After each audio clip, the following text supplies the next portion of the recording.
and played the nationals, or you have teams like Moreland who played national tournaments as well. If they can do it, why can't we?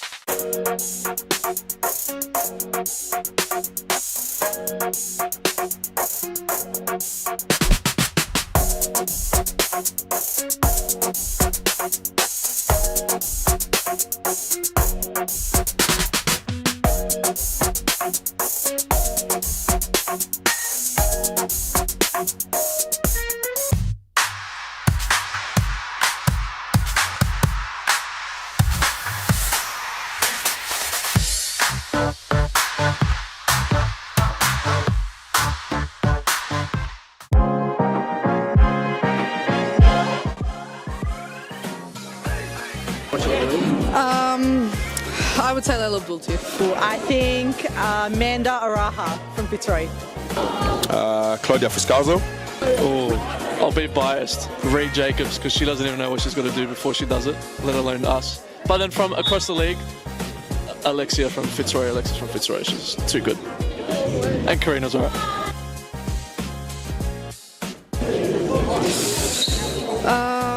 Let me actually think.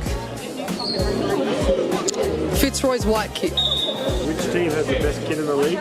Biased opinion, but also Fitzroy. That's easy, it's us. I'm sorry, it's us. Not a question, Melbourne AKU.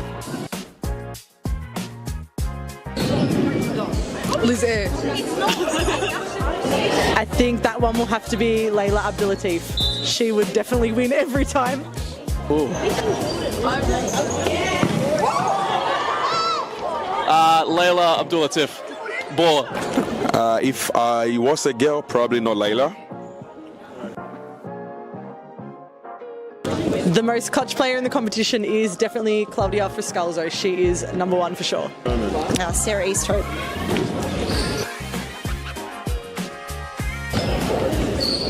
I'm going to say Amanda Aroha. I think this player gets underrated a lot, but Rebecca Davis.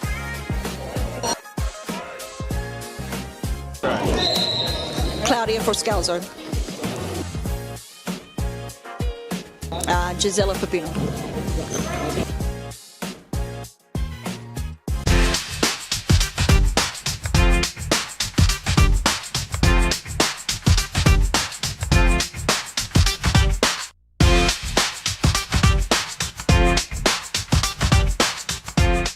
Why do people hate Hume, and why do they hate where we're going to and heading to?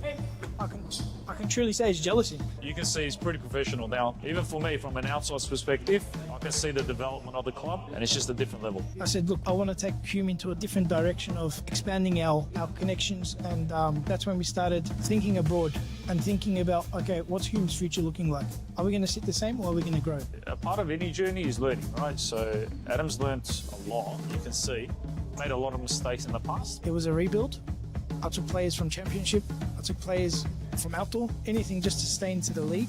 Obviously not to let the Hume badge fall. We took it into a different direction, which was the wrong direction. And you can see how we can transform a team within a very short period of time. It's only been, 6-7 months? And we're like a really well-oiled engine now. Going for top three, sitting top three at the moment, where everyone doubted us, coming from relegation, bringing in one of the best coaches in Australia for futsal, bringing in players that are young but can shine. I think that's the best step that we've taken, pretty much. Nando came in and brought different kind of energy. Obviously, I came back from injury pretty much the same week as Nando signed with us, so it was kind of like a coincidence. You can see the progress and what we've been doing for that long, like how much we've improved as a club. Even when they're undermanned, even when the odds are against them, like we're fighting this season. That's the beauty. Previously, when I came, I didn't know. I didn't have a feeling if we're going to come back or not. But now I always feel like we're in it. When you're winning games, right, it brings a different energy. When you're winning week in, week out, or you drop points here and there, but like you're winning 80% of your games or something. You're on a high, I think it makes a really big difference to Adam. He's been unbelievable as a president, as he goes obviously last year. So he's obviously been a big part of all of this, and he's been doing unbelievable. Big credit to everyone, to be honest. We're on the right track, I believe, and hopefully we just get better from here. It's all about the brotherhood. It's all about passion. It's all about, if my brother's falling down, what can I do to pick him up? Or how can I pick him up? It doesn't matter what you do at a club. If you're there long enough, it becomes like your property kind of thing. It feels like you have a piece. You want to stand up and protect it. So I'll always want to protect this club, no matter what. We focus on everything. We focus on all the aspects. And I think that's what a lot of clubs don't have. A lot of clubs hate on us because of that. And the fact that we bring passion to the sport, there's no limit. The sky's the limit. When you have teams like Fitzroy, who's been up there and played the nationals, or you have teams like Moreland who played national tournaments as well, if they can do it, why can't we?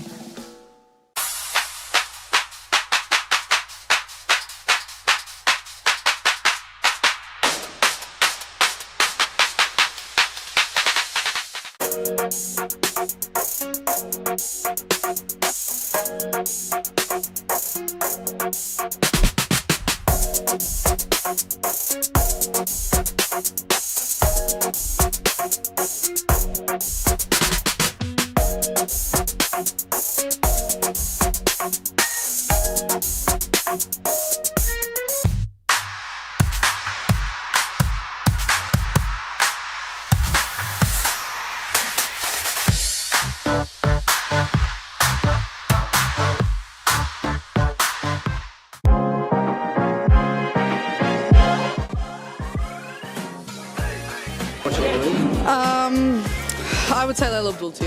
I think Amanda Araha from Fitzroy. Claudia Fuscalzo. Oh, I'll be biased. Reed Jacobs, because she doesn't even know what she's got to do before she does it, let alone us. But then from across the league, Alexis from Fitzroy, she's too good. And Karina's alright.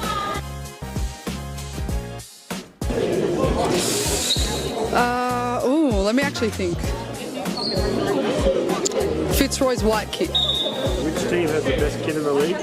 Biased opinion, but also Fitzroy. That's easy, it's us. I'm sorry, it's us. Not a question, Melbourne AKU. Liz Air. I think that one will have to be Layla Abdulatif. She would definitely win every time. Ooh.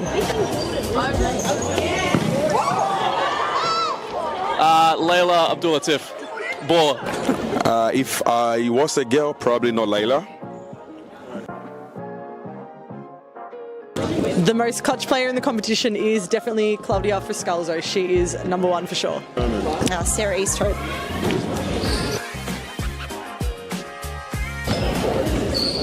I'm going to say Amanda Roja. I think this player gets underrated a lot, but Rebecca Davis.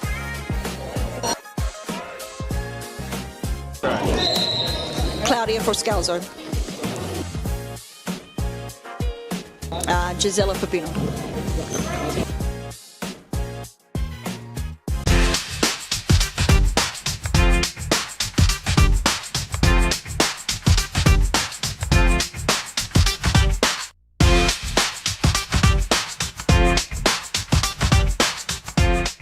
Why do people hate Hume, and why do they hate where we're going to and heading to? I can truly say it's jealousy. You can see he's pretty professional now. Even for me, from an outsider's perspective, I can see the development of the club, and it's just a different level. I said, look, I want to take Hume into a different direction of expanding our connections, and that's when we started thinking abroad and thinking about, okay, what's Hume's future looking like? Are we going to sit the same, or are we going to grow? A part of any journey is learning, right? So Adam's learnt a lot, you can see. Made a lot of mistakes in the past. It was a rebuild. I took players from Championship. I took players from outdoor. Anything just to stay into the league. Obviously not to let the Hume badge fall. We took it into a different direction, which was the wrong direction. And you can see how we can transform a team within a very short period of time. It's only been, 6-7 months? And we're like a really well-oiled engine now. going for top three, sitting top three at the moment, where everyone doubted us, coming from relegation, bringing in one of the best coaches in Australia for futsal, bringing in players that are young but can shine. I think that's the best step that we've taken, pretty much. Nando came in and brought different kind of energy. Obviously, I came back from injury pretty much the same week as Nando signed with us, so it was kind of like a coincidence. You can see the progress and what we've been doing for that long, like how much we've improved as a club. Even when they're undermanned, even when the odds were against them, like we're fighting this season. That's the beauty. Previously, when I came, I didn't know. I didn't have a feeling if we're going to come back or not. But now I always feel like we're in it. When you're winning games, right, it brings a different energy. When you're winning week in, week out, or you drop points here and there, but like you're winning 80% of your games or something, you're on a high. I think it makes a really big difference to Adam. He's been unbelievable as a president, as he goes obviously last year. So he's obviously been a big part of all of this, and he's been doing unbelievable. Big credit to everyone, to be honest. We're on the right track, I believe, and hopefully we just get better from here. It's all about the brotherhood. It's all about passion. It's all about, if my brother's falling down, what can I do to pick him up? Or how can I pick him up? It doesn't matter what you do at a club. If you're there long enough, it becomes like your property kind of. It feels like you have a piece. You want to stand up and protect it. So I'll always want to protect this club, no matter what. We focus on everything. We focus on all the aspects. And I think that's what a lot of clubs don't have. A lot of clubs hate on us because of that. And the fact that we bring passion to the sport, there's no limit. The sky's the limit. When you have teams like Fitzroy, who's been up there and played the nationals, or you have teams like Moreland who played national tournaments as well, if they can do it, why can't we?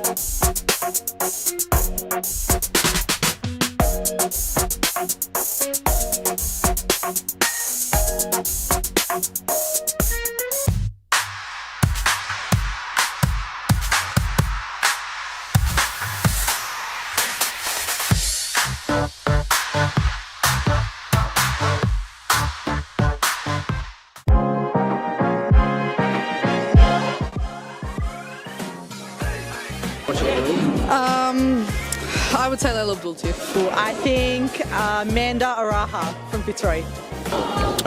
Claudia Fuscalzo. Oh, I'll be biased. Reed Jacobs, because she doesn't even know what she's got to do before she does it, let alone us. But then from across the league, Alexis from Fitzroy. She's too good. And Karina's alright.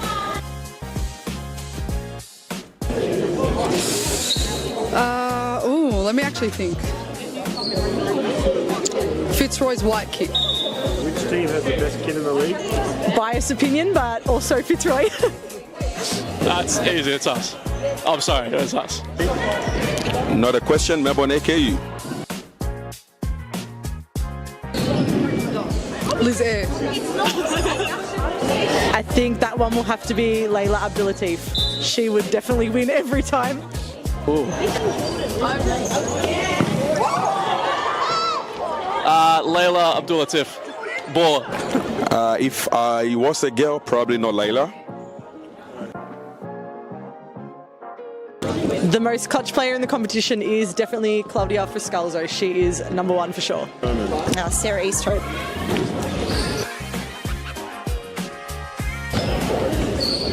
I'm going to say Amanda Roja. I think this player gets underrated a lot, but Rebecca Davis.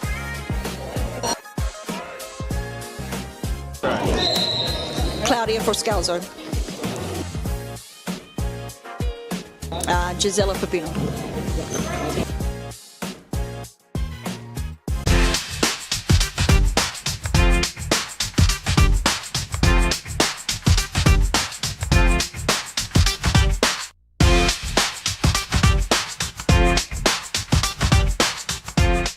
Why do people hate him, and why do they hate where we're going to and heading to?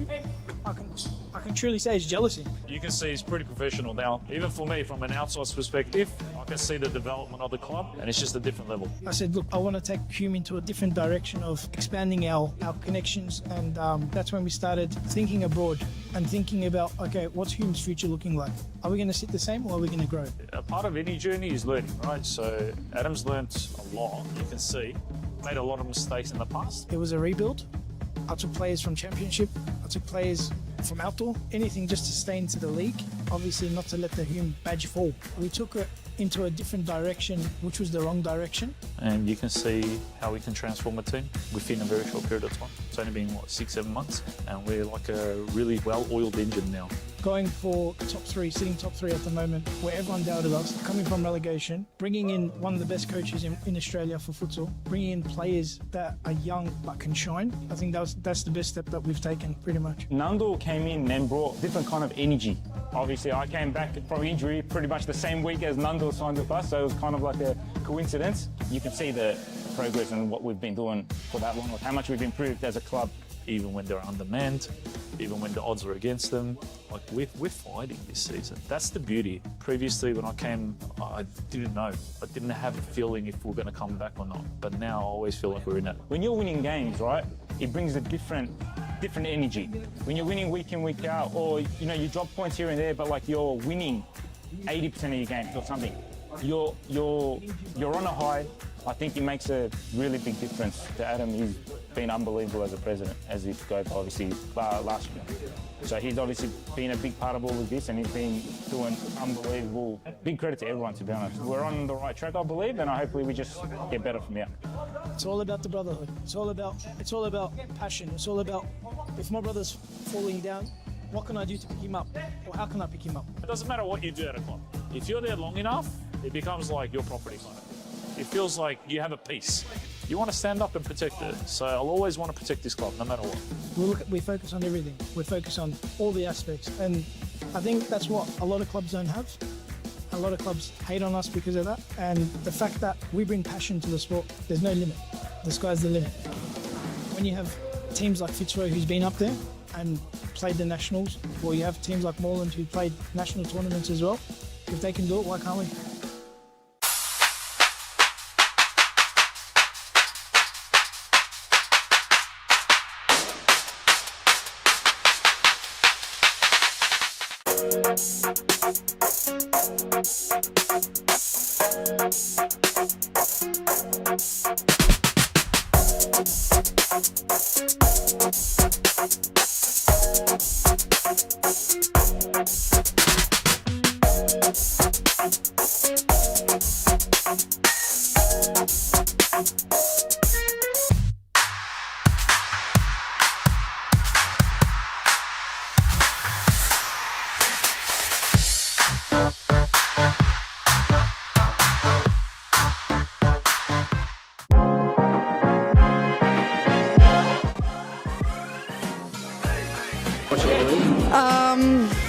I would say Layla Abdul-Latif. I think Amanda Araha from Fitzroy. Claudia Fuscalzo.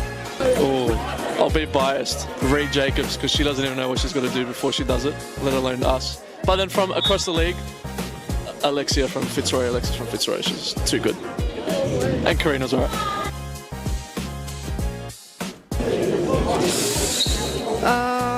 Let me actually think. Fitzroy's white kid. Which team has the best kid in the league? Biased opinion, but also Fitzroy. That's easy, it's us. I'm sorry, it's us. Not a question, Melbourne AKU. Liz Air. I think that one will have to be Layla Abdul-Latif. She would definitely win every time. Ooh.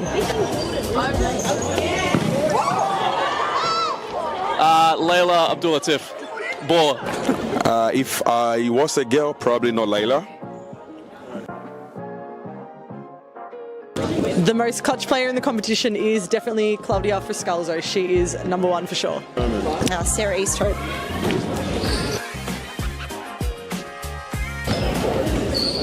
I'm going to say Amanda Aroha. I think this player gets underrated a lot, but Rebecca Davis.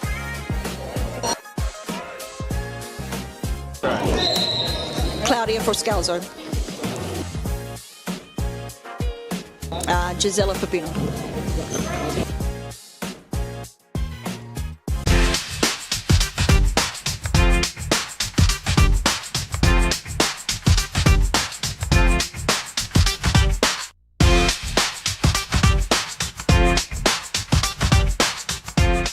Why do people hate Hume, and why do they hate where we're going to and heading to? I can truly say it's jealousy. You can see he's pretty professional now. Even for me, from an outsider's perspective, I can see the development of the club, and it's just a different level. I said, look, I want to take Hume into a different direction of expanding our connections, and that's when we started thinking abroad and thinking about, okay, what's Hume's future looking like? Are we going to sit the same, or are we going to grow? A part of any journey is learning, right? So Adam's learnt a lot, you can see. Made a lot of mistakes in the past. It was a rebuild. I took players from Championship. I took players from outdoor. Anything just to stay into the league. Obviously not to let the Hume badge fall. We took it into a different direction, which was the wrong direction. And you can see how we can transform a team within a very short period of time. It's only been, 6-7 months? And we're like a really well-oiled engine now. Going for top three, sitting top three at the moment, where everyone doubted us, coming from relegation, bringing in one of the best coaches in Australia for futsal, bringing in players that are young but can shine. I think that's the best step that we've taken, pretty much. Nando came in and brought different kind of energy. Obviously, I came back from injury pretty much the same week as Nando signed with us, so it was kind of like a coincidence. You can see the progress and what we've been doing for that long, how much we've improved as a club. Even when they're undermanned, even when the odds are against them, like we're fighting this season. That's the beauty. Previously, when I came, I didn't know. I didn't have a feeling if we're going to come back or not. But now I always feel like we're in it. When you're winning games, right, it brings a different energy. When you're winning week in, week out, or you drop points here and there, but like you're winning 80% of your games or something, you're on a high.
I think he makes a really big difference to Adam. He's been unbelievable as a president, as he goes obviously last year. So he's obviously been a big part of all of this, and he's been doing unbelievable. Big credit to everyone, to be honest. We're on the right track, I believe, and hopefully we just get better from here. It's all about the brotherhood. It's all about passion. It's all about, if my brother's falling down, what can I do to pick him up? Or how can I pick him up? It doesn't matter what you do at a club. If you're there long enough, it becomes like your property kind of thing. It feels like you have a piece. you want to stand up and protect it. So I'll always want to protect this club, no matter what. We focus on everything. We focus on all the aspects, and I think that's what a lot of clubs don't have. A lot of clubs hate on us because of that, and the fact that we bring passion to the sport. There's no limit. The sky's the limit. When you have teams like Fitzroy, who's been up there and played the nationals, or you have teams like Moreland who played national tournaments as well, if they can do it, why can't we?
I would say Layla Abdul Latif. I think Amanda Araha from Fitzroy. Claudia Fuscalzo. Oh, I'll be biased. Reed Jacobs, because she doesn't even know what she's got to do before she does it, let alone us. But then from across the league, Alexis from Fitzroy. She's too good. And Karina's alright.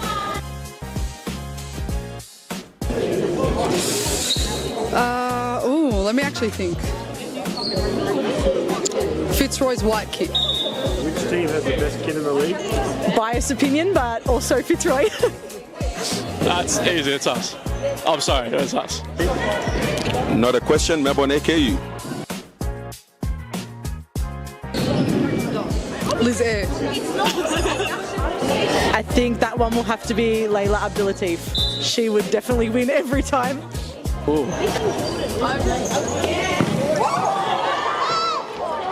Layla Abdul Latif. Baller. If I was a girl, probably not Layla. The most clutch player in the competition is definitely Claudia Friscalzo. She is number one for sure. Sarah Easthope.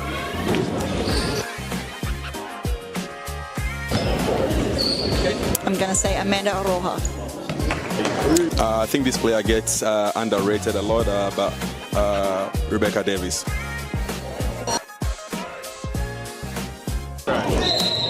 Claudia Forscalzo. Gisela Pepino.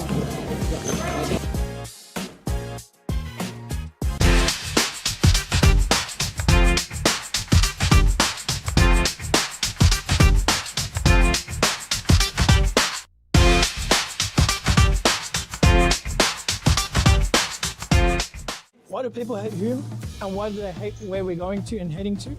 I can truly say it's jealousy. You can see he's pretty professional now. Even for me, from an outsider's perspective, I can see the development of the club, and it's just a different level. I said, look, I want to take Hume into a different direction of expanding our connections, and that's when we started thinking abroad and thinking about, okay, what's Hume's future looking like? Are we going to sit the same, or are we going to grow? A part of any journey is learning, right? So Adam's learnt a lot, you can see. Made a lot of mistakes in the past. It was a rebuild. I took players from Championship.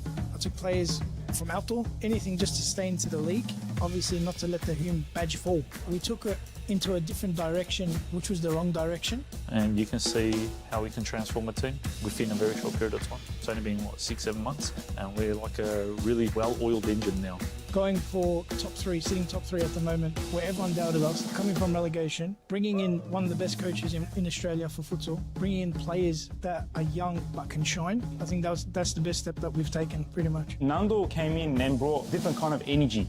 Obviously, I came back from injury pretty much the same week as Nando signed with us, so it was kind of like a coincidence. You can see the progress and what we've been doing for that long, like how much we've improved as a club. Even when they're undermanned, even when the odds are against them, like we're fighting this season. That's the beauty. Previously, when I came, I didn't know. I didn't have a feeling if we're going to come back or not. But now I always feel like we're in it. When you're winning games, right, it brings a different energy. When you're winning.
Week out, or you drop points here and there, but like you're winning 80% of your games or something.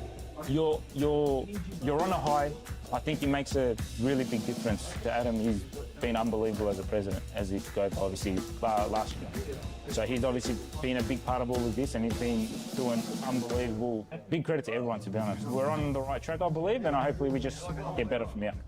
It's all about the brotherhood. It's all about passion. It's all about, if my brother's falling down, what can I do to pick him up?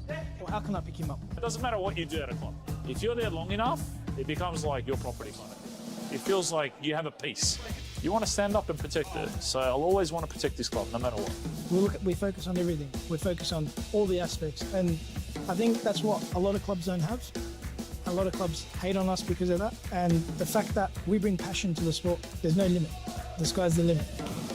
When you have teams like Fitzroy, who's been up there and played the nationals, or you have teams like Moreland who played national tournaments as well, if they can do it, why can't we?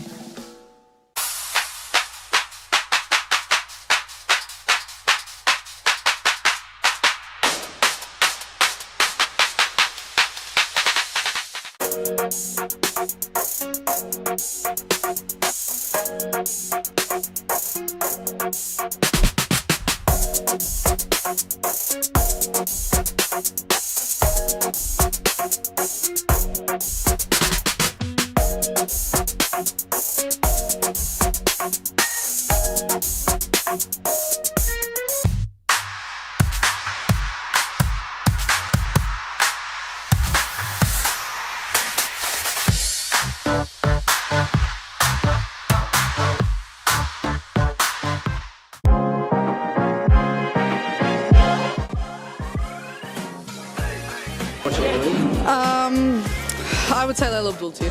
I think Amanda Araha from Fitzroy. Claudia Fuscalzo. Oh, I'll be biased. Reed Jacobs, because she doesn't even know what she's got to do before she does it, let alone us. But then from across the league.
Alexia from Fitzroy. Alexis from Fitzroy. She's too good. And Karina's alright.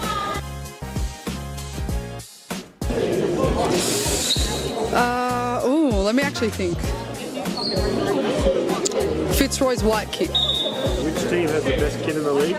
Biased opinion, but also Fitzroy. That's easy. It's us. I'm sorry. It's us. Not a question, Melbourne AKU. Liz Air. I think that one will have to be Layla Abdulatif. She would definitely win every time. Ooh. Layla Abdulatif. Baller. If I was a girl, probably not Layla. The most clutch player in the competition is definitely Claudia Friscalzo. She is number one for sure. Sarah Easthope.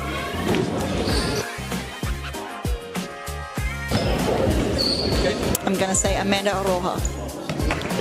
I think this player gets underrated a lot, but Rebecca Davis. We've got sound. Fantastic. No, I know. We've got sound. We're just doing Claudia a quick Friscalzo. little test. We had some technical errors for the first game, though. We'll be back Gisela for the Pupino. second game.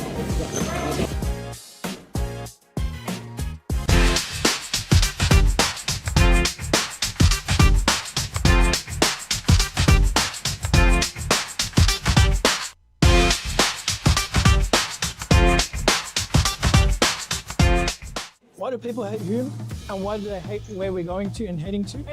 I can truly say it's jealousy. You can see he's pretty professional now. Even for me, from an outsider's perspective, I can see the development of the club, and it's just a different level. I said, look, I want to take Hume into a different direction of expanding our connections, and that's when we started thinking abroad and thinking about, okay, what's Hume's future looking like? Are we going to sit the same, or are we going to grow? A part of any journey is learning, right? So Adam's learnt a lot. You can see made a lot of mistakes in the past. It was a rebuild.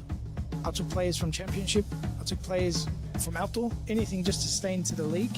Obviously not to let the Hume badge fall. We took it into a different direction, which was the wrong direction. And you can see how we can transform a team within a very short period of time. It's only been, 6-7 months? And we're like a really well-oiled engine now.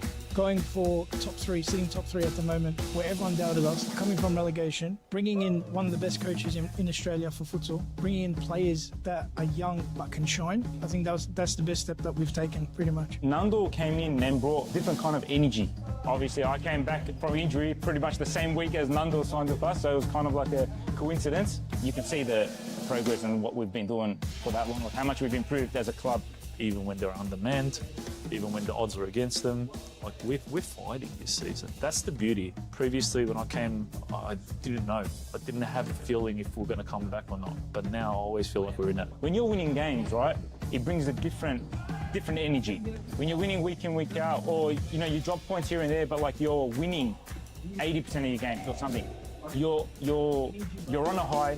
I think it makes a really big difference to Adam. He's been unbelievable as a president, as he got obviously last year. So he's obviously been a big part of all of this, and he's been doing unbelievable. Big credit to everyone, to be honest. We're on the right track, I believe, and hopefully we just get better from here.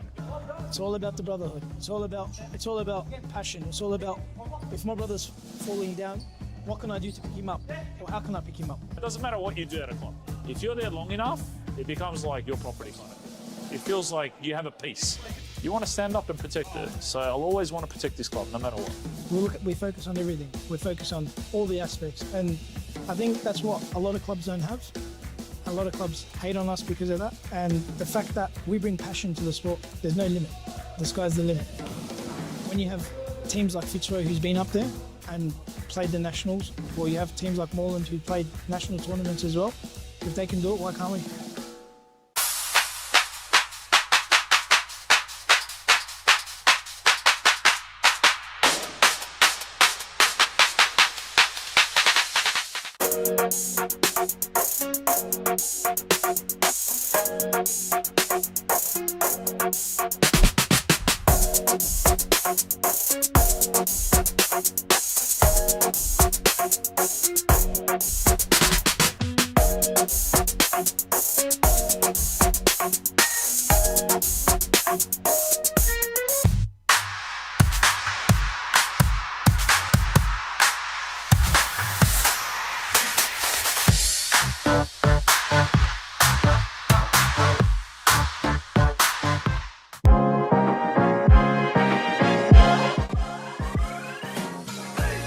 I would say Layla Abdul-Latif. I think Amanda Araha from Fitzroy.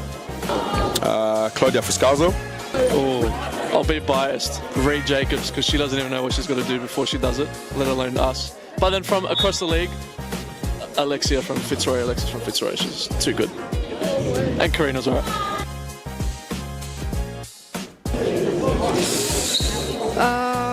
Let me actually think. Fitzroy's white kid. Which team has the best kid in the league? Biased opinion, but also Fitzroy. That's easy, it's us. I'm sorry, it's us. Not a question, Melbourne AKU. Liz Air. I think that one will have to be Layla Abdul-Latif. She would definitely win every time.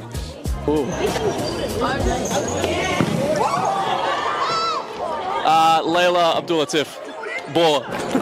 If I was a girl, probably not Layla. The most clutch player in the competition is definitely Claudia Fuscalzo. She is number one for sure. Sarah Easthope.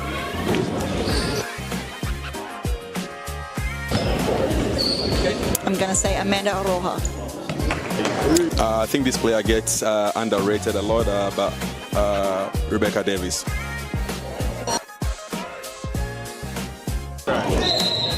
Claudia Fuscalzo. Gisela Pepino.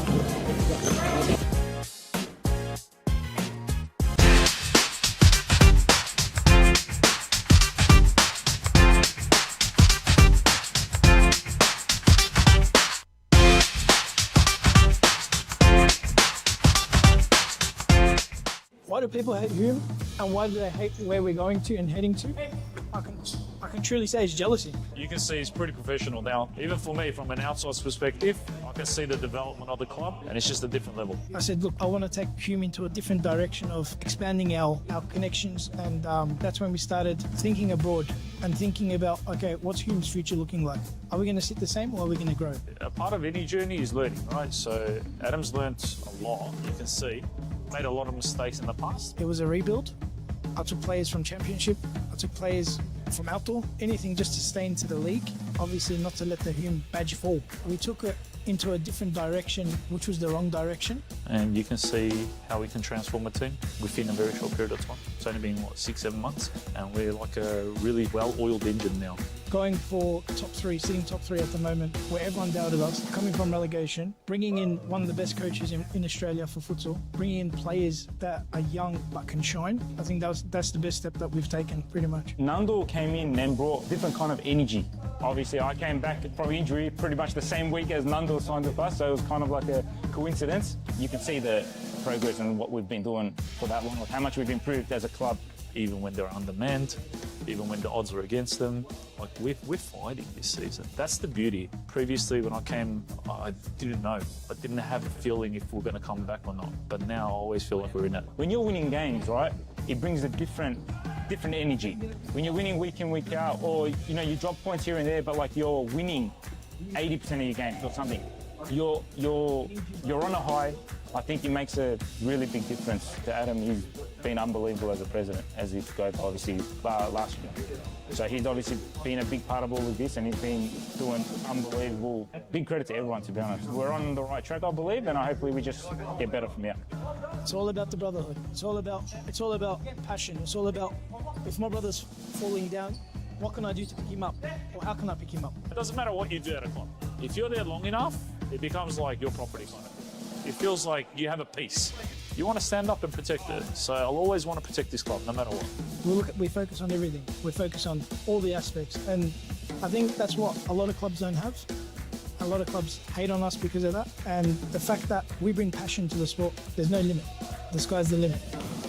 When you have teams like Fitzroy, who's been up there and played the nationals, or you have teams like Moreland who played national tournaments as well, if they can do it, why can't we? A different level. I said, look, I want to take Hume into a different direction of expanding our connections, and that's when we started thinking abroad and thinking about, okay, what's Hume's future looking like?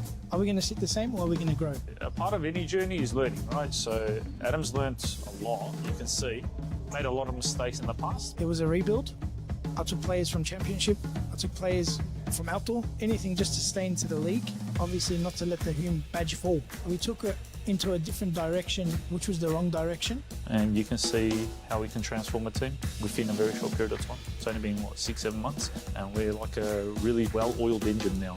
Going for top three, sitting top three at the moment, where everyone doubted us, coming from relegation, bringing in one of the best coaches in Australia for futsal, bringing in players that are young but can shine. I think that's the best step that we've taken, pretty much. Nando came in and brought different kind of energy.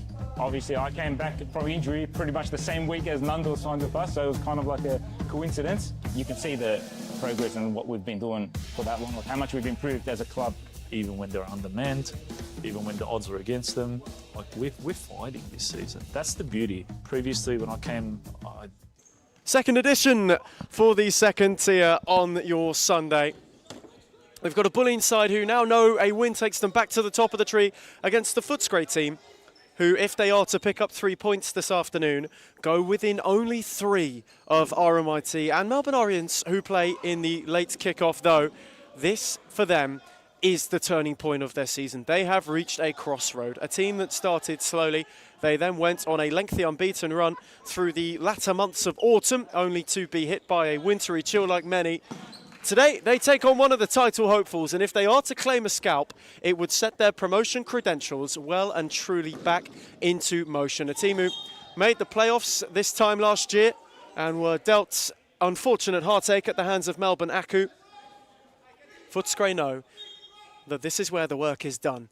This is where teams set themselves apart from the rest. Bulleen know this too. They will want to keep it clear and keep it known that they are top dogs in this division and rightful heirs to the series futsal place. As Kruzaratis is charging forward early, Mahdi Mohammadi's between the sticks. James Rasul's got the armband.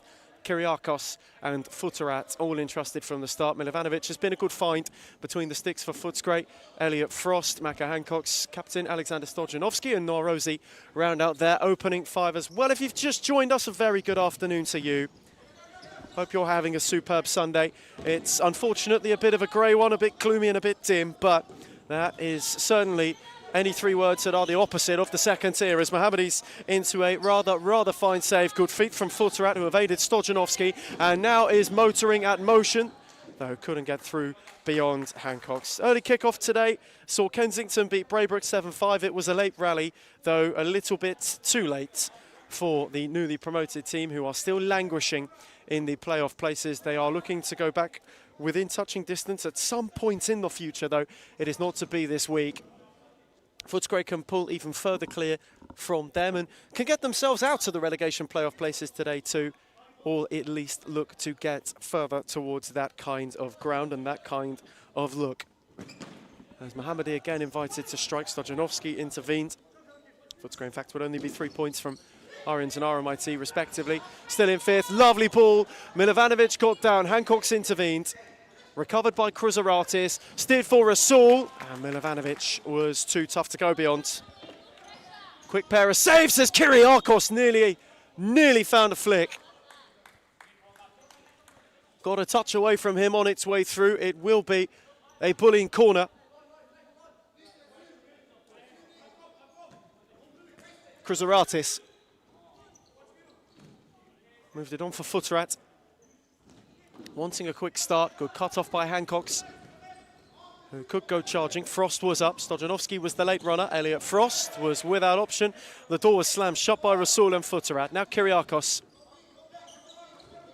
Kruzaratis. Measured for Futurat, who was encased in green. Norozi won it, then lost it. Rasul was roaming. Oh, what a hit! Searing strike to put Bulleen ahead. Something special from the skipper to get them off to the brightest starts. On a day where they need to go on as they wish to.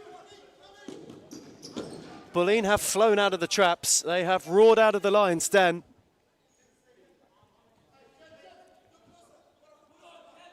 Not as quick as the opening game, though Footscray are chasing. And are chasing in some way.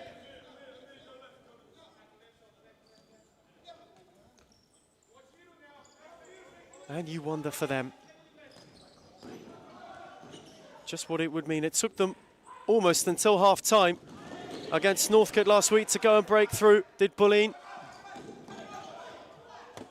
From there they found a couple prior to the break and never looked back this afternoon. It's not taken them as much time. Chrysaratis is wanting to enact a second quickly. Rosie's challenge, though, was a good one. Footscray have a knack of just being able to hang in games when it has been tightly contested, when they themselves have, in truth, failed to settle. Frost wanting to go away from Futsarat. Lovely run from Frost, and a good save from Mohammadi. As Rasul, who got the opener, makes way for Zeus.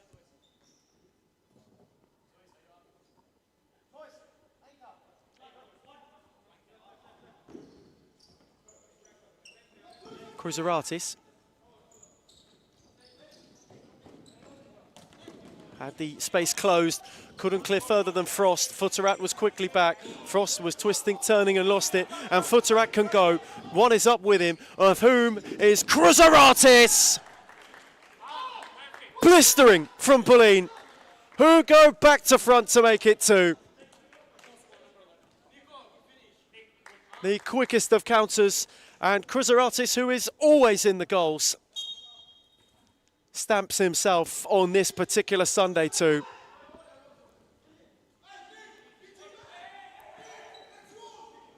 And for Footscray already, they've got a bit to do. I know, looking to do so. Stojanovski, Rosie wanted the return. And there was a foul on Mohammadi, who wore one. Stojanovski was not pleased.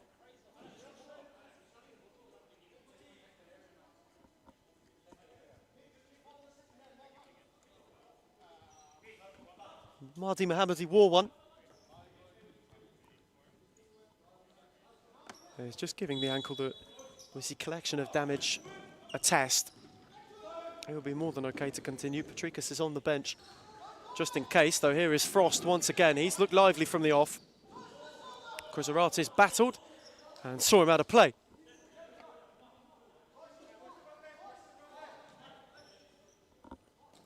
Zeus. Moved on for Chrysaratis, who was again unable to steer it further down the line. Hancock's. Frost.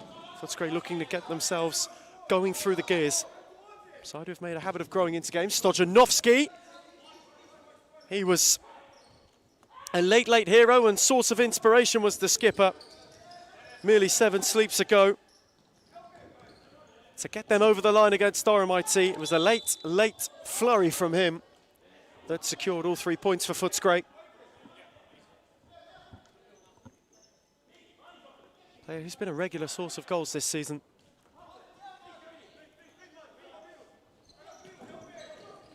Mohammadi, Futsarat. Chrysaratis, who made a good run, steered for Kyriakos, who blasted it. And blasted it far and over. Kyriakos would have had shades to the goal he scored in the cup against RMIT, where he thundered in for 3. Stojanovski this time was ushered out of play.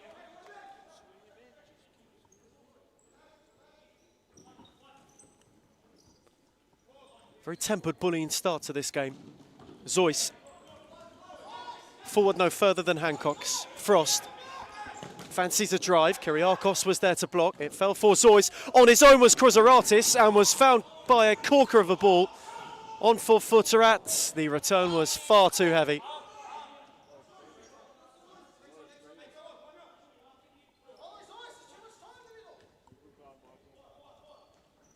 Frost again had a little bit of a stumble. Clip for Stojanovski. Frost was patient. Rosie, Hancock's. Lovely ball for Frost, who got a yard! What a save that is from Mohammadi. Via the base of the post as well. Super stop to deny Footscray away of halving the deficit. First time Bulleen have been caught. There's Futsal. Kyriakos, the return was too heavy and it favoured Frost, who can lead the counter. Now Rosie's up with him. Elliot Frost looking to go through the lock. Kruzaratis and Zoy stopped him. Futsal, Stojanovski left one in.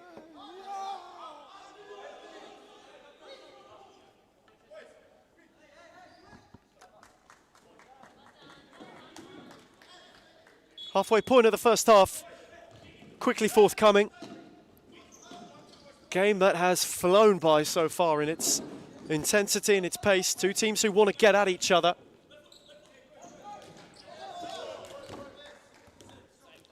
As the ball was cleared towards the commentary area, perhaps not popular what we are saying at the moment. Took a ricochet in truth on its way though. Kyriakos, Zois. Frost had intervened, did well to do so. Under it was Zois, taking over with Stojanovski. That's a lovely swivel from Zois, who had Kruzaratis with him. Kyriakos up to Kruzaratis, didn't catch it cleanly.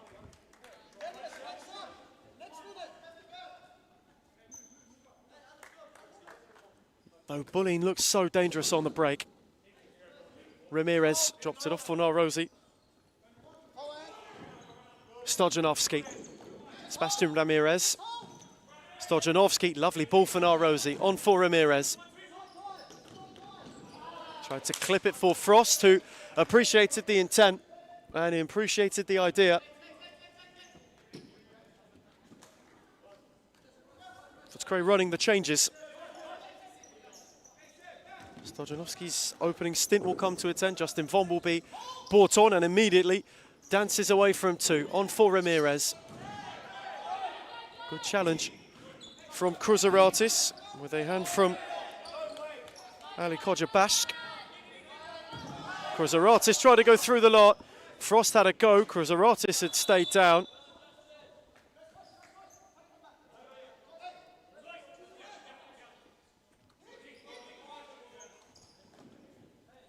Futsal corner in the meantime. Vom's take, cut out by Kruzaratis. Narosi was quickly there. Vom did superbly to fashion a ball in. Zois cleared, Frost thumped it and caught it sweetly too.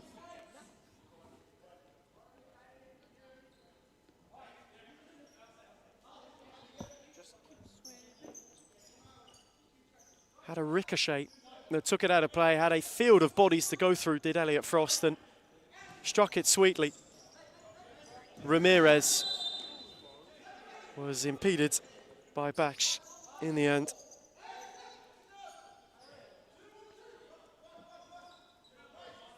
Futsal free kick. Opportunity perhaps for them to halve the deficit. Stojanovski wants time out quickly, which he will in the nick of time get. So, Futsal go in 2 down. It was a quick 1-2 punch from a Bulleen team that are eyeing the top of the table once more. As we go to a break, it's Futsal 0, Bulleen 2.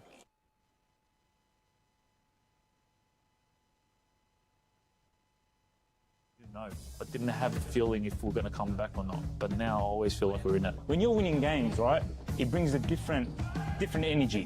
When you're winning week in, week out, or you know, you drop points here and there, but like you're winning 80% of your games or something, you're on a high. I think it makes a really big difference to Adam. He's been unbelievable as a president, as he's got obviously last year. So he's obviously been a big part of all of this, and he's been doing unbelievable. Big credit to everyone, to be honest. We're on the right track, I believe, and hopefully we just get better from here. It's all about the brotherhood. It's all about passion. It's all about, if my brother's falling down, what can I do to pick him up? Or how can I pick him up? It doesn't matter what you do at a club. If you're there long enough, it becomes like your property kind of. It feels like you have a piece. You want to stand up and protect it. So I'll always want to protect this club, no matter what. We focus on everything. We focus on all the aspects. And I think that's what a lot of clubs don't have. A lot of clubs hate on us because of that. And the fact that we bring passion to the sport, there's no limit. The sky's the limit. When you have teams like Fitzroy who's been up there. And returning from timeouts, Futsal had a free kick for which they wanted to take. They are looking to get themselves right back into this game. Right back into the mix. on a day that is so important for them, so important for Bulleen too. This is the rather nitty-gritty phase of the championship, where the points you pick up don't have to be spectacular, but they are worth their weight in gold. Another Footscray free kick. Again, an opportunity.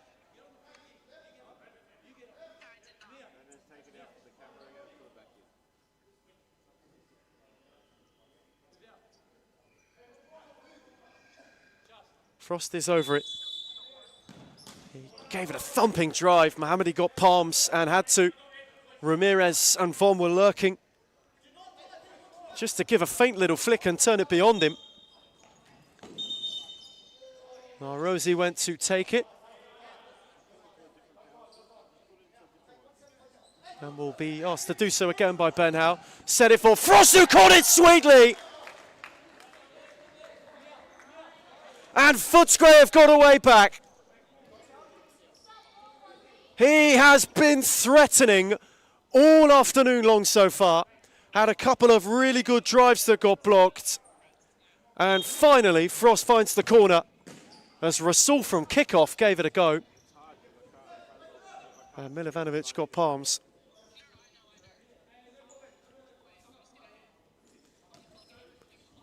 Corner taken quickly, set for Zoyce.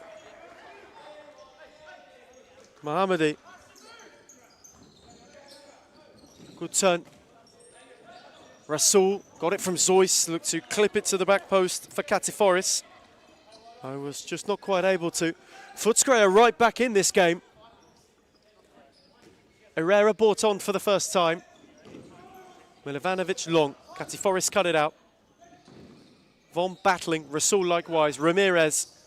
Vom had left it behind. It favoured James Rasul, who got a little shove and a free kick.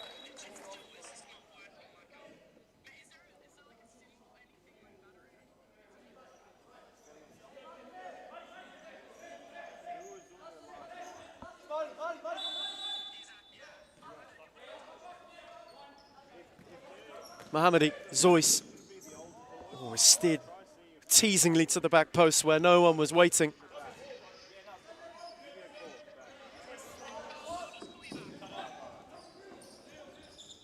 Vom. Ramirez, who has made a real difference since coming on. Vom had options with him. Herrera made a late run. Opened up the space for him to take the strike on. Katiforis was quickly starved of options. Rasul gave him a way out. Steered on for Zoyce, who has had a sharp Sunday so far. Frost and Rasul in. And now then, Rasul and Frost, just with a little coming together. James Rasul's usually a very cool customer. This is the second time in a month we've seen him kick off like this. It's quite bizarre, in all truth.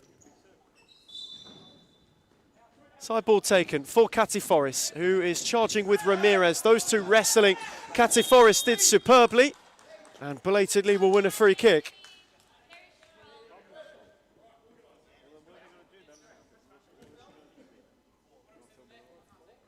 Fourth Footscray foul. They are one from the limit.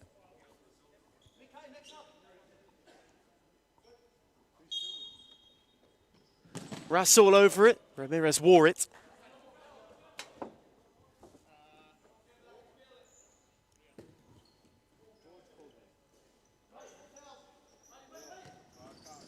Set quickly. Cleared away by Frost, who had to, well, into stop clock territory at the end of a first half that's delivered in droves. Rasul will come for a bit of a breather. Krozeratis reinstated. Whenever they need a goal, he is the go-to man.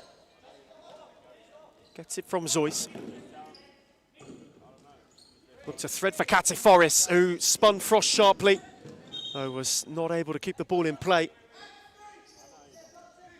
Just at the wrong moment, had it gone astray for him. Milivanovic nearly had a moment, was almost caught on it. Frost picked it up. Set for Vom on the overlap. Out for Herrera. Lovely setback for Frost, who's got room. And the block nearly fell for Ramirez. Bachka Mohammadi cleared it off the line.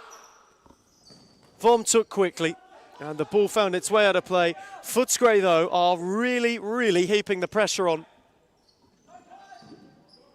Elliot Frost has been the conductor of that.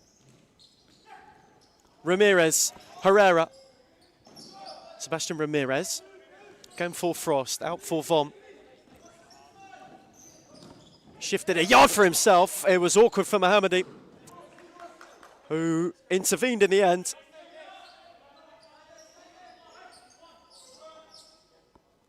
Again, Herrera didn't catch it sweetly. Ramirez got a foot out. Frost, though, was quick to encourage.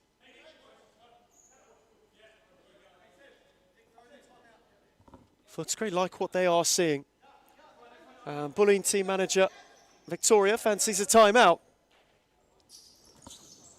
As Frost again met it. Bash got in the way. Vom set it back. Elliot Frost once more. Lovely ball. Ramirez went through the legs. Mohammadi slid in and he had to. The pressure piling on to the team looking for the top of the table. Kevin Mohal getting ready to come on. Milovanovic will make his way forward. Frost have a go once again. He's not been fraud of a strike. And so Bulleen will go to timeouts. Their lead halved and the pressure mounting on them. As we go to a break, it's Footscray 1, Bulleen 2. Played the nationals, or you have teams like Moreland who played national tournaments as well. If they can do it, why can't we?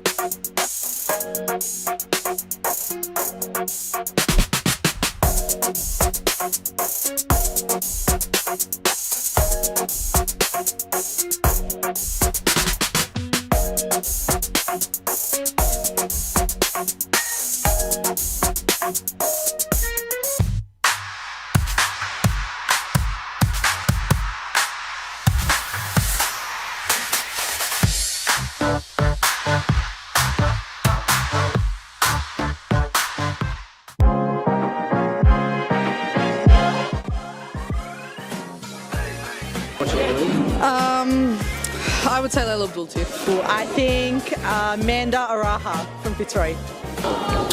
Claudia Fuscalzo. Oh, I'll be biased. Returning from timeout, Bulleen have really been battling towards the end of this half. Footscray is surging. Kevin Mohal's introduction, his first touch nearly put him through. Kyriakos' slide on for Footerat. Mohal in retreat, left a leg in. Super from Footerat, and Herrera had to slide. Kevin Mohal appearingly has an ultras group on the far side. Maybe in today to hopefully see some Mohal magic.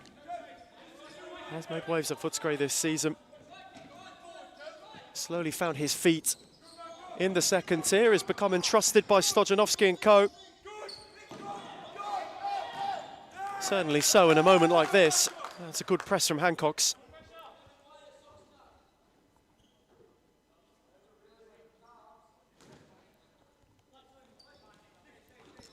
Krizoratis just wanting to take the sting out of it. Kyriakos, who looked to pin Mohal. Kevin Mohal was physical, but not too much. Stojanovski. Herrera, Stojanovski had one left on him. Now then, this could be a point of contention. Alex Stojanovski was scythed through. He's had issues with his knee this season.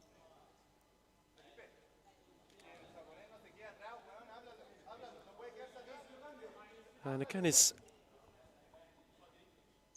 writhing on the floor in agony.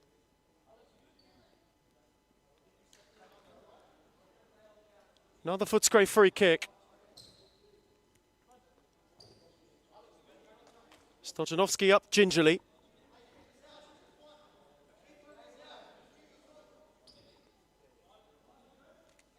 Free kick within range.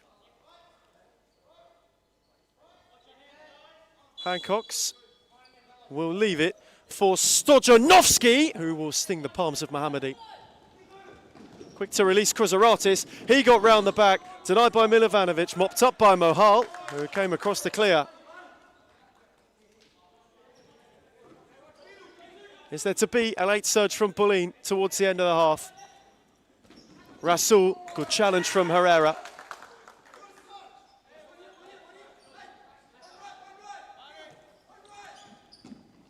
Kruzaratis battling with Hancocks, recovered by Rasul. Mohammadi. Rasul on the return, set it to the back post, a fraction too heavy for Futterat. That is how quickly, though, Bulleen will look to flip the script in their favour. As Hancock's long, Stojanovski nodded for Mohal. Herrera. Hancock's looked to thread it. Futterat alert to it. He couldn't steer it further forward. Footscray want handball. Bulleen want a free kick of their own. Both are waved away. Rasul recovers through Mohammadi, who will just take the sting again out of the situation. Kyriakos on for Rasul, who went with Loft for Futterat, up by Mohal. Stojanovski got it from Hancocks. Lovely footwork from Stojanovski and steered for Hancocks, who was in again. Mohammadi got a flick via the post. It will be a corner.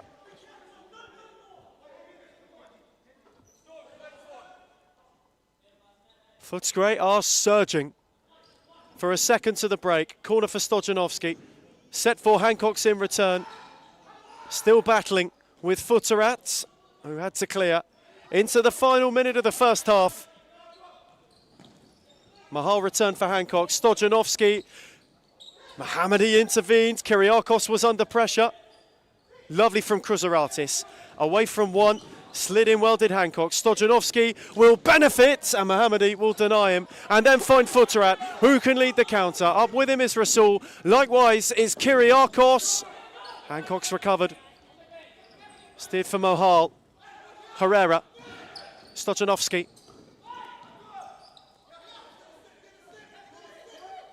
Kevin Mohal will have a go and will get a flick from Mohammadi on the way over.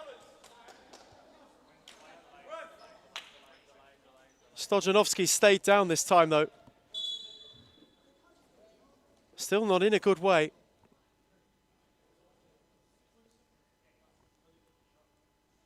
Maybe trying to test it out in the first half's dying stages. The Bulleen bench are failing to see the empathetic side of it.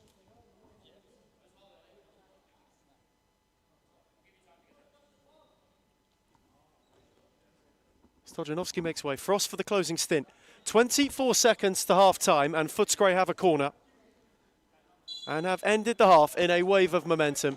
It was set for now Rosie, who fired into Futterat. Mohal got a foot in really well. Set for Hancocks, who fired wide.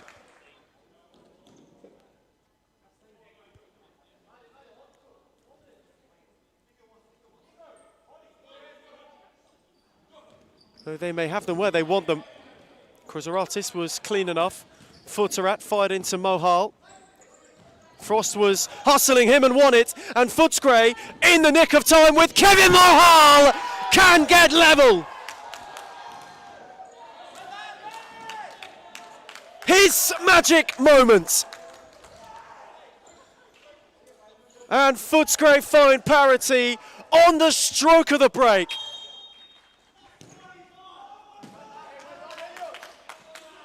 Kruzaratis crashed it.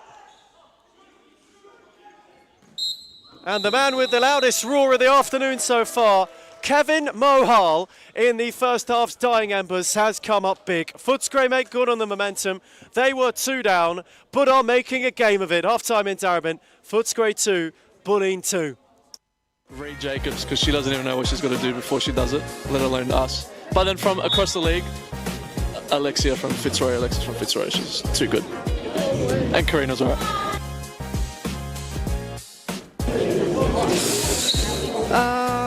Let me actually think.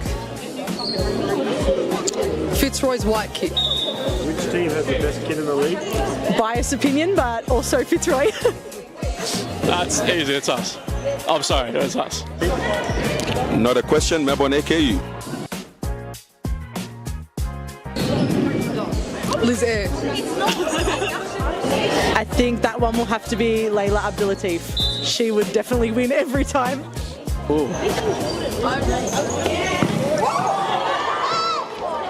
Layla Abdulatif. Baller. If I was a girl, probably not Layla. The most clutch player in the competition is definitely Claudia Friscalzo. She is number one for sure. Sarah Easthope.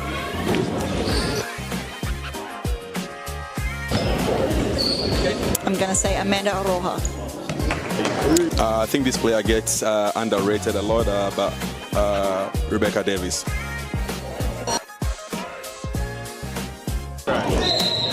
Claudia Friscalzo. Gisela Pepino.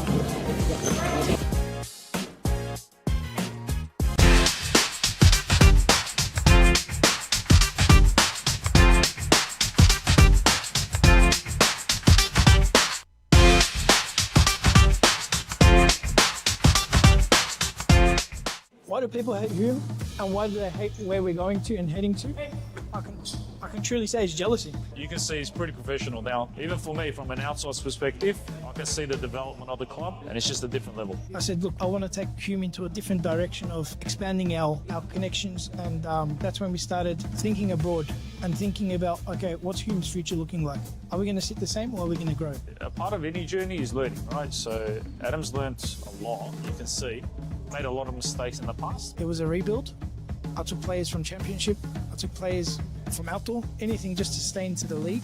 Obviously not to let the Hume badge fall. We took it into a different direction, which was the wrong direction. And you can see how we can transform a team within a very short period of time. It's only been, 6-7 months? And we're like a really well-oiled engine now. Going for... Returning from half-time here in Darebin. And Footscray, who were 2 down, got themselves level against one of the title hopefuls this season, as Frost is looking to get a quick start to the second half. Hancock's was firmly in on Footscray, let's say, though without giving away a free kick. They were 2 down. They got one back through a Super Frost hit, and then Kevin Mohal, 3 seconds from half-time, got Footscray back on terms as Hancock's had a good look to Tess Mohammadi, who had plenty to do in the opening 20 as it was. Beyond the halfway stage of the Championship match day, first of all again, if you've just joined us, a very good afternoon to you. You missed a good one in the opening game. 12 goals between Kensington and Braybrook that ended 7-5. However, you are in the midst of a fantastic second coming for your Sunday. These two teams have given us an enthralling and quite a tantalising game up until now. One which has toed and froed. We're on a proper seesaw, a roller coaster of kinds. For a Footscray team who know they can go 3 points from the playoffs themselves for the time being, Bulleen have got an opportunity where they must go back to the top of the table if they win. Two benches cutting two very different looks. Footscray stern and steady, and Hancock's has got a look. He will have a drive, and Mohammadi will save. Bulleen bench a little bit smiling, though you can see there is a slight twinge of angst. As now Rosie will fire. Mohal was interested and still, and won it back to Kevin Mohali was denied. Now Rosie kept rolling. Set for Hancock's. Kyriakos did superbly.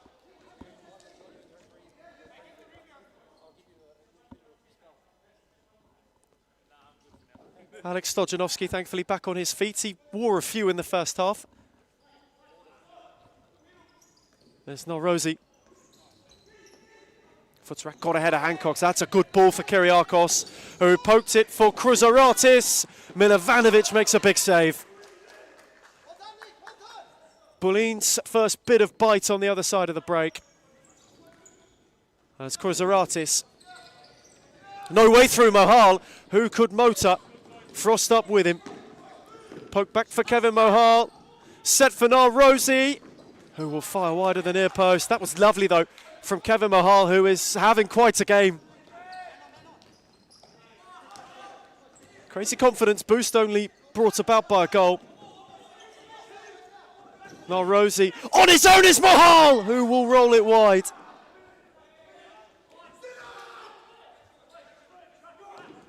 They were carved open. were bullying, and now going the other end. Milovanovic has saved. This game has become stretched. Frost couldn't get it under. What a look for Kevin Mahal to go and get two.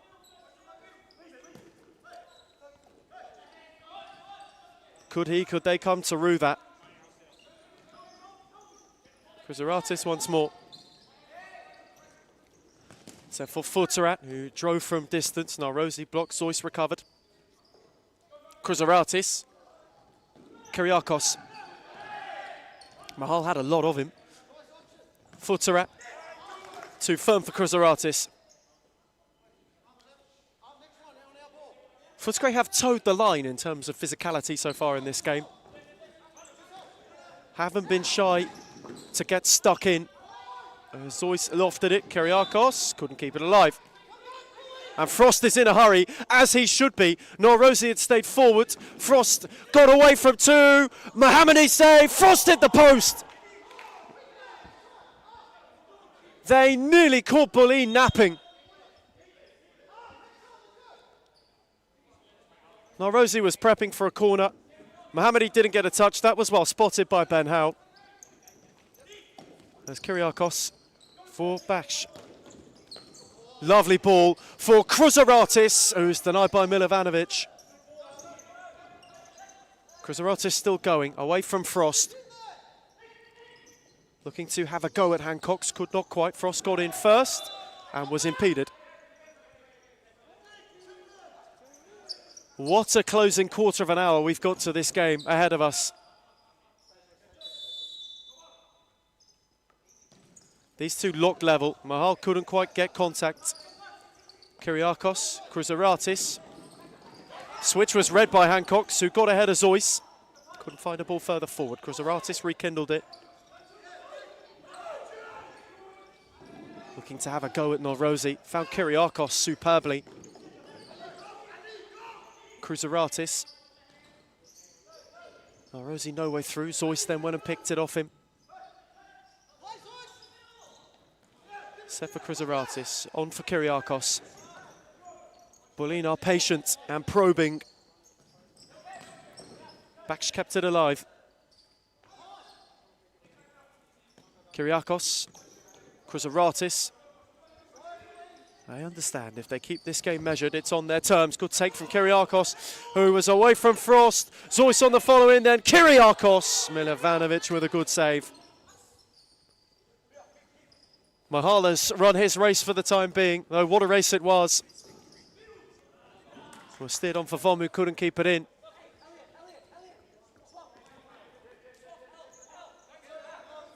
Baksh. Chrysaratis, a very measured bullying approach to start the second half. They maybe sensed that this game was getting away from them the longer it stayed stretched. By trying to play with too much pace, they played into Footscray's hands. Milovanovic, Ramirez, who was a real game changer in the first half. Couldn't guide it for Norozi in the channel.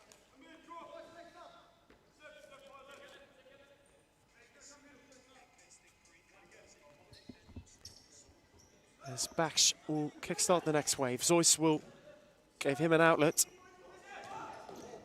Steered down the line for Kyriakos, who could not keep it alive. Frost had marshalled him closely.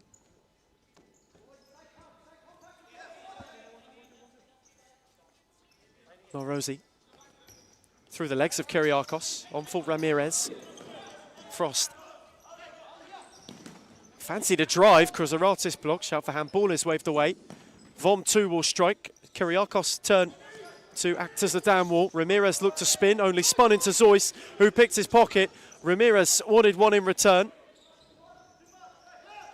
Still going is Zeus, and he did superbly to find Kyriakos. Chrysaratis. Baksh will keep it rolling. Kyriakos, Zeus had made the run, went for Chrysaratis instead. Kyriakos, lovely ball, and found Zeus really well, who had two to contend with and couldn't. Frost picked it off, got it back from Ramirez. The break is on for Footscray. Frost went alone and was denied by Mohammadi. What a massive, massive moment that could be. That was the golden look. corner was set short. Kyriakos with a tidy flick. Katiforis now. Read by Frost. Kruzaratis mopped up. Ramirez lunged in. Katiforis kept it rolling. Kruzaratis deflected. Milivanovic tipped it over at the expense of a corner.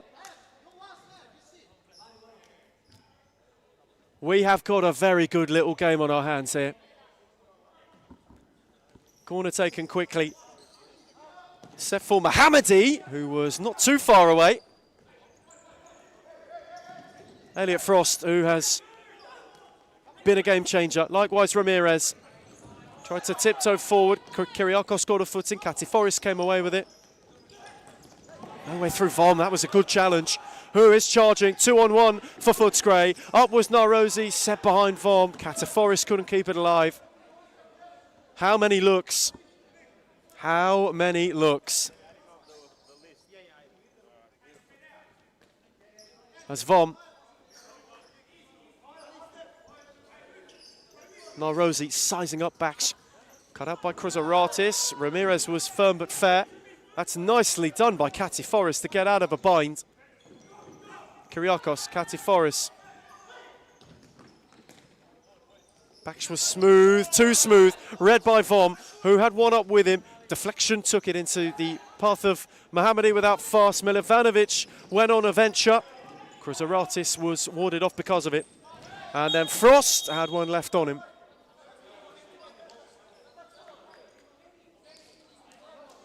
And Kruzaratis is not happy. He's continuing to converse with Ben Howe.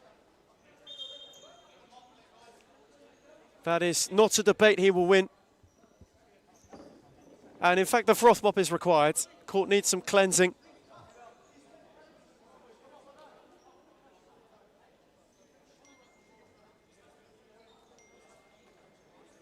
Kruzaratis and Ben Howe continuing to converse.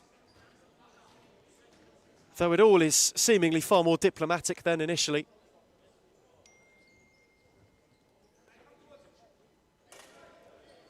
Again, the work of Nick Parthamos, never unseen, never undervalued. That's a good take from Ramirez, though Katiforis ensured he could not do more with it. Footscray have got one of the title hopefuls right where they want them. Bulleen are hanging in there, though Rasul has ripped it away from Vom, and the slide from Frost was critical. Rasul set, Kruzaratis battled, likewise Ramirez. Sebastian Ramirez, who was lunging not just once or twice. Frost then proved Kruzaratis had a lot of him. Howe waved it away. No foul either way. Ramirez kept going. And Herrera will catch it sweet. Mohammadi will release Kruzaratis, who couldn't get it under. And again, the game has become stretched, which is where it falls, fortunately, for Footscray. Katiforis intervenes. One was on a run, ball was out of play. They did draw in early May, round 9, these two.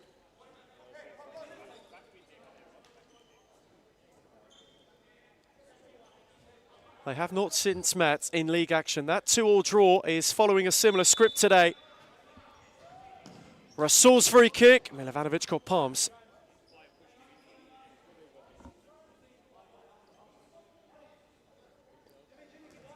Stojanovski not pleased about the contact. Kruzaratis is corner in the meantime. They will do it all over again. Von was there to intervene. Kruzaratis with height. Milivanovic got a fingertip. Just to divert it from danger.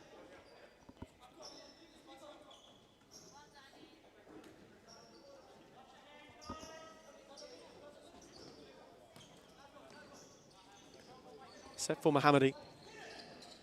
Invited to venture, invited to drive, blocked by Herrera. Katiforis, Kyriakos. That's a good challenge from Herrera, whose foot in was firm.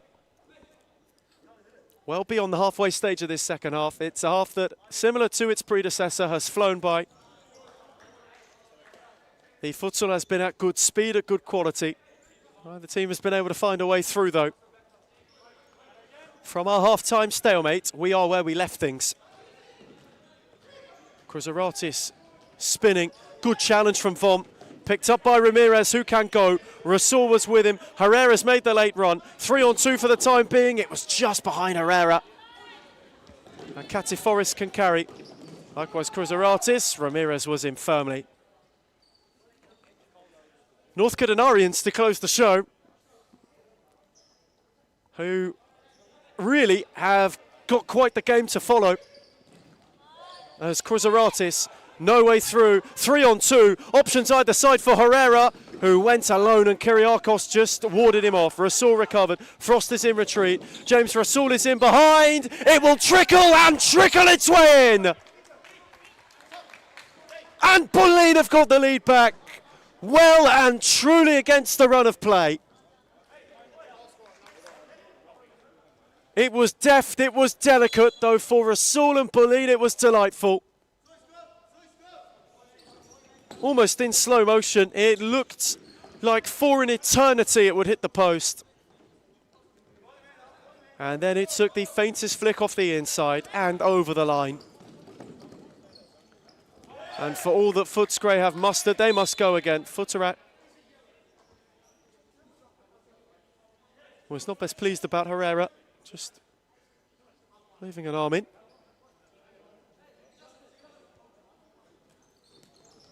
Stojanovski clipped only to Futterat.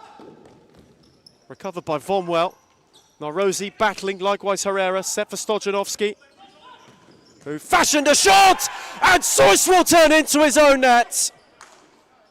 And Footscray have found a way again. Stojanovski steered it, the final touch off Seuss.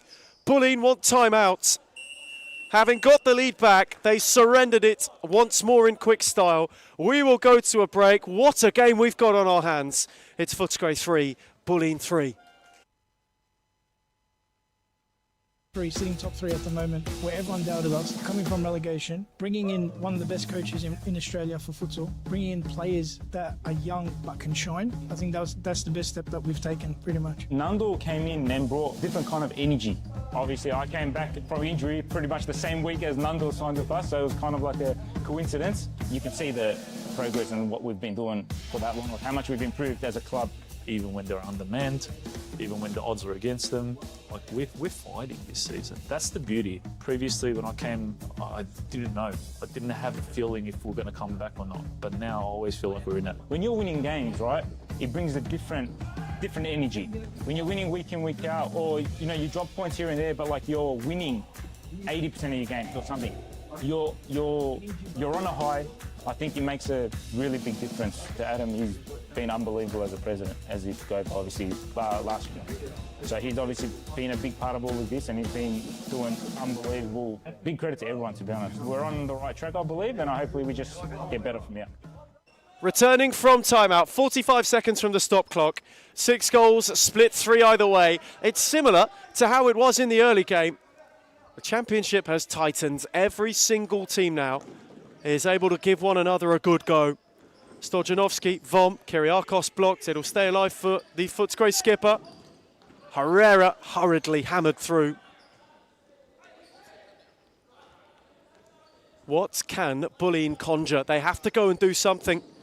Otherwise, still they will be from the summit. Gap to Kensington will be a point. The title race, the promotion race is getting tasty too. Footscray, if they are to pinch one, go within 3 points from the playoffs. It's all to play for. Stojanovski, Vom. Rosie was pressed by Zoyce, who was the misfortunate member to turn into his own net. And give Footscray parity once more. Katiforis, too much on it. Stop clock territory hit. 5 to find a winner then.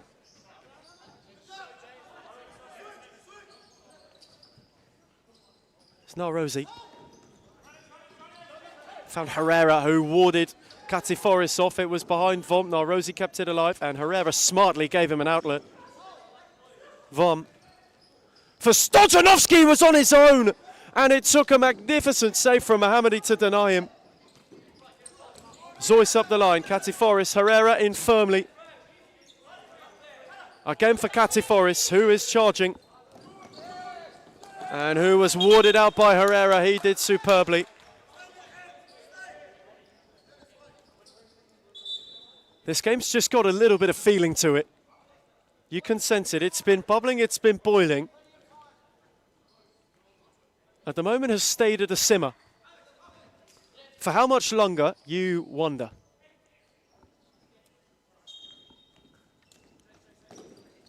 Here is Narosi. Stojanovski, Zeus immediately went to him and tried to get a foot in. Super spin from Stojanovski. Footer out, left one in. And for it, will find himself in the book. That was rather reckless. Stojanovski again is writhing in pain. Something like that had been coming. Futterat in the book. He can have not a lot in the way of disagreement with that. Stojanovski, for now, gingerly continuing. Herrera's stint came to a close. Mohale's awaiting reintroduction. It'll be Frost's free kick. He called it sweet too. Beaten away by Mohammadi. Must be said, Kevin Mahal's got a very Luis Suarez-esque tape on his hand today. As Mohammadi concedes a corner.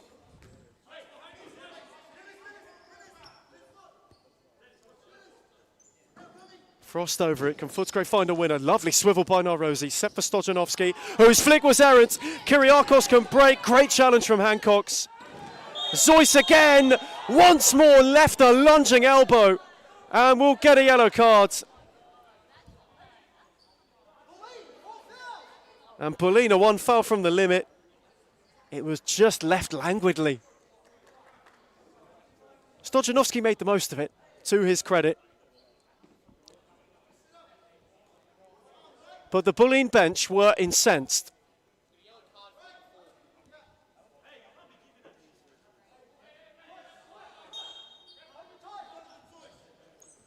Now Rosie's free kick, oh my word, that was it well. And it was not far away. Kruzaratis, Stojanovski on for Frost, who didn't catch it sweetly. Again Kyriakos, set for Zeus, who was starved of options. Kyriakos gave him an outlet. Futterat. Stojanovski's foot in, a good one. Kyriakos, Kruzaratis. Corner.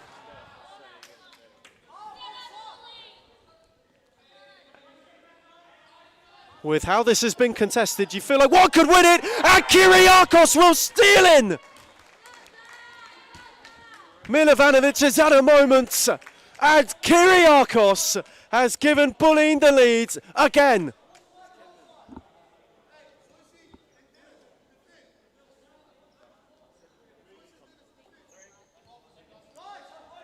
And they've got it to do once more.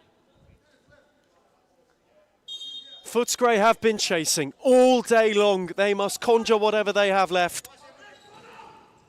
Narosi was immediately in. Frost took over from Stojanovski. Elliot Frost is twisting, is turning. They sat down Kyriakos, whose challenge was a good one.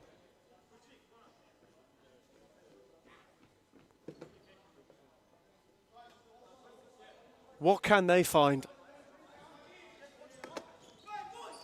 Stojanovski, footer at him firmly.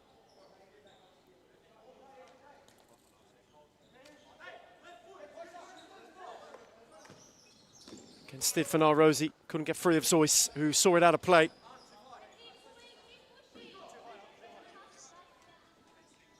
What about it? From Kyriakos, at the moment he is proving match winner. He might be proving title race turner. Long by Mohammadi, Hancocks, Kruzaratis, engrossed in battle again. Lovely ball for Kyriakos, that's a brilliant save from Milovanovic at a critical time. Bullying corner, though they could have had breathing room.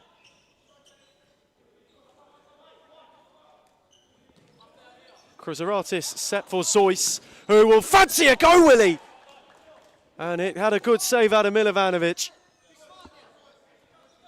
He called it sweet, did Zeus. Bullying corner, set for Kyriakos. Kruzaratis. Sizing up Stojanovski, away from Stojanovski. Kruzaratis nearly beyond the lot. And now they've got a counter to defend. Good take from Frost. Zeus has got to be cautious. Stojanovski on the overlap. Good slide from Futsarat.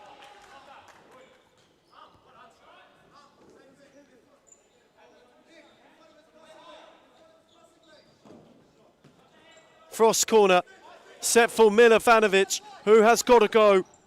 Given away for Kruzaratis, who just couldn't keep it down. 2.5. Can Bulleen hold on? Can Footscray find something? Kruzaratis dragged by Stojanovski. Oh dear. This is all getting a bit ridiculous. Kruzaratis in the book. Stojanovski's going to join him in quick succession.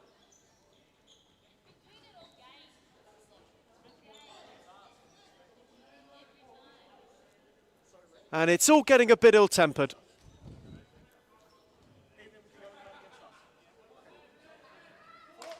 Kruzaratis had had enough.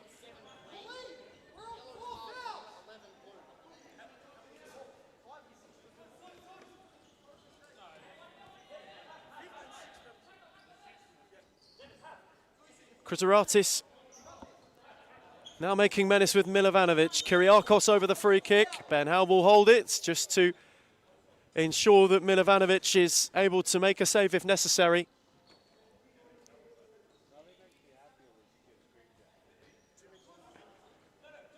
Game that's become a bit spiteful. Kyriakos crashed it, Frost did his job. Ramirez now can roam. Sebastian Ramirez charging. Fashioned a ball, set for Frost. Hancock's didn't catch it. Narosi was in behind. Mohammadi denied him. Set for Frost once again. His touch was heavy. Zeus took over. Now Narosi into the palms of Mohammadi, who will calm it all down. A Footscray flurry. Kruzaratis couldn't keep it alive.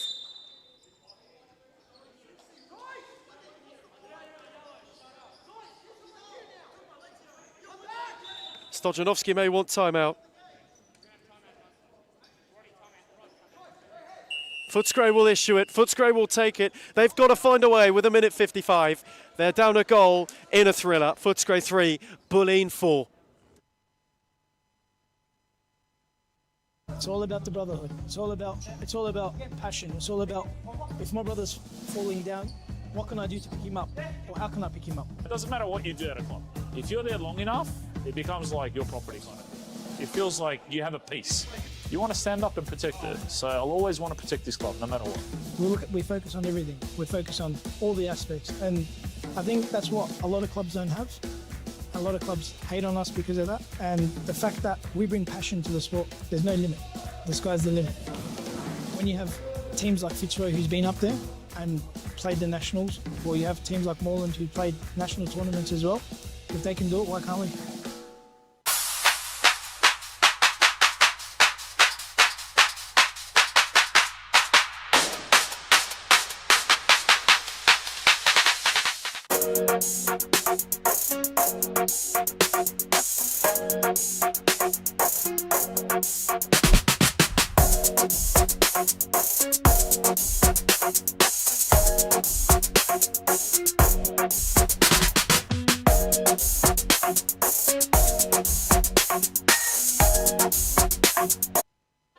Here we go then.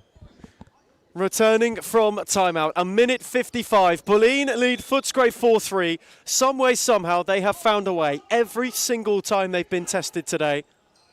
Footscray wanting to just find one more answer themselves. Hancock's behind Narosi. It's a game that's gotten just a little bit spiteful in this second half. Nothing short of physicality, nothing short of just a little bit of contact, to put it bluntly.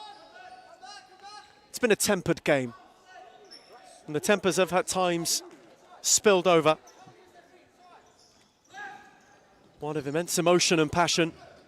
Kruzaratis, Hancock's, Bulleen press high. Now Rosie, that's a great ball. Out to find Frost, who's got Zoyce in retreat. Up was Ramirez. Big block from Kyriakos.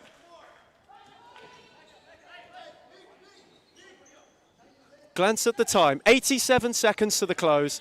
Ramirez twisting, turning. Frost wanted to continue. Kyriakos and Zoyce ensured there was no way through. Fizzed for Ramirez, whose touch was too heavy.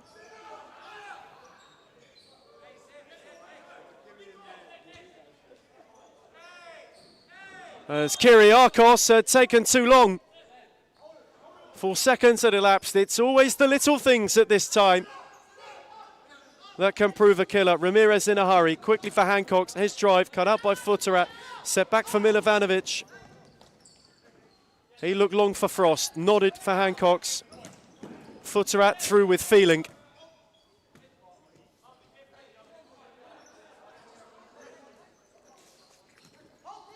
Time is ticking. Ramirez twisting, turning, set for Frost, who thumped it wide. Nearly, oh so nearly. Hancock's battling, Kruzaratis wheeling. Vom got a foot in, Milovanovic will gather and quickly release Hancock's. They've got to go, final 60 seconds. Now Rosie, Vom, Futterat again too firm.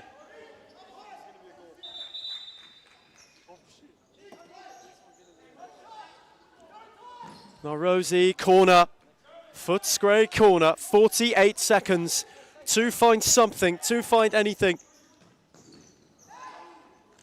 Kevin Mahalu in the first half was man for the last minute. He is still steadfast to substitute.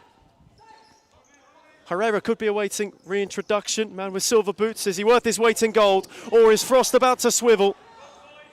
Kruzaratis was in firmly. Vom got a foot in.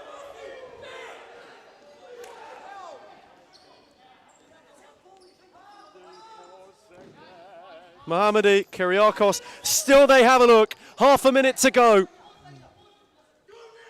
Vom is carrying, Kruzaratis just held off.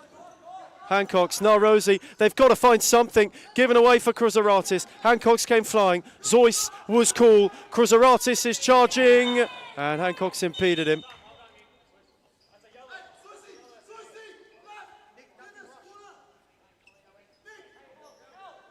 "13 seconds, Bulleen nearly there. Kyriakos didn't catch it. One last look then, 11 seconds on the clock. Can Footscray find something? Milovanovic long, Kyriakos up. Now Rosie, Hancock's, good take. The clock is going to beat them. Bulleen are going back to the top of the table. Unless there is something in the second that remains.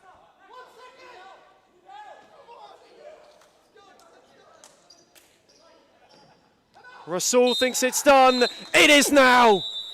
Top of the table for Bulleen, who won a truly topsy-turvy game. A bit of a brutal second half. A slog towards the end, though they found a way. Full time in Darabin. Footscray 3, Bulleen 4.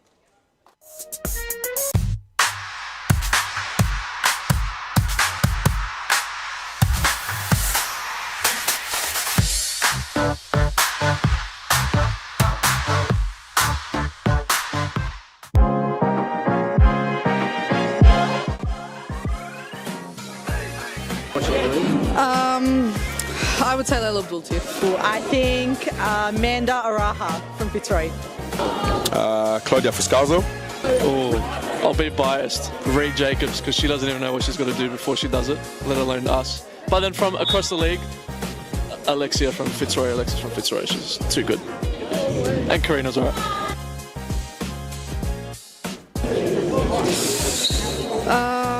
Let me actually think. Fitzroy's white kick. Which team has the best kid in the league? Biased opinion, but also Fitzroy. That's easy, it's us. I'm sorry, it's us. Not a question, Melbourne AKU. Liz Air. I think that one will have to be Layla Abdul-Latif. She would definitely win every time.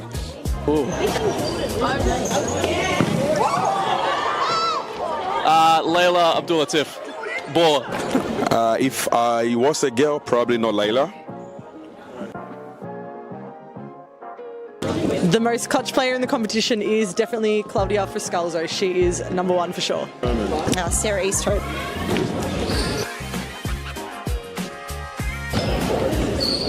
I'm going to say Amanda Aroha. I think this player gets underrated a lot, but Rebecca Davis.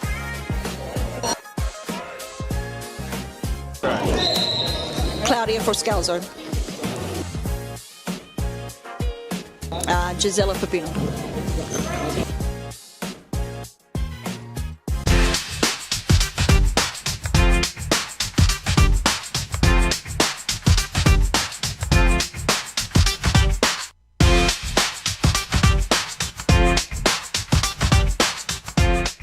Why do people hate Hume, and why do they hate where we're going to and heading to? I can truly say it's jealousy. You can see he's pretty professional now. Even for me, from an outsider's perspective, I can see the development of the club, and it's just a different level. I said, look, I want to take Hume into a different direction of expanding our connections, and that's when we started thinking abroad and thinking about, okay, what's Hume's future looking like? Are we going to sit the same, or are we going to grow? A part of any journey is learning, right? So Adam's learnt a lot, you can see. Made a lot of mistakes in the past. It was a rebuild. I took players from Championship. I took players from outdoor. Anything just to stay into the league. Obviously not to let the Hume badge fall. We took it into a different direction, which was the wrong direction. And you can see how we can transform a team within a very short period of time. It's only been, 6-7 months? And we're like a really well-oiled engine now. Going for top three, sitting top three at the moment, where everyone doubted us, coming from relegation, bringing in one of the best coaches in Australia for futsal, bringing in players that are young but can shine. I think that's the best step that we've taken, pretty much. Nando came in and brought different kind of energy. Obviously, I came back from injury pretty much the same week as Nando signed with us, so it was kind of like a coincidence. You can see the progress and what we've been doing for that long, like how much we've improved as a club. Even when they're undermanned, even when the odds are against them, like we're fighting this season. That's the beauty. Previously, when I came, I didn't know. I didn't have a feeling if we're going to come back or not. But now I always feel like we're in it. When you're winning games, right, it brings a different energy. When you're winning week in, week out, or you drop points here and there, but like you're winning 80% of your games or something, you're on a high. I think it makes a really big difference to Adam. He's been unbelievable as a president, as he goes obviously last year. So he's obviously been a big part of all of this, and he's been doing unbelievable. Big credit to everyone, to be honest. We're on the right track, I believe, and hopefully we just get better from here. It's all about the brotherhood. It's all about passion. It's all about, if my brother's falling down, what can I do to pick him up? Or how can I pick him up? It doesn't matter what you do at a club. If you're there long enough, it becomes like your property kind of thing. It feels like you have a piece. You want to stand up and protect it. So I'll always want to protect this club, no matter what. We focus on everything. We focus on all the aspects. And I think that's what a lot of clubs don't have. A lot of clubs hate on us because of that. And the fact that we bring passion to the sport, there's no limit. The sky's the limit. When you have teams like Fitzroy, who's been up there and played the nationals, or you have teams like Moreland who played national tournaments as well, if they can do it, why can't we?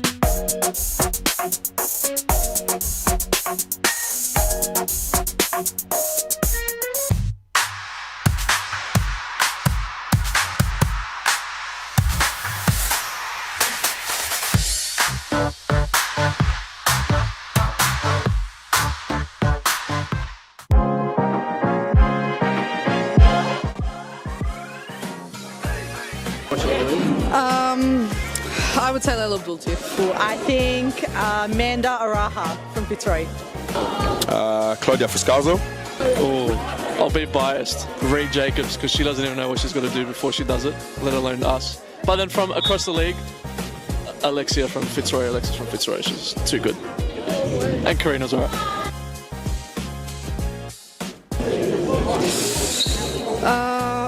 Let me actually think. Fitzroy's white kid. Which team has the best kid in the league?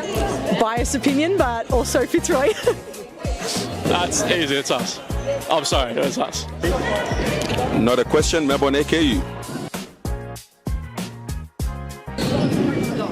Liz Air. I think that one will have to be Layla Abdulatif. She would definitely win every time. Ooh. Layla Abdulatif. Baller. If I was a girl, probably not Layla. The most clutch player in the competition is definitely Claudia Friscalzo. She is number one for sure. Sarah Easthope.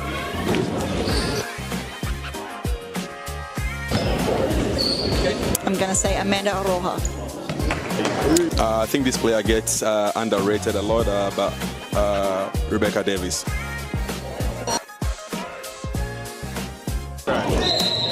Claudia Friscalzo. Gisela Pepino.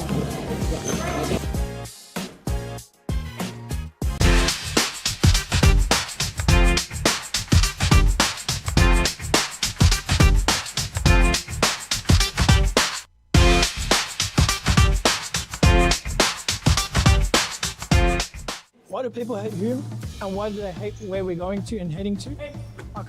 I can truly say it's jealousy. You can see he's pretty professional now. Even for me, from an outsider's perspective, I can see the development of the club, and it's just a different level. I said, look, I want to take Hume into a different direction of expanding our connections, and that's when we started thinking abroad and thinking about, okay, what's Hume's future looking like? Are we going to sit the same, or are we going to grow? A part of any journey is learning, right? So Adam's learnt a lot. You can see made a lot of mistakes in the past. It was a rebuild. I took players from Championship. I took players from outdoor. Anything just to stay into the league. Obviously not to let the Hume badge fall. We took it into a different direction, which was the wrong direction. And you can see how we can transform a team within a very short period of time. It's only been, 6-7 months? And we're like a really well-oiled engine now. Going for top three, sitting top three at the moment, where everyone doubted us, coming from relegation, bringing in one of the best coaches in Australia for futsal, bringing in players that are young but can shine. I think that's the best step that we've taken, pretty much. Nando came in and brought different kind of energy.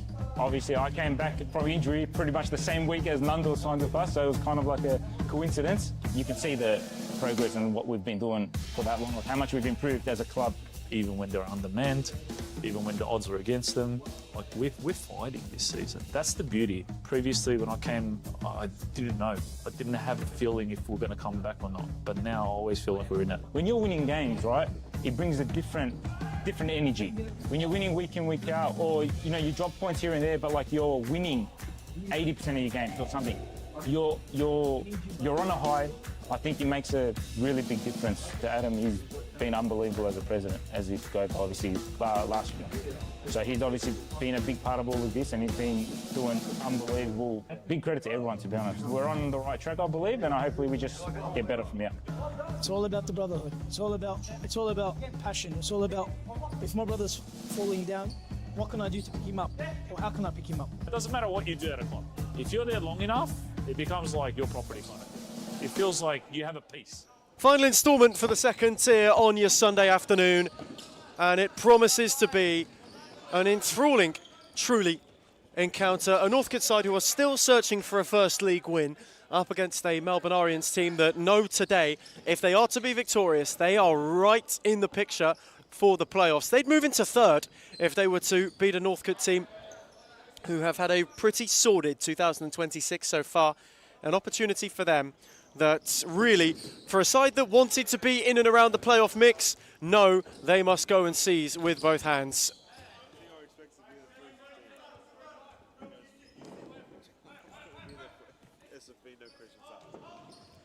As Jalali, current championship top scorer, steered on for Tamori. Now Syed Ali Masavi. Tamori once more. With Loft, up was Merriman. Lynn was battling, likewise Samuel Shimo, who couldn't keep it in. Was he planning on coming all day today? He never told me I had to work until 10 a.m. And I wake up, I'm like, what? Northcote battling at the foot of the table. They know that time is now maybe a factor and have got themselves ahead in very quick succession. Inside 90 seconds. A superbly taken strike. Sauntering in at the near post. Northcote leads. And for Podolinsky, who returned last week, it's a really nicely taken goal. Just the start they needed. For where they created the opportunities and were unable to convert. And for Rilke de Podolinsky, it's a superbly taken finish. He's got them off to the perfect start. Jalali wanting to reply. The sting was taken out of it by Ryan Merriman, allowed carriage to gather. Lewis Merriman was an option for de Podolinsky, picked off by Masavi, who is motoring and steered it agonisingly wide of the back post. Arians looking for a quick retort.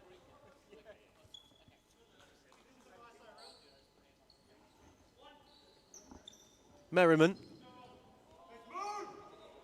is wanting motion, had two at the back post. Look down the line for Pashalidis. Picked off by Tamori, on for Jalali. And de Podolinsky got a foot in.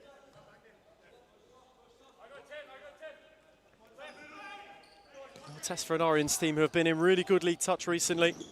Responded with the win last week too. They know how critical today is and how critical it is to close out a championship match day that's given us a lot in really good style. Northcote, this is attempt number 14 at a win this campaign in league action. Picked up only one solitary point up until then. You think of how different this team looks to that which started the championship season. They have a much more balanced mix in order to try and make a late lunge at survival.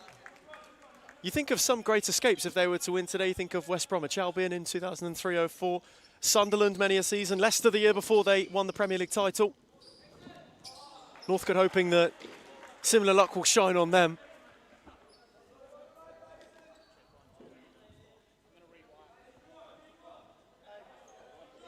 And at the moment, today, they will be hoping to continue their bright start. De Podolinsky again has peeled and has won a corner.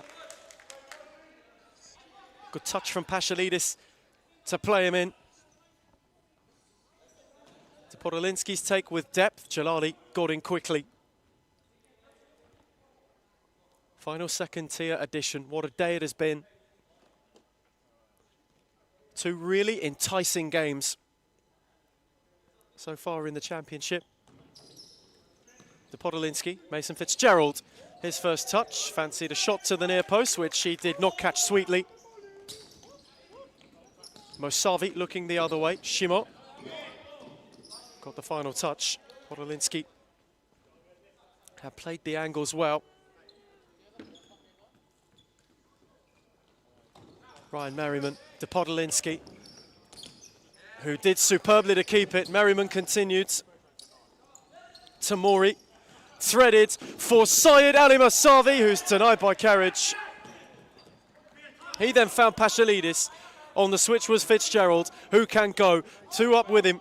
Sizing up Shimo, and the ball was steered without much guile to the back stick. Now Jalali on the counter. Away from two, denied by carriage. He went long for Pashalidis, who couldn't get the flick to fall under the bar. Bright Northcote start, though. Adorned in all white bar a central strip of turquoise. As Masavi, with a delightful little dink, gets Arians level in a flash. Back at a place he calls home, and truly back in the goals is Syed Ali Masavi. And all of the early Northcote pressure dissipates in kind. Perfect response. Lewis Merriman was charging. Pashalidis was at the back post.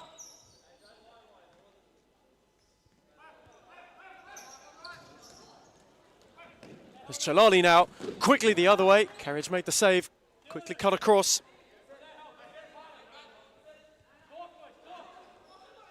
Space had opened up invitingly. Northcote were cut open. Jalali fizzed with pace to the near post. Nodded up for another corner. Now Tamori. Pashalides in the way. Refereeing team for your final championship instalment. Rodrigo Salas the far side. Michael Ciaris on the broadcast side. Minding the benches and the time is Ben Howe. As Alejo Suarez looked to slide in. And Ali Reza Shamkhani clears towards the commentary box. Lynn moved it on. Ryan Merriman gave it a poke. Jalali was again across in order to go and meet it.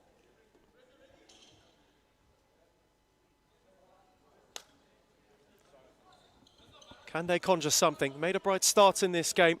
The equaliser has curtailed that a little bit. Merriman. Twisting, turning. Lynn was with him. Free kick. Belatedly awarded.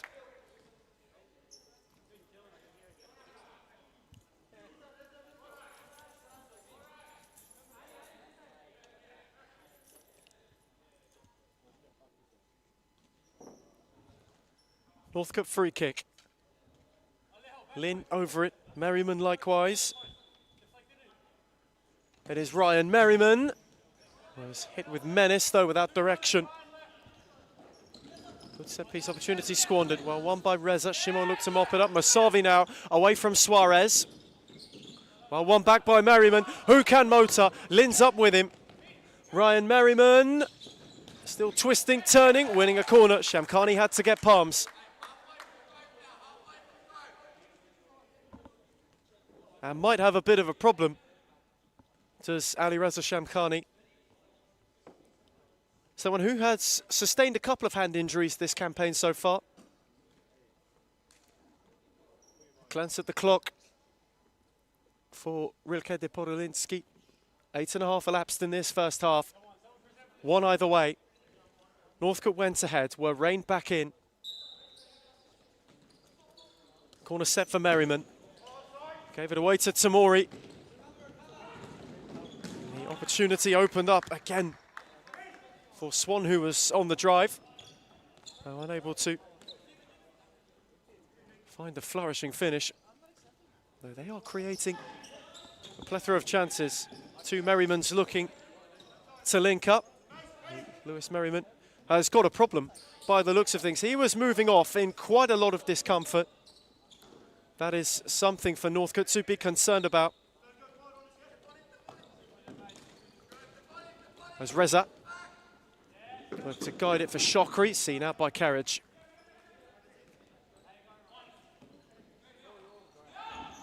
Speared, Shamkhani came out and then ducked under to prevent a corner, knew he could not get there.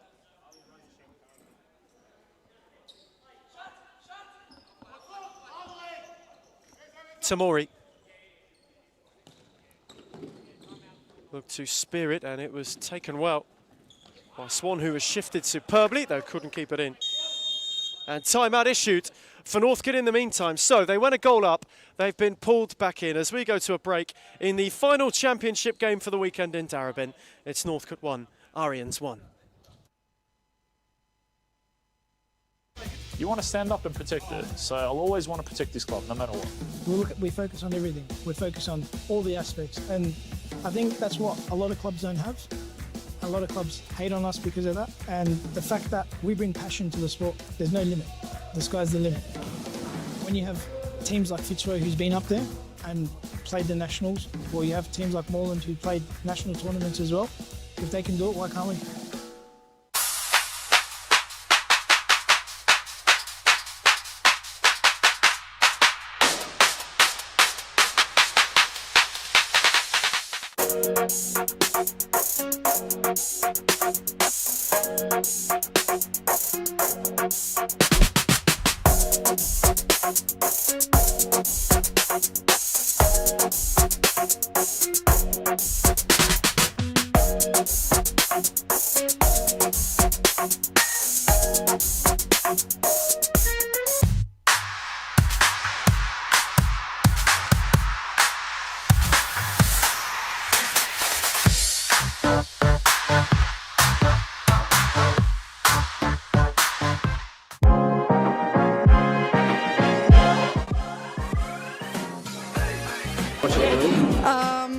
Turning from timeout for the first time.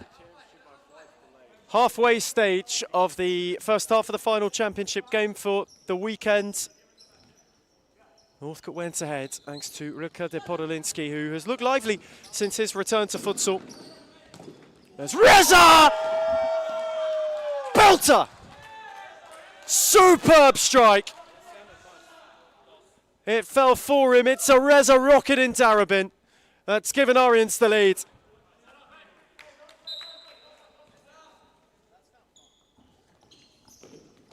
Can you catch it, Sweeter? He might get another look. Slipping, sliding, unable to get further forward. Reza recovered it.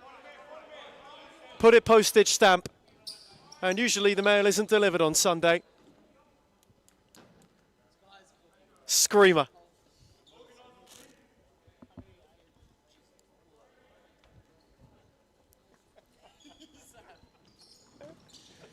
There's the Podolinski, went searching for Lin and was unable to find him. Masavi. Ball was errant. Fitzgerald will see it out of play. And so if it stays this way, for Melbourne Arians, it's the top three. Come the end of the weekend. Opportunity to land in the playoff places. As Lin was battling, Tamori got a foot in.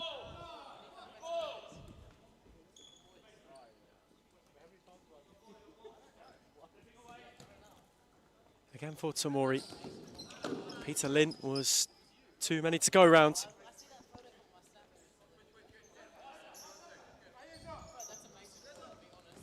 There's Reza, no way through to Podolinski, recovered by Gonzalez. Lin will have a drive. Shamkhani down to save.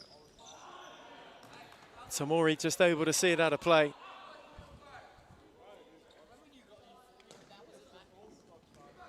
Again for Reza, who was unable to take it under.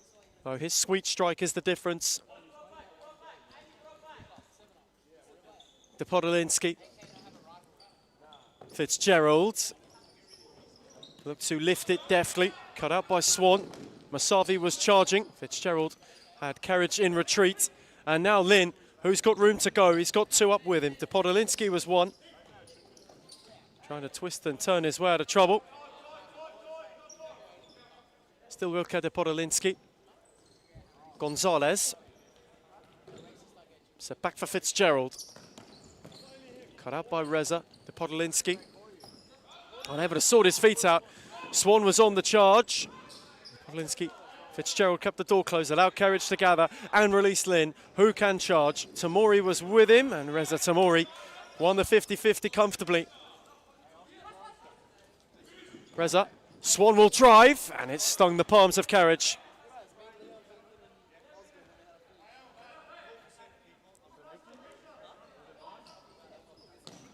Swan again got a look and was just unable to steer at the other side of the post.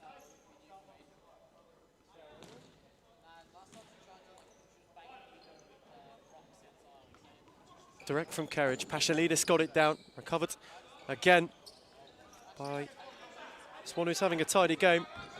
Shokri, Jalali. Steered down the line. Fitzgerald was battling. Him and Swan had been entangled with one another. Mason Fitzgerald was not best pleased.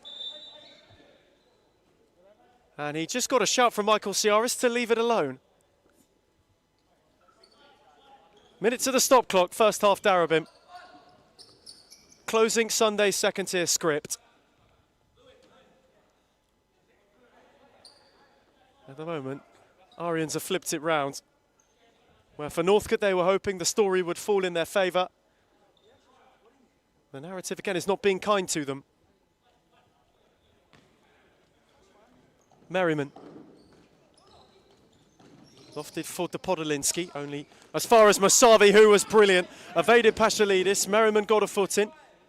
Pashalidis looked to recover. Shokri, Jalali on for Masavi, and carriage was there Likewise, Lewis Merriman to clear. He has got a real problem, has Lewis Merriman. He's clutching at his hamstring after every passage of play at the moment. As Jalali bundled.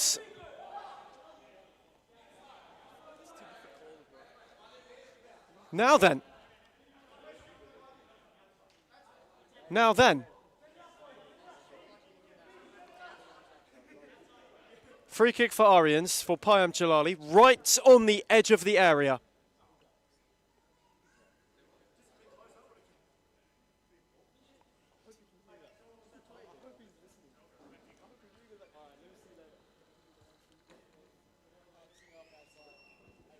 Jalali, Masavi over it.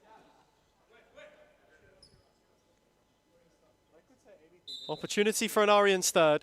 Masavi will leave it, Jalali will drive it, Carriage will deny, not once but twice.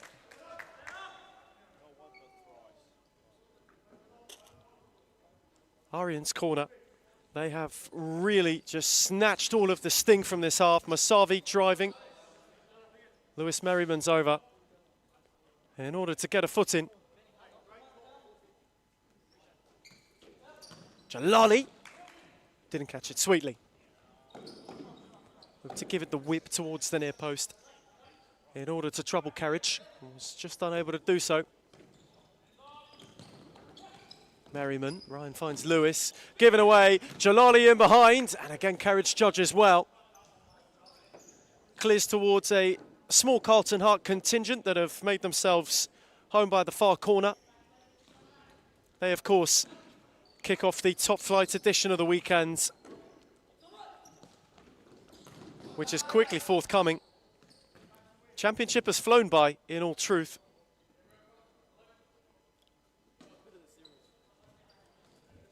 Top flight is well and truly on its way. Heart open against the reigning champions. The Blues have got Thornbury, Pascoe Vale, Aku, who are both in need of a reply to close the show. As Masavi will pick out the top corner. Double delight for him. And Aryans are flying towards the playoff places. Superbly struck. Got half a yard and poked it right into the top corner. And for Northcote it goes from bad to worse as Lynn was given a flick by Masavi inadvertently. So it will be a free kick.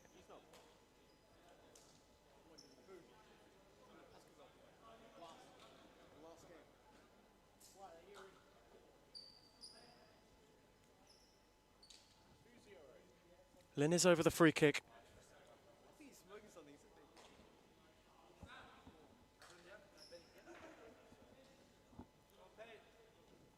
Can Northcote conjure something to halve the deficit? Peter Lynn will drive, Shamkhani will deny. Merriman will give it away to Jalali, who can drive, and the options are flooding forward for him. Payam Jalali wanted to go alone, steered for Shokri. Masavi was inadvertently there to block it. And Alejo Suarez went and got a foot in.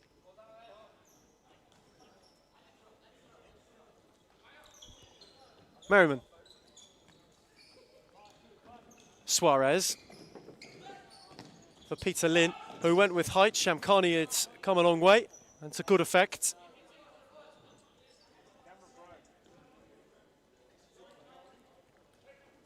Again for Peter Lynn. On for Pashalidis. Given away to Shokri. Jalali looked to move it. Alejo Suarez got a foot in. Masavi got away from Lynn. Had Suarez to go at. Masavi went through the lots and steered his effort wide. Man who's hunting a hat-trick before this half is out. Had a good opportunity to drive forward and inflict further pain. Alejo Suarez. Merriman. To shift it down the line, Shokri. Unable to find any way further forward. It's been a half that has not always flowed freely. That's nice from Pashalidis and Merriman. Again, Shimo got a foot in. Pashalidis kept it alive. And Shaban Shokri came through to make sure.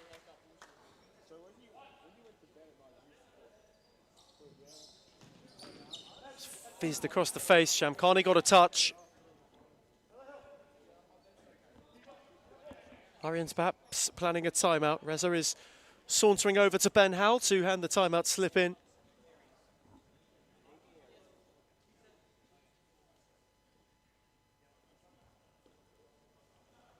Next possible opportunity. Lin will take, Suarez will drive. Chokri was again there to block.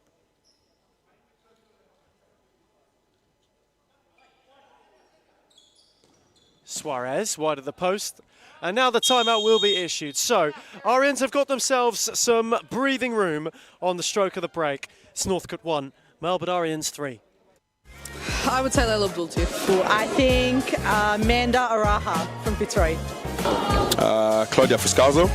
Oh, I'll be biased. Reed Jacobs, because she doesn't even know what she's got to do before she does it, let alone us. But then from across the league, Alexis from Fitzroy. She's too good.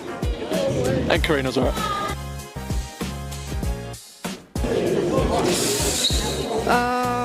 Let me actually think. Fitzroy's white kit. Which team has the best kid in the league? Biased opinion, but also Fitzroy. That's easy, it's us. I'm sorry, it's us. Not a question, Melbourne AKU. Liz Air. I think that one will have to be Layla Abdul-Latif. She would definitely win every time. Ooh.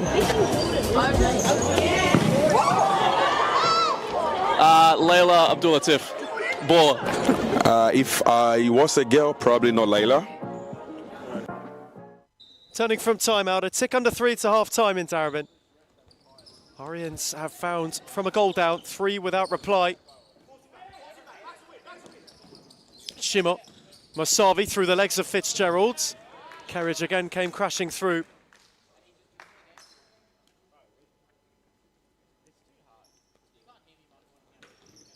Dying embers of this half, Arians would want to conjure perhaps a fourth, just to give themselves some more breathing room.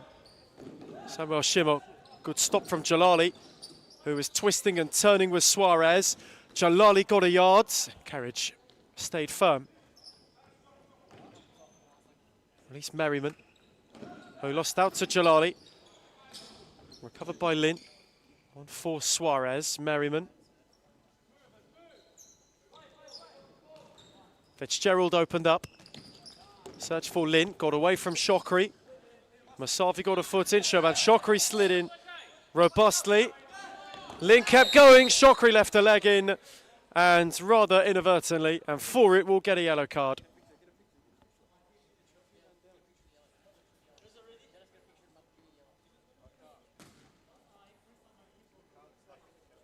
Shaban Chokri does have a problem, but will also be in the book for a deliberate leg left in.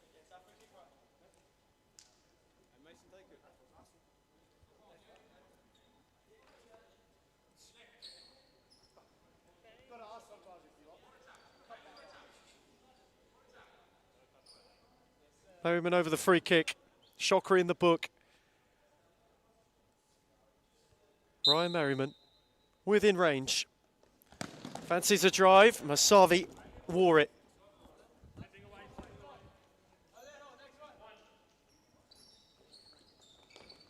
Set for Lin. Away from Masavi. Wonderfully done. Cleared by Tamori. Merriman was mugged of it by Masavi, who is motoring. Masavi for Shimo, who will thrash it in on the break.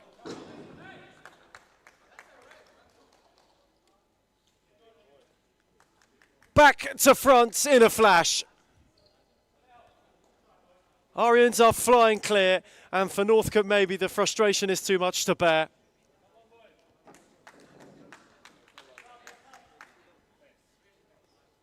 Samuel Simo on the score sheet. Broke free of Fitzgerald at the back post and applied the finishing touch. Merriman speared it. That's a good take from Suarez. It was hit with pace. Tamori got a foot in because of it.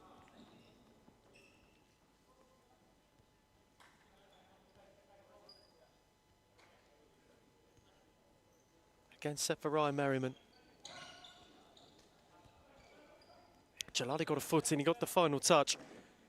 93 seconds to the break for the closing installation of the Series Futsal Championship today. Tamori, well up by Fitzgerald.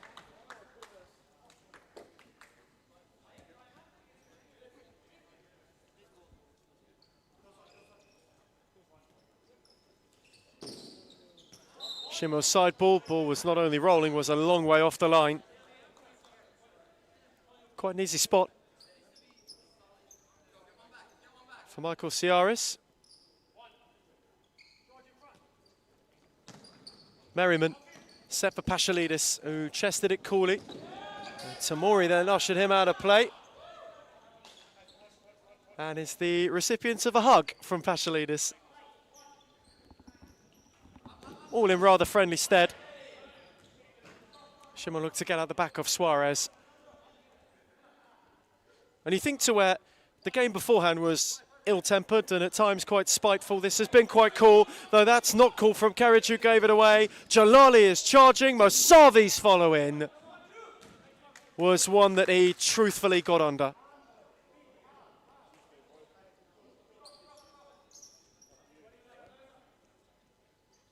Good opportunity for him at the back post to go and get himself a first half hat-trick. Pashalidis, Shamkhani was not to be caught out. Jalali, his touch was loose. Shimo will give chase. Karic will gather and release Merriman, who was unable to flick it down the line. As Shimo will drill in another. 5 for a side flying towards the playoff places. And for Northcote, the mire deepens.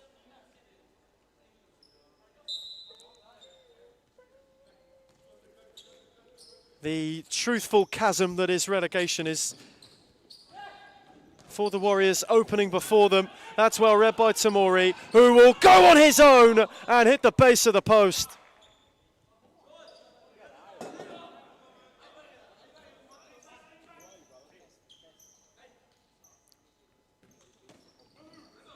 Merriman took with haste, shouldered on by Tamori. Jalali, good challenge from Fitzgerald. Tamori then through, on for Shimo. Return for Tamori, who will flash it far over. "21 seconds to the break. Fitzgerald will make way. Suarez, lovely turn. Away from Jalali, on for Merriman. Lewis Merriman charging. And still is not quite fully 100%. Man who is playing through the pain at the moment, but you wonder when that could reach its limit. Merriman lunging. With a second to go to the break. Arians firmly in control at the moment, are headed for the top 3. Side who made the playoffs right at the end of last year are on course to be back where they want to be. Half-time in Darabin. It's Northcote 1, Melbourne Arians 5.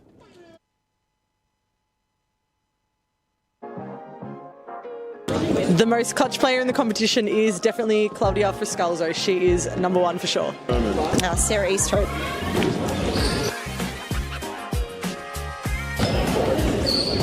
I'm going to say Amanda Aroha. I think this player gets underrated a lot, but Rebecca Davis.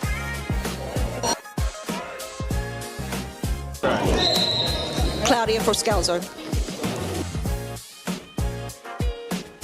Gisela Pepino.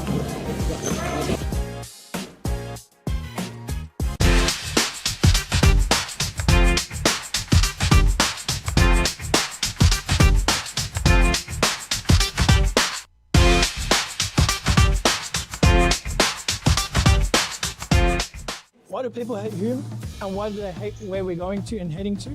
I I can truly say it's jealousy. You can see he's pretty professional now. Even for me, from an outsider's perspective, I can see the development of the club, and it's just a different level. I said, look, I want to take Hume into a different direction of expanding our connections, and that's when we started thinking abroad and thinking about, okay, what's Hume's future looking like? Are we going to sit the same or are we going to grow? A part of any journey is learning, right? So Adam's learnt a lot, you can see. Made a lot of mistakes in the past. It was a rebuild. I took players from Championship, I took players from outdoor, anything just to stay into the league. Obviously not to let the Hume badge fall. We took it into a different direction, which was the wrong direction. And you can see how we can transform a team within a very short period of time. It's only been, what, 6-7 months? And we're like a really well-oiled engine now. Going for top three, sitting top three at the moment, where everyone doubted us, coming from relegation, bringing in one of the best coaches in Australia for futsal, bringing in players that are young but can shine. I think that's the best step that we've taken, pretty much. Nando came in and brought different kind of energy. Obviously, I came back from injury pretty much the same week as Nando signed with us, so it was kind of like a coincidence. You can see the progress and what we've been doing for that long, how much we've improved as a club. Even when they're undermanned, even when the odds are against them, like we're fighting this season. That's the beauty. Previously, when I came, I didn't know. I didn't have a feeling if we're going to come back or not. But now I always feel like we're in it. When you're winning games, right, it brings a different energy. When you're winning week in, week out, or you drop points here and there, but like you're winning 80% of your games or something, you're on a high. I think it makes a really big difference to Adam. He's been unbelievable as a president, as he goes obviously last year. So he's obviously been a big part of all of this, and he's been doing unbelievable. Big credit to everyone, to be honest. We're on the right track, I believe, and hopefully we just get better from here. It's all about the brotherhood. It's all about passion. It's all about, if my brother's falling down, what can I do to pick him up? Or how can I pick him up? It doesn't matter what you do at a club. If you're there long enough, it becomes like your property kind of. It feels like you have a piece. You want to stand up and protect it. So I'll always want to protect this club, no matter what. We focus on everything. We focus on all the aspects. And I think that's what a lot of clubs don't have. A lot of clubs hate on us because of that. And the fact that we bring passion to the sport, there's no limit. The sky's the limit. When you have teams like Fitzroy, who's been up there and played the nationals, or you have teams like Moreland who played national tournaments as well, if they can do it, why can't we?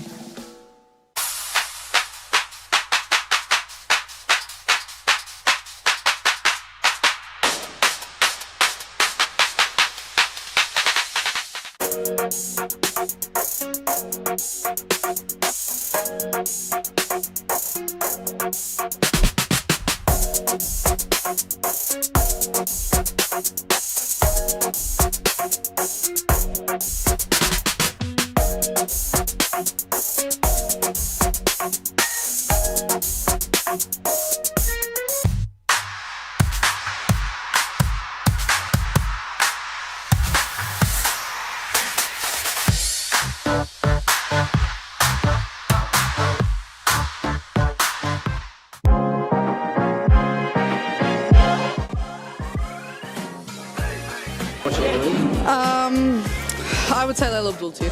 I think Amanda Araha from Fitzroy. Claudia Fuscazo. Oh, I'll be biased. Reed Jacobs, because she doesn't even know what she's got to do before she does it, let alone us. But then from across the league, Alexis from Fitzroy, she's too good. And Karina's alright.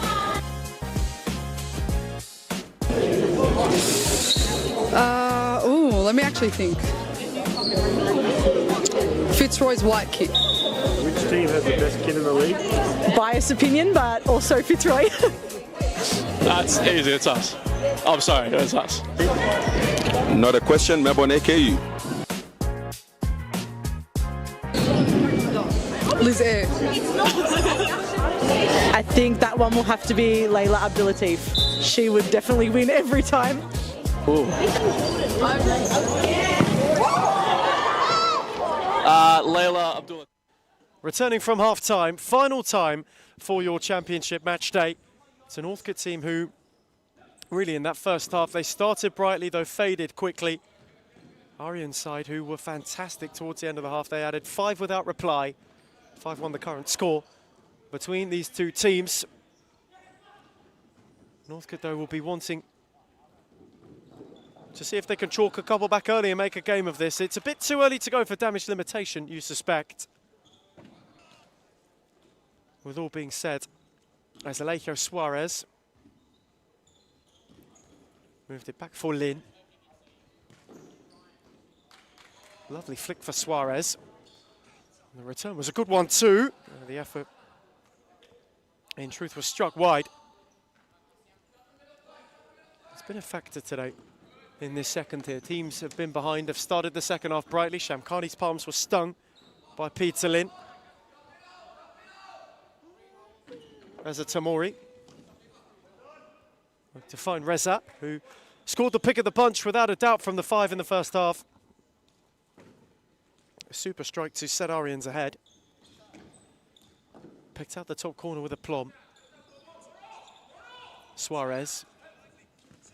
Gonzalez. Lin moved it on for Alejo Suarez. And now Podolinsky. Lin, this is nicely worked by Northcote. Good challenge from Reza. All stayed in play. Carriage to rekindle.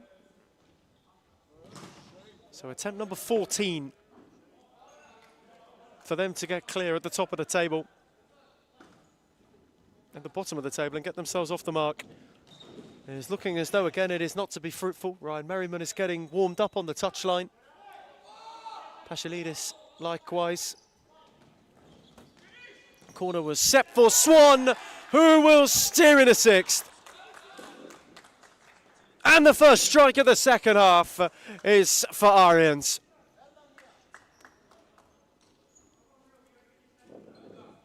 Lovely touch to set it up. Opened up nicely, and he just whipped it with wonderful guile into the far corner. And for Northcote, it goes from bad to worse. Gonzalez, Podolinsky, who, when he scored to put them a goal up, thought this would have been going differently.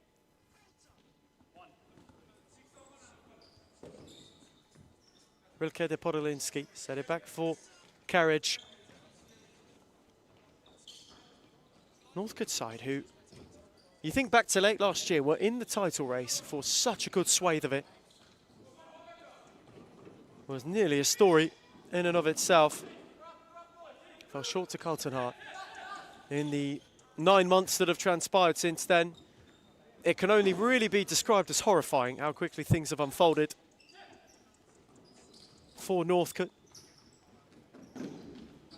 Started the season hopeful of another promotion push. Made a couple of signings. Isho Haskell was one of them. Mason Fitzgerald another. Squad that had a lot of depth as Swan is in behind once again and decided to go the back heel.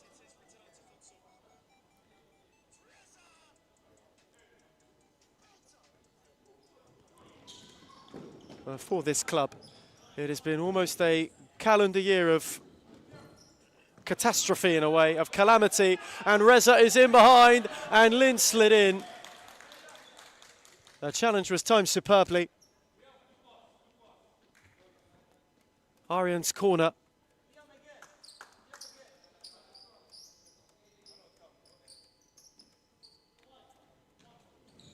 Shokri set for Reza. Return for Shoban Shokri, the ball was out of play. The introduction of Ryan and Lewis Merriman on occasion has still not altered things, though Gonzalez was watered away by Tamori. Shamkhani went up, Reza was on his own again, and this time fires wide of the post. Nearly moment for Arians to add another.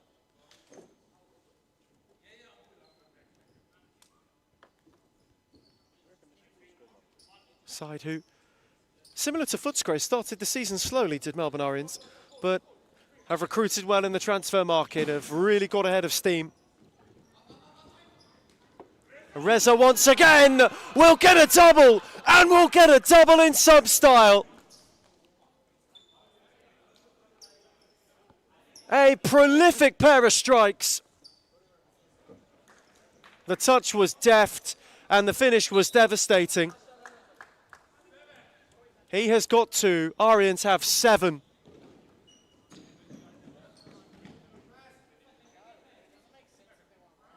And for Northcote, this is a late afternoon that is bleakening quickly.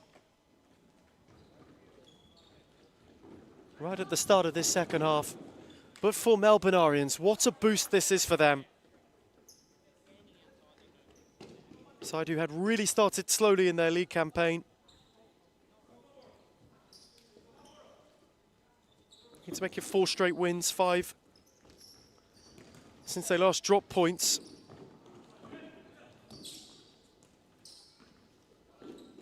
They are now currently 8 games unbeaten and have only dropped 2 points from a possible 24. If it is to stay this way. It has been some recovery since that 9-2 defeat at the hands of Footscray right at the end of March. So the end of autumn and the entirety of winter, where things have chilled down, has been very warm from an Arians front. They've been red hot. Whereas for Northcote, it has certainly had a season where the floodgates opened and have ceased to shut. Podolinsky couldn't steer it for Merriman, picked off by Shimo. Jalali looked to take over. Him and Merriman entangled. Free kick.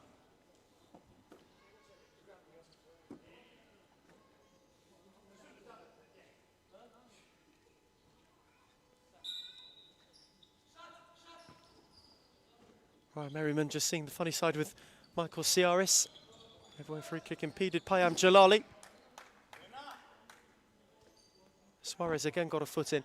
You have a look at this bench. It is a very, very dejected bunch in Northcote white. For Arians, there are still plentiful conversations tactically going on as to how to inflict further pain and how to further extrapolate the scoreline. Suarez took it deftly, moved it on for Merriman. This is a result which, for Arians, is of critical consequence. As Podolinsky is on the charge, oh my word, he went around 3 of them with ease. And Shamkhani was there to deny. Tamori, Shimo, Mosavi, hat-trick. Easy as you like. One end to the other, flipped back to front. And Syed Ali Mosavi sauntered in at the back stick to pile on yet more Northcote pain. Though for Arians, they can see the top 3.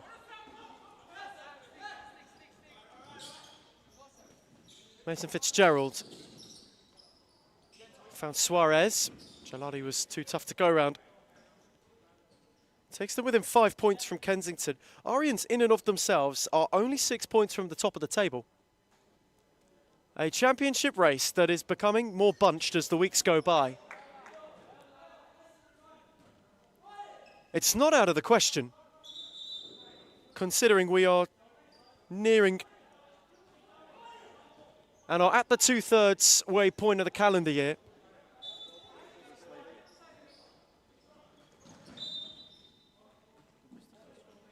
As time had elapsed, Mason Fitzgerald taken too long, and that is a late arrival for Joshua Fusco, the commissioner who has been out west this weekend. Makes his return from Perth. Spent some time consuming the Superliga, so I've been told. Also a big Juventus fan, went over to go and follow them too. Now returns to Melbourne, unfortunately didn't bring the weather with him. Fresh from Tullamarine and into DCSS.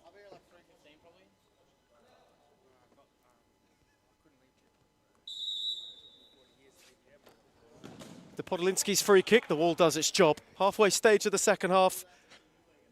Final burst of the championship match day. Arians are top 3 bound. The Podolinsky lost out. Mosavi again is charging. He's been magnificent. On for Jalali, who fancies one himself and goes and gets it.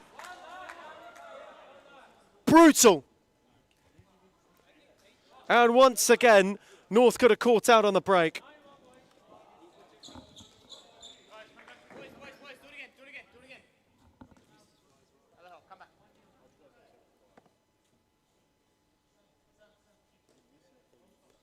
Substitution done properly.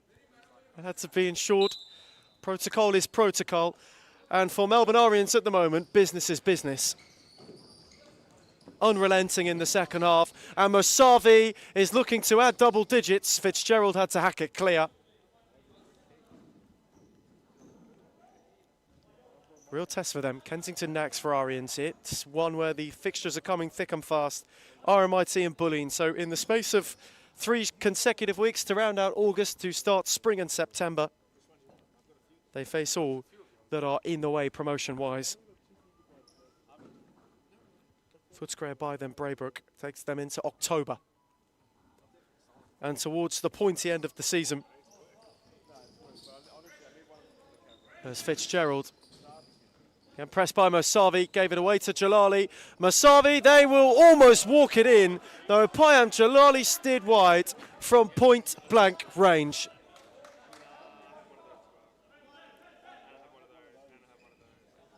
The goal was at his mercy, and he could not finish. Fitzgerald went on the volley. Mason didn't catch it sweetly. Jalali, Musavi, denied by Kerridge, recovered by Merriman. And side Ali Musavi got a foot in.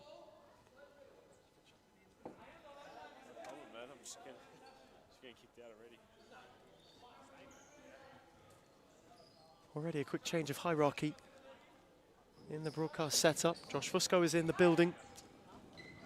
Nick Parthamosu has dutifully seen things as being on conversation as Jalali. Oh my word, 2-on-1. Musavi will steer it with ease. Merriman wants handball, but for Northcote they simply stopped.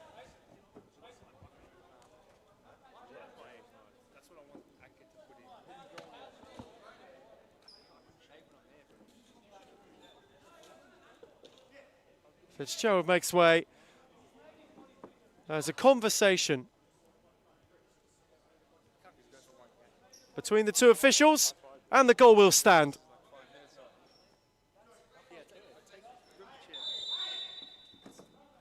And now, at the same time, Finley Kerridge will get a yellow card. It is all unravelling. Out of speed. So far in double digits. Side who in a terrific recent patch. Last time they did so was late April against Braybrook. Second time this campaign they have hit those heights.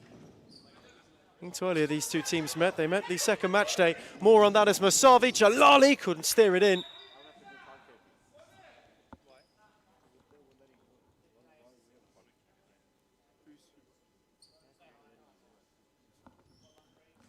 So this for Northcote is all falling apart.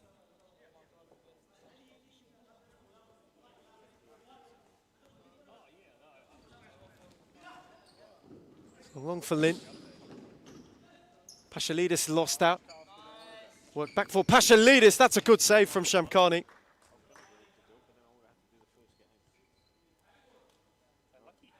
Who had in fact made no impact at all. Ball was flashed across the face from Pashalidis instead.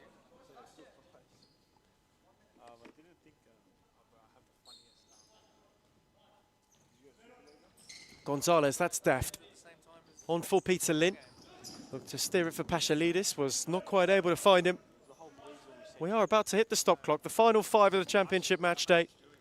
As Musavi is on the charge, the door was closed by 2, picked off by Pashalidis, who fancies a go and steered the effort over.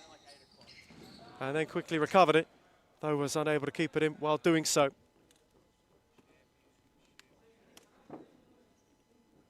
Gonzalez will make way. Mason Fitzgerald to be reinstated.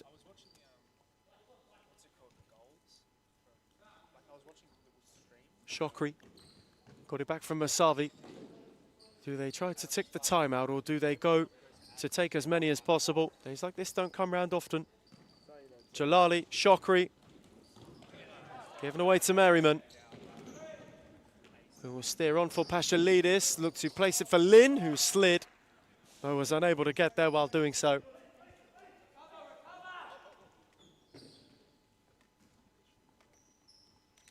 There is quite the image that was just cut from Rilke to Podolinski on the touchline. Head in hands, it's a sore sight for Northcote eyes as Musavi is there to steer wide.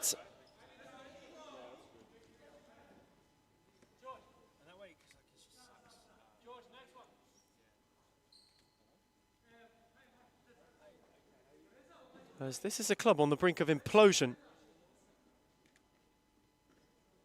More so than anything, Mason Fitzgerald is taking his time to find the ball.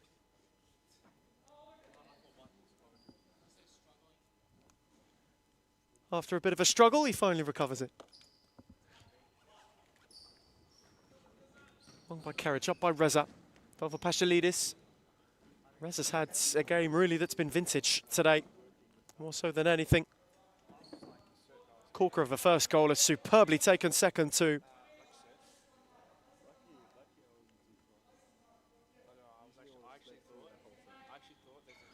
Merriman behind Fitzgerald, who was there to recover. He was most frustrated about the ball that was played for him. Pashalidis unable to find a way further forward. Shimmer had a lot of merriment.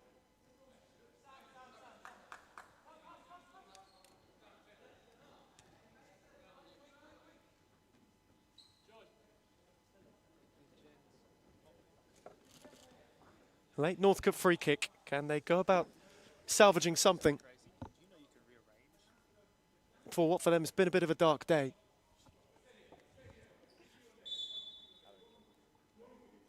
Merriman's free kick, Pashalidis. Fitzgerald will have a go and Reza will intervene.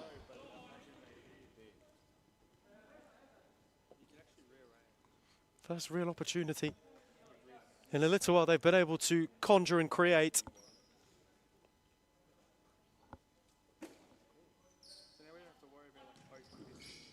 Pashalidis look to return for Merriman. Shokri got a foot in. Reza, Fitzgerald.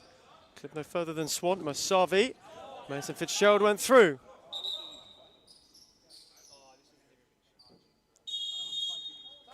Timeout issued by Arians. So, all but 3 to go.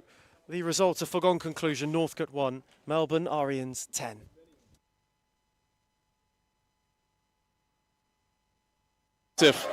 Ball. If I was a girl, probably not Layla. The most clutch player in the competition is definitely Claudia Friscalzo. She is number 1 for sure. Sarah Easthope.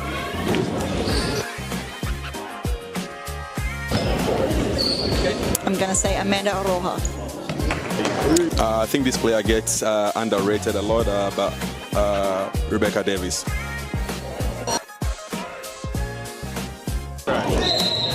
Claudia Forscalzo. Gisela Pepino.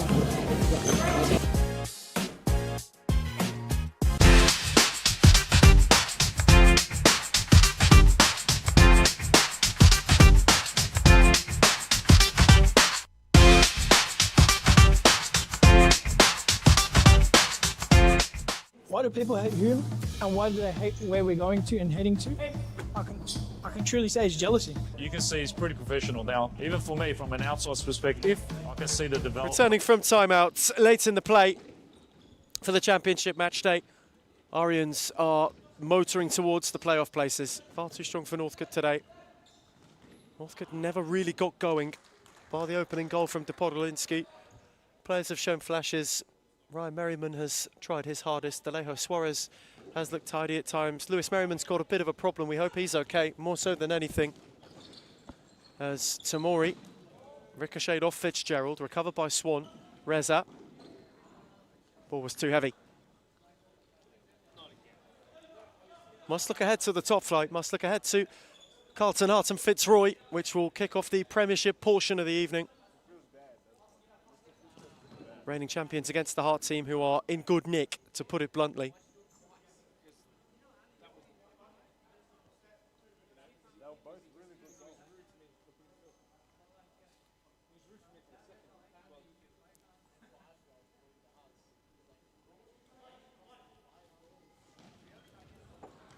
Ball was too long for Reza to go and get on from Tamori.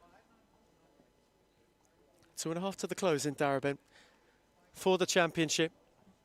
Variants, they look ahead to a trio of tricky fixtures that could be season-defining more so than anything. All of their top 3 counterparts are to be played in time. There's Lin battling. Jalali. Lovely swivel on for Swan. Good read from Merriman. Recovered by Podolinsky. Lin. Peter Lin looked to shift the yard. Podolinsky was lurking. Just couldn't get a foot on it. Flung for Jalali, who's got Fitzgerald to go at. Payam Jalali got away from him, got away from Lin, and moved it on for Swan superbly. Denied by Kerridge, and a mix-up will mean 11. One more. And that maybe sums it up for Northcote. A calamity, a gift.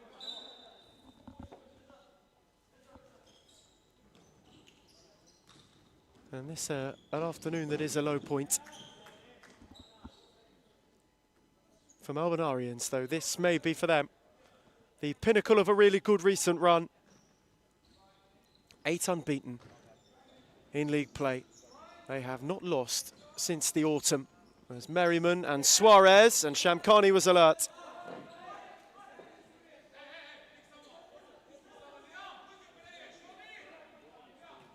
Northcote corner behind Podolinsky, recovered by Kerridge, who clipped it up the line, unable to find anybody. Reza trying to battle firmly with Fitzgerald. Foot on it late.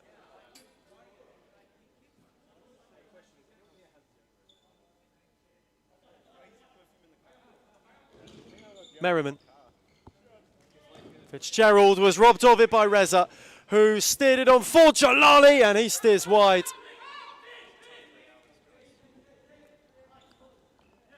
Fitzgerald had his pocket picked. Reza charged forward, they couldn't apply the finishing touch. Merriman lost out to Jalali. Reza continued. Payam Jalali away from Fitzgerald. Jalali went the chip and hit the upright. Nearly something special from Payam Jalali to round it out. Arians are enjoying themselves. The freedom that promotion playoff place comes with. Alejo Suarez did well. Merriman. Suarez, Reza got a good challenge. Shamkhani denied. Reza wore it again inadvertently. Podolinsky will hit the post. Swan got away. Belatedly wins a free kick.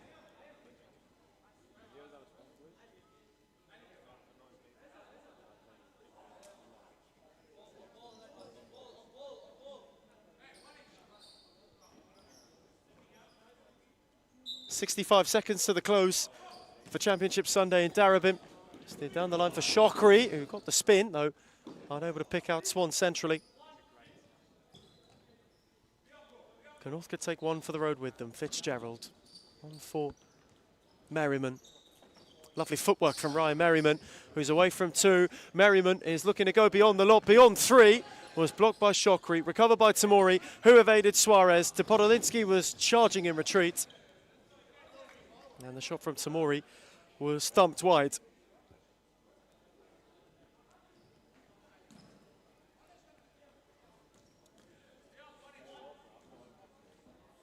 Final minute of the championship match day. Podolinsky, lovely swivel, lovely strike, just wide of the post.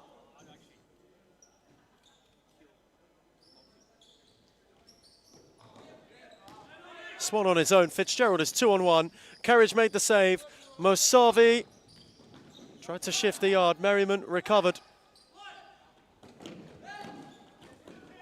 Kept it alive just. Shokri steered it. Kerridge will gather. Flung on for Alejo Suarez.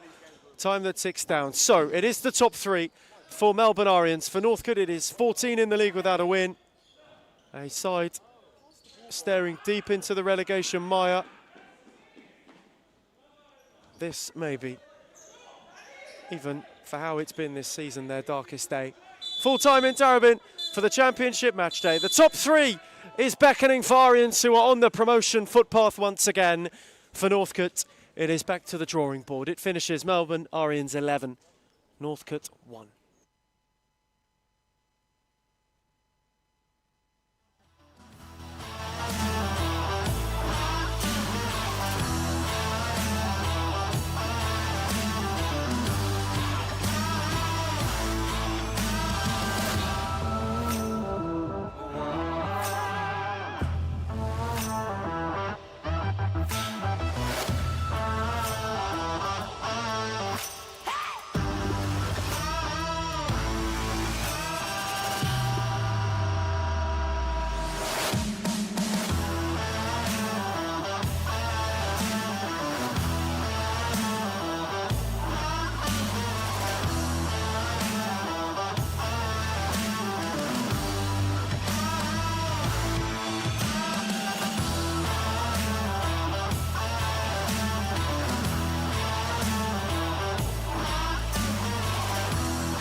I said, look, I want to take Hume into a different direction of expanding our connections, and that's when we started thinking abroad and thinking about, okay, what's Hume's future looking like? Are we going to sit the same or are we going to grow? A part of any journey is learning, right? So Adam's learnt a lot, you can see. Made a lot of mistakes in the past. It was a rebuild.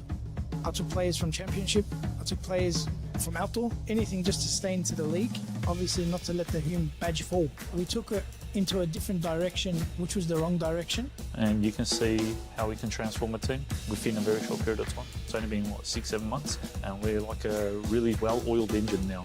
Going for top three, sitting top three at the moment, where everyone doubted us, coming from relegation, bringing in one of the best coaches in Australia for futsal, bringing in players that are young but can shine. I think that's the best step that we've taken, pretty much. Nando came in and brought different kind of energy. Obviously, I came back from injury pretty much the same week as Nando signed with us, so it was kind of like a coincidence. You can see the progress and what we've been doing for that long, how much we've improved as a club. Even when they're undermanned, even when the odds are against them, like we're fighting this season. That's the beauty. Previously, when I came, I didn't know. I didn't have a feeling if we're going to come back or not. But now I always feel like we're in it. When you're winning games, right, it brings a different energy. When you're winning week in, week out, or you drop points here and there, but like you're winning 80% of your games or something, you're on a high. I think it makes a really big difference to Adam. been unbelievable as a president, as he got obviously last year. So he's obviously been a big part of all of this, and he's been doing unbelievable. Big credit to everyone, to be honest. We're on the right track, I believe, and hopefully we just get better from here.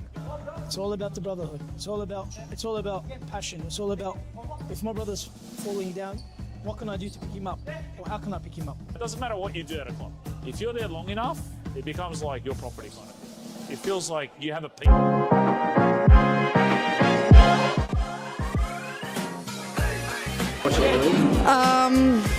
I would say Layla Abdul too. I think Manda Araha from Fitzroy. Claudia Fuscalzo.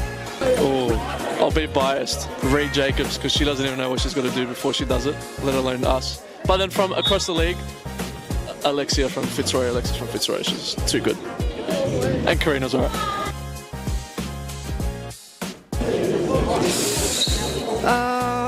Let me actually think. Fitzroy's white kid. Which team has the best kid in the league? Biased opinion, but also Fitzroy. That's easy, it's us. I'm sorry, it's us. Not a question, Melbourne AKU.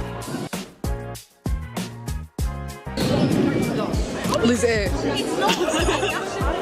I think that one will have to be Layla Abdulatif. She would definitely win every time.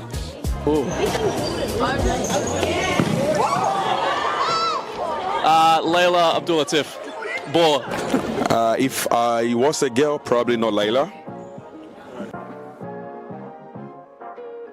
The most clutch player in the competition is definitely Claudia Friscalzo. She is number one for sure. Sarah Easthope.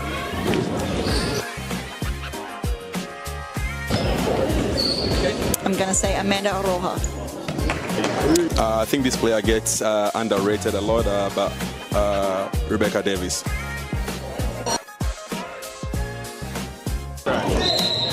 Claudia Forscalzo. Gisela Pepino.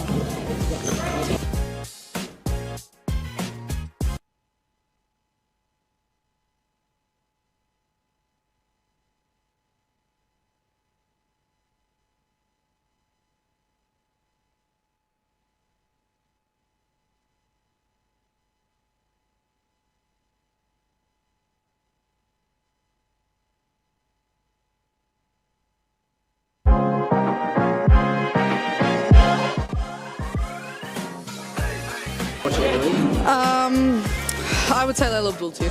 I think Manda Araha from Fitzroy. To do so, and he was also part of that nationals team.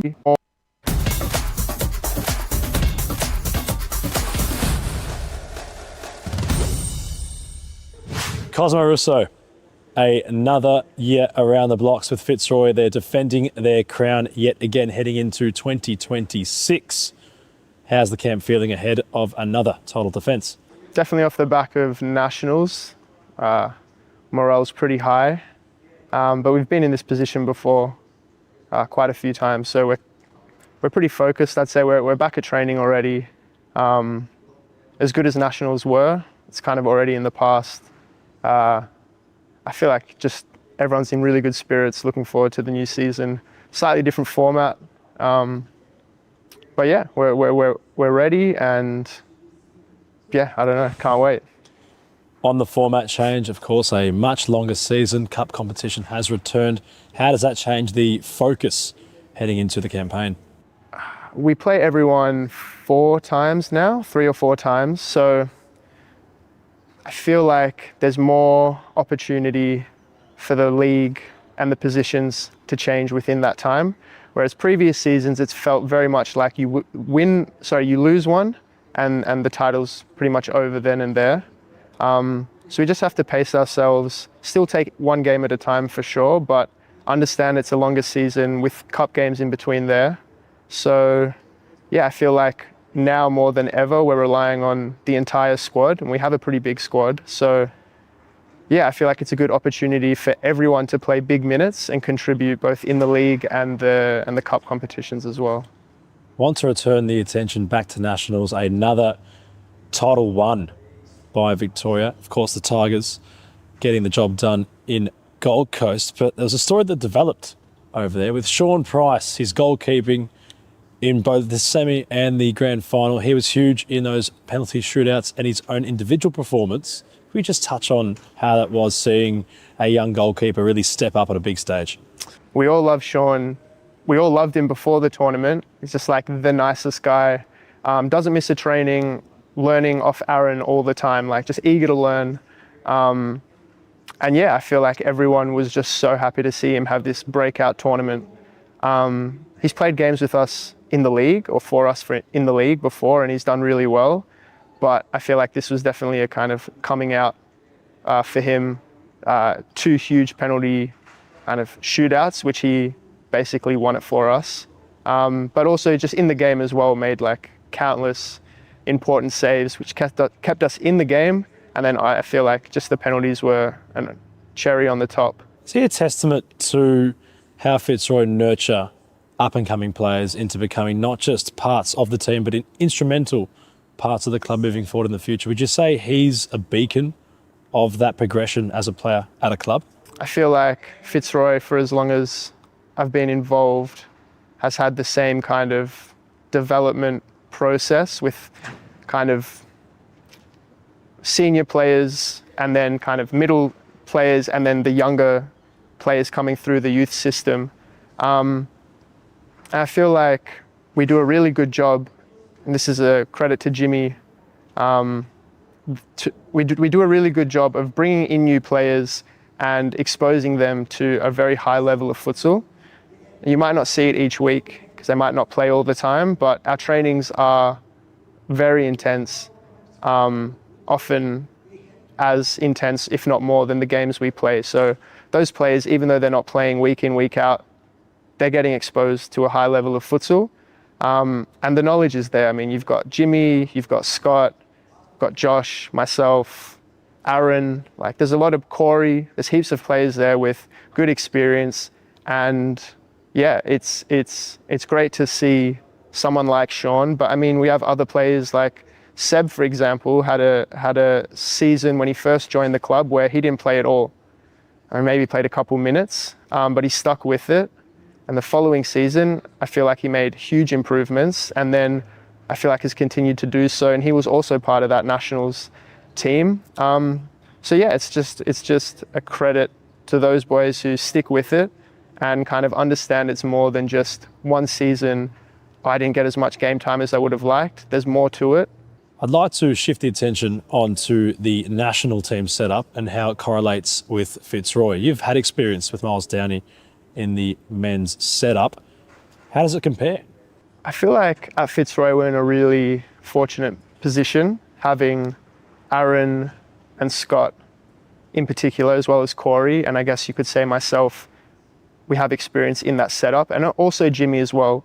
And a lot of our sessions that are organised and run by Jimmy or Scott kind of come from the national team setup kind of style of playing. So I feel like it really helps, and I felt like this for me as well. Going into that system, that it was very familiar, and it wasn't all these new concepts that I'd never seen before, but something that we'd been working on in Fitzroy through, as I said, Jimmy and Scott as well, definitely incorporating elements of the national team system into Fitzroy training sessions. So yeah, I feel like it's definitely a good place to be if you do have aspirations to kind of play for the national team. It definitely makes that transition much easier. Being amongst those ranks, how would you compare the quality of the likes of yourself and those at Fitzroy to those in the national team? And with future selection, what would it be to get back in there and not just be a player, but really solidify yourself in that setup? I feel like definitely it's important to perform each week here at Series Futsal. I assume they watch the games and, you know, they want to see you performing at a high level. But then also things like the nationals, it is important to kind of showcase yourself in that environment as well, because you're playing against new players from different states. And I feel like if you can do both those two things, perform week in, week out in Series Futsal, and then also on a national stage, that puts you in a really good position to get called up for a training camp or just be in and around that environment. And then ultimately, I feel like it falls on the coaches to select the players that fit the system best. And yeah. To return our focus onto Series Futsal in the upcoming season, it's no surprise to many that Fitzroy are heavily touted to win the title again. Not to get lost in their opponents which surround them, but what would be the Tigers' greatest test outside of themselves heading into 2026? So obviously you have Moreland, who have been our kind of biggest rivals for the last, I don't even know how long, 5 years it feels like. You've got Pascavel there. They've done some good recruiting, so they're always kind of a threat as well. I feel like Aku and Hume are doing the right things. I know Fernando's at Hume, and from experience, he brings a wealth of knowledge to any team. So yeah, if that Hume team kind of listen to his instructions and his tactics, I feel like they'll do well. And Aku as well have a good young group that have stayed together for a while, which I think is a super important and kind of underestimated thing for a team. As just to touch on Fitzroy, I mean, we've played together for, I didn't even know how long. So we just know what everyone's going to do, where they're going to be. And that comes with playing with each other in the same team for years. So I feel like those Moreland, Hume, Aku, Pascavel, just off the top of my head, but not to sound cliche, I just feel like if we just have to focus on our game. I don't think anyone can play as good of futsal as us. And the games we lose, I feel like we lose ourselves by making silly mistakes or whatever. So yeah, I'd say those 4 teams are the ones we're looking at as the potential challenges, but ultimately I feel confident that, you know, we'll come out on top again. My last question would be, if you use the last few years as a metric of Fitzroy's success, is there an expiry date on the dynasty?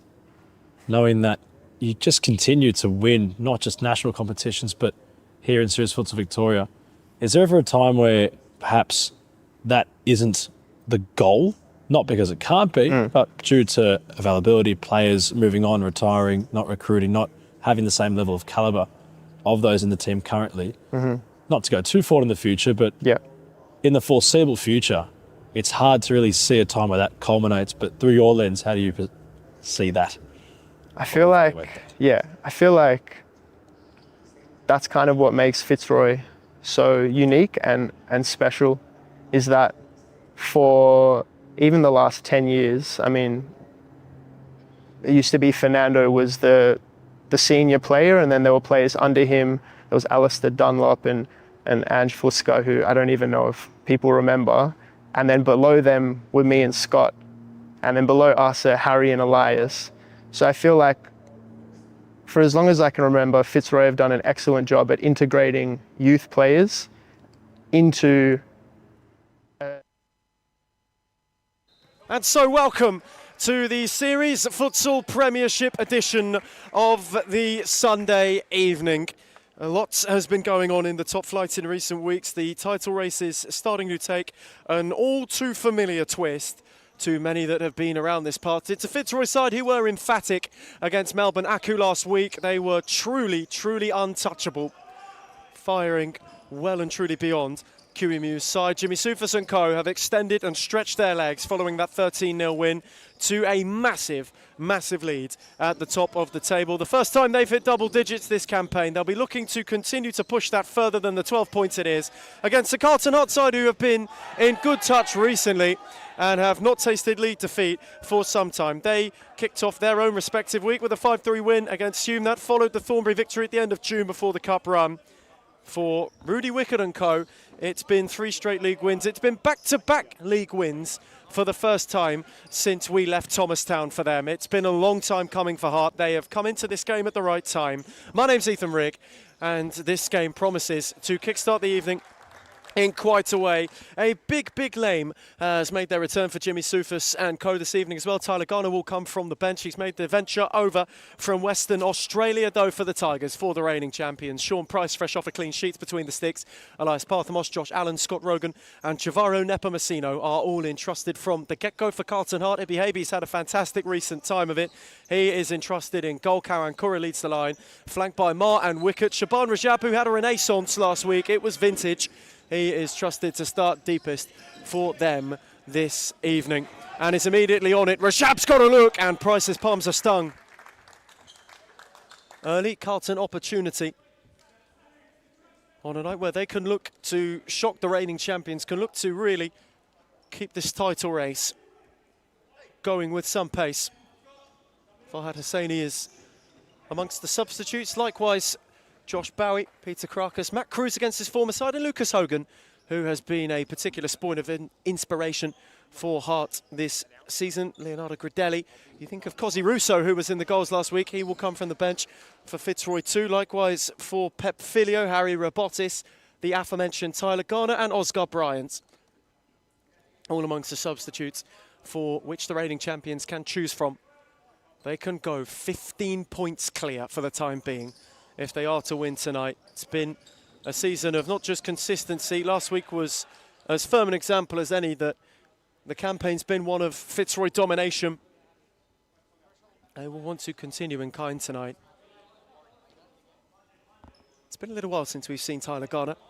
Finally back in DCSS. There were talks from, and certainly whispers from out west, down King's Way, that he would be making his return around this time of year. As Rajab picked off Rogan's clearance, Nepomuceno blocked, not once but twice. Parthamos recovered, under pressure found Rogan, who got under it. Allen battled with Noamar.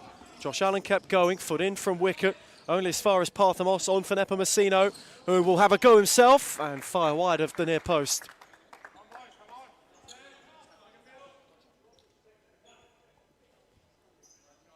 Hearts with their couple of early looks, Fitzroy firing back in kind.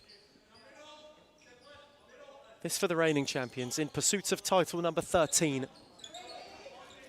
Currently out on their own against Pascoe Vale.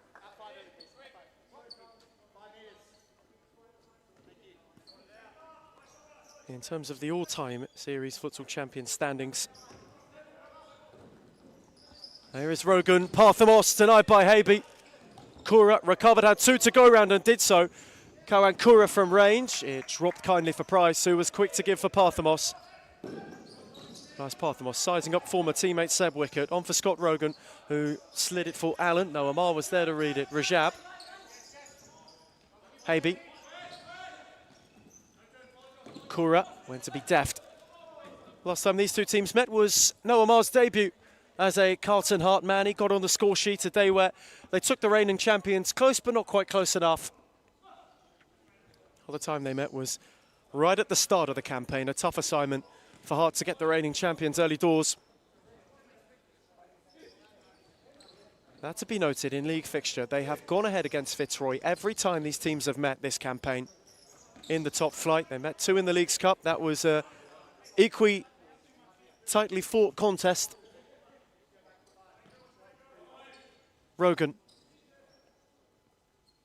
Very patient approach from Fitzroy so far, wanting to flick the switch for Parthamos. Wicket was alert to it. Rogan recovered it. Fitzroy team whose only defeat this season in the league came against Hume, and that was a while ago. Mar is motoring, and now Mar got an angle for a shot.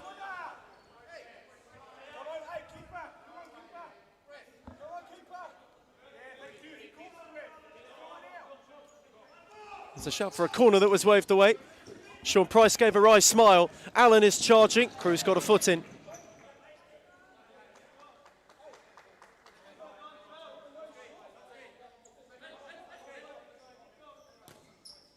Allen on the whip. Parthamos through the legs of Mar. Through was Cruz and Kura can go. Rogan's in retreat. Karan Kura went alone. And it was an awkward one for Price, who concedes a corner.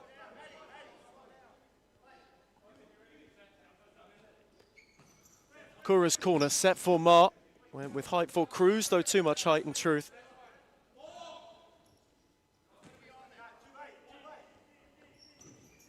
Fitzroy yet to run the changes. Parthamos went to place for Allen. Cruz and Habe got in a bind. Fitzroy corner.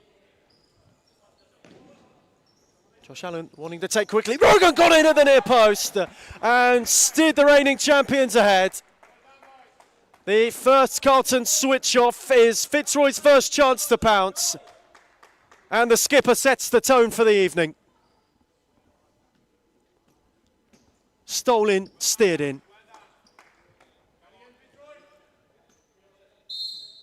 And for Scott Rogan, ever the consistent performer, ever the Fitzroy mainstay, has been getting himself back amongst the goals in recent times. Allen, Rogan, Nepomuceno, gorgeous. Rogan round Habe, just wide of the post. Nearly 2 in a flash, 4 flash. Smooth. And the flick from Nepomuceno was gorgeous. Rogan got in behind. Just couldn't find the finishing touch, as Kura's touch was too heavy.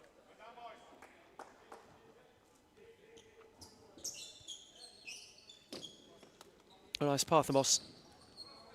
Allen. Nepomuceno trying to ward off Noah Mar. Set back for Scott Rogan, who's sizing up wicket. Nepomuceno, Rogan. Allen had to lunge, though did so well. Parthamos on the swivel. Wonderful! How good is that from Elias Parthamos? He's at it again. Is Fitzroy's golden boy. Razor sharp.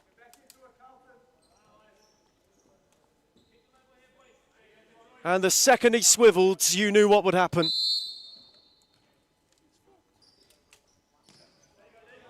Parthamos special. It's becoming a weekly occurrence. Fitzroy 2 up in a trice. Allen is looking quickly to counter. Rogan with pace. Nepomuceno. Sat wicket down. Parthamos lurking. Cruz in the nick of time got in. Clipped on for wicket, who couldn't nod it away. Nepomuceno on for Allen. Habe. Parthamos 2. Double. And it's a treble in no time. Habe did all he could. Rudy Wickett already wants timeout. Elias Parthamos simply on the spot.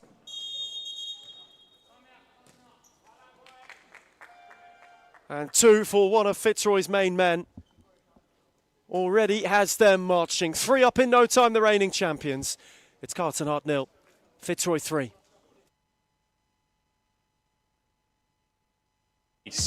You want to stand up and protect it. So I'll always want to protect this club, no matter what. We focus on everything. We focus on all the aspects. And I think that's what a lot of clubs don't have. A lot of clubs hate on us because of that. And the fact that we bring passion to the sport, there's no limit. The sky's the limit. When you have teams like Fitzroy, who's been up there and played the nationals, or you have teams like Moreland who played national tournaments as well, if they can do it, why can't we?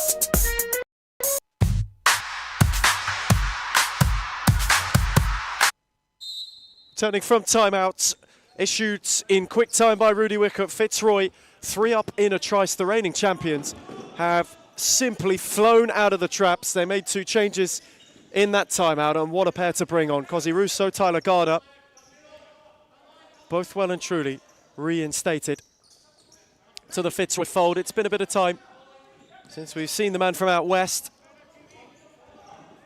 He will be wanting to make it worth the wait, will the Prince of Path, as Noah Mar is on the swivel. Sean Price will have his palm stung. Russo, Garner's first involvement. A return for Russo, who looked up the line. Cruz got a foot in.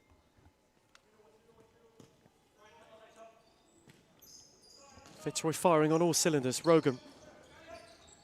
Parthamos. Russo. Helped on for Parthamos.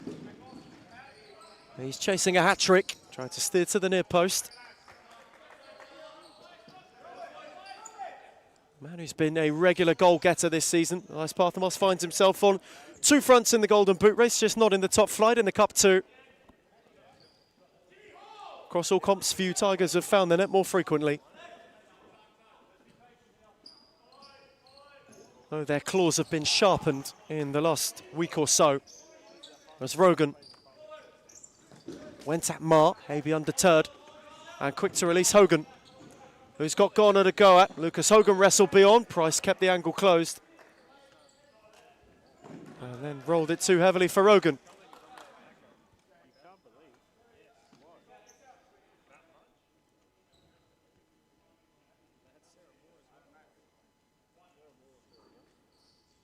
Hart wanting a good patch following that timeout. Some options on the bench. Bowie's amongst the substitutes. Wickets come for a breather. Likewise, Karan Kura. Hogan for Cruz. One for Hosseini, whose touch was heavy. Allowed Russo to win it. Cosi Russo away from 2. Hogan mopped it up. Noah Mar had a go himself, and it was beaten away by Price. Has not been without test so far, the Fitzroy shot stopper. There has been equal in its entirety to it. Too easily telegraphed by Rogan. Picked off by Russo. Recovered by Hosseini. Hogan. Cruz too far ahead of Mar.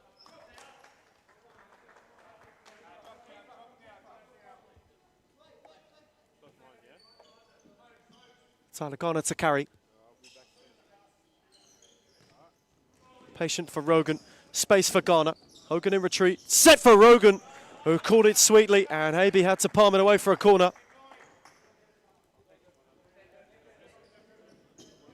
Rogan makes way for Pep Filio. A man who's got a knack from a set piece of being in the right place at the right time. Garner with depth. Parthamos called it sweet. Though it didn't have the precision required. He makes way for Robotis. Another one who's been back in the Fitzroy fold lately. He's been in and out of the side this season, there's Harry Robotis. Finally readily available again for Jimmy Soufas and co. Someone who's a regular source of goals. Led the Golden Boot race in the early way the first season we had here in Darabin. Rajab recovered.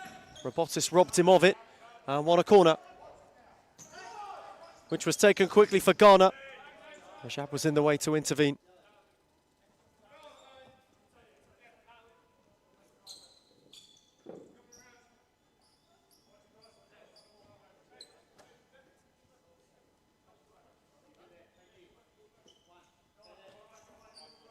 Russo on for Filio. The other way, Robotis. Garner had a heavy touch. Hosseini was quickly on his case. Tyler Garner for Price. Worked out for Robotis, whose flick favoured Hogan. Roll for Noah Mar, and Price got a touch, and a really good one at that. Terrific stop from Sean Price. Noah Mar took the shot on the swivel, got it out of his feet really nicely. And from close quarters, Price was in the way.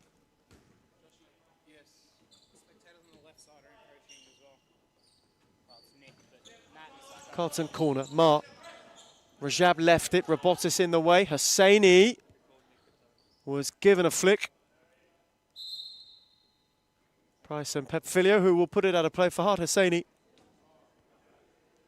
inadvertently perhaps got collateral damage.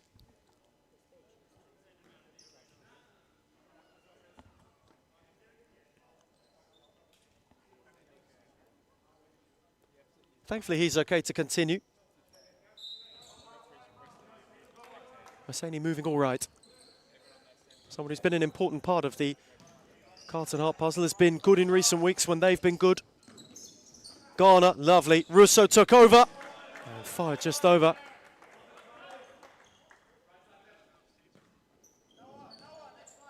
because he wanted a corner. Momentarily thought it got a flick. Had landed long over the bar. Hosseini going at Filio, going at Garner. But Filio at the second time won the race. Russo, Tyler Garner. Away from Mar wonderfully. Garner still going through the legs of Hosseini. Good save from Habe, who had to get down to intervene. Fitzroy in search of a fourth. Garner's take, Robotis wheeled, Rajab away at the back post. Recovered by Filio, who steered it well. Habe will release Bowie. Garner's in retreat and had a lot of him. Bowie twisting, turning, set for Rajab. Good challenge from Filio. And in the end, Fitzroy dealt with that rather well.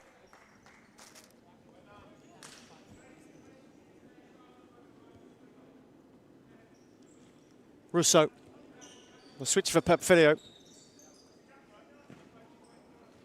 Again for Russo, guided. Garner dropped off. Very patient passage for the league leaders and reigning champions. There's Tyler Garner.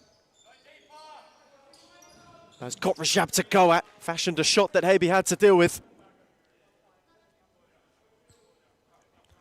Filio makes way. First introduction of the evening for Oscar Bryant.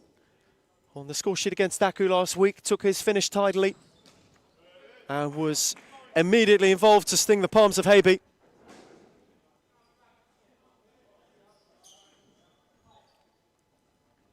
One of Fitzroy's bright prospects, as Brian on that occasion couldn't connect.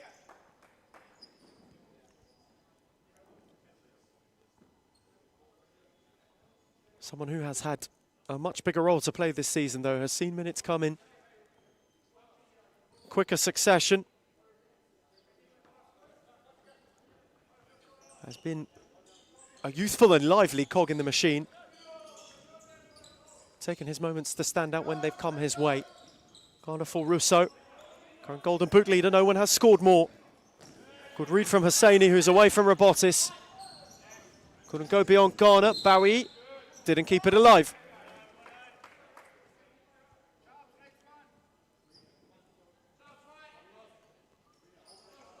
Tyler Garner.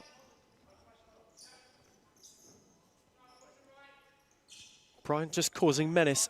Down one flank, Russo eagerly awaiting the other. Garner wants to go at Bowie. And was warded out of play and out of room.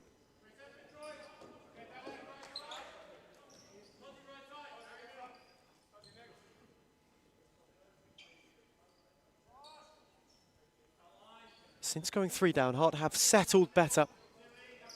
Still had opportunities which to thwart, but have just looked that bit more lively. From wicket was loose. Hosseini unable to get on the end of it.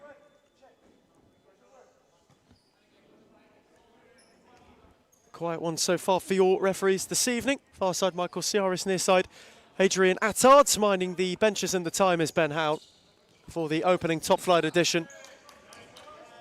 As Robotis was warded out of play by Wicket. Rudy Wickett's just liked what he's been seeing the last couple minutes a little bit more. Hard have not found a way of reply, but have found a way to stem the bleeding.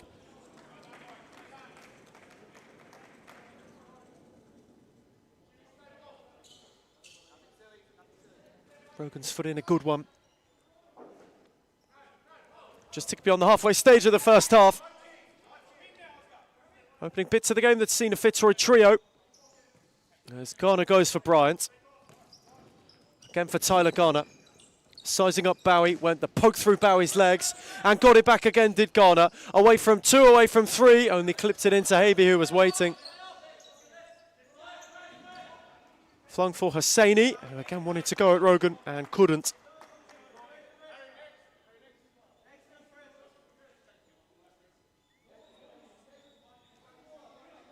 Bryant.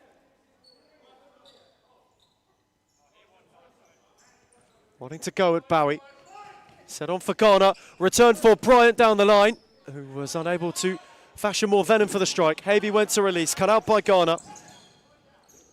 Ricochet from Farhad Hosseini. Gave Habe a helping hand.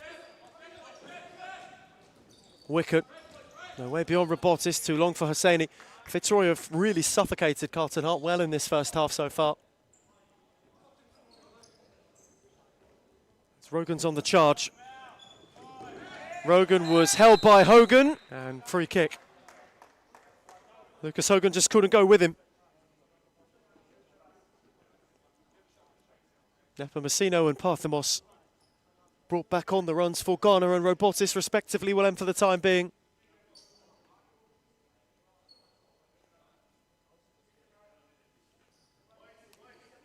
Hosseini, the sole Carlton Hart in the wall.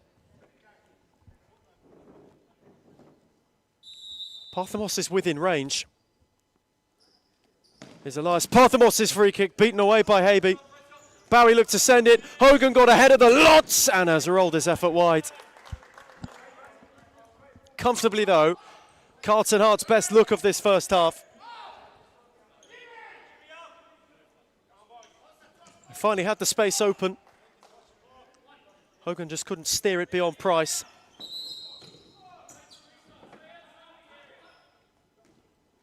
As two for Harded were too eager to encroach on the area.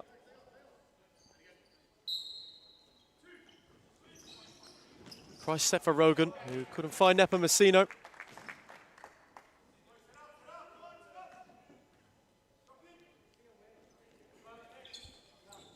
Hearts have pressed high. Rare occasions it's come, they've looked a lot more menacing. Hosseini, good read from Bryant. Moved on for Ghana. And again, Oscar Bryant can carry and release Rogan, who's got Bowie to go at. Scott Rogan shifting, steered for Nepomuceno, who was warded by Wicket. Hosseini got a foot in.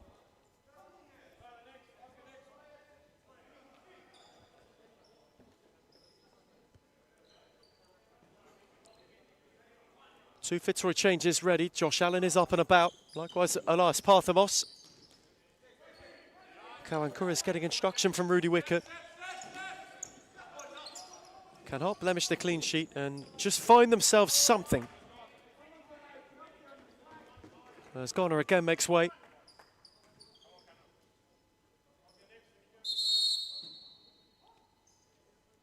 And Fahad Hosseini and Oscar Bryant are the recipients of conversation from Adrian Attard, who is just keeping a lid on things, though those two were hardly grappling one another. Hogan wanted movement. Bowie looked to play it for him again. Parthamos got a foot in quick.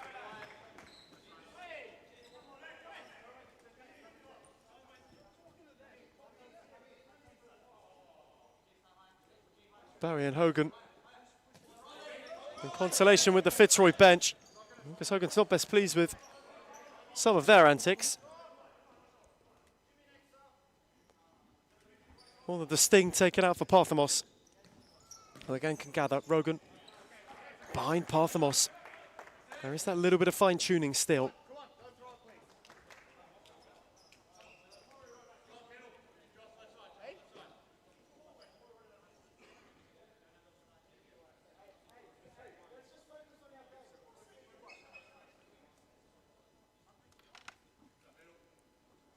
Can't find a way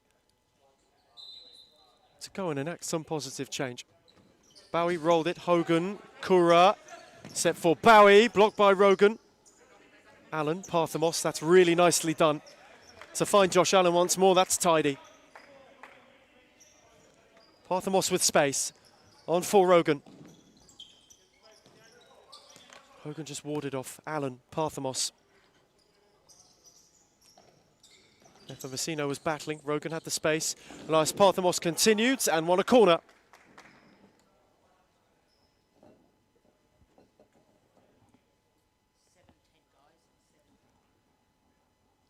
Time slowly ticking towards the break. Fitzroy in search of a fourth from another set piece. Rogan's take.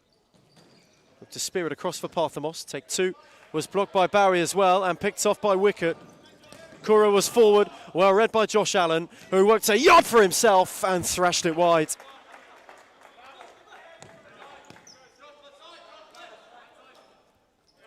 Superbly done from Josh Allen, whose futsal IQ was superb on that occasion. Returned it for Nepomuceno, and Chavarro will get in on the act.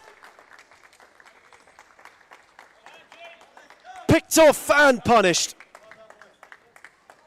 Simple 1-2, the space for Nepomuceno, who poked it purely beyond Habe.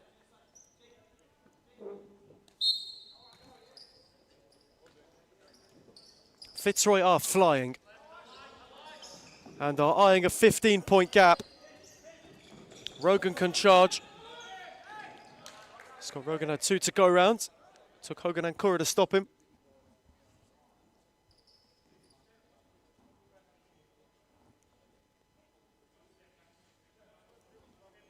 Rogan wanting to conjure something. Nepomuceno set for Rogan. Lovely touch. Good strike that was awkward for Habe, who gathered without any on-rusher. Again went long for Kura. Noah Ma was not given a way out other than Hogan, who gave away to Allen. Away from wicket. A delightful little chip. 2 in no time for Josh Allen, who is finding his best tune once again. It's lovely. Luscious, just the way that he got through. Such a delicate finish. Habe had nothing to do. Josh Allen's at the double. Fitzroy found 5 once again before half-time and well before half-time. Rogan is charging. Nepomuceno away from Noah Ma. Set for Scott Rogan. Parthamos, lovely shift beyond 2. Wicket then picked it off. Carlton have got 2 on 1. Up with him was Hogan, blocked by Rogan and into the palms of Price. Nepomuceno, oh brilliant. Rogan away from Ma. Habe was there to deny him. Kura gave it a poke, awkward for Price, who conceded the corner.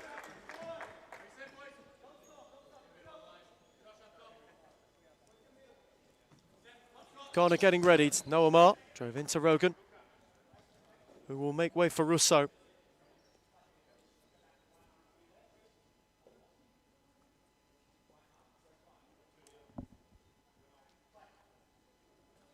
Wicket, look for Ma, whipped across for Kura, who was battling with Parthamos. Hart just having a sustained spell in response to a quick fire Josh Allen duo. Ma for Hogan. Price spilled it. Kura picked it up. Noah Ma went acrobatically though. His touch was too heavy to set himself up for a strike. Price was quick to pour it. It's been half of Fitzroy control and then some. Parthamos. Allen is breaking. They will chase in vain. The ball will beat him out of play.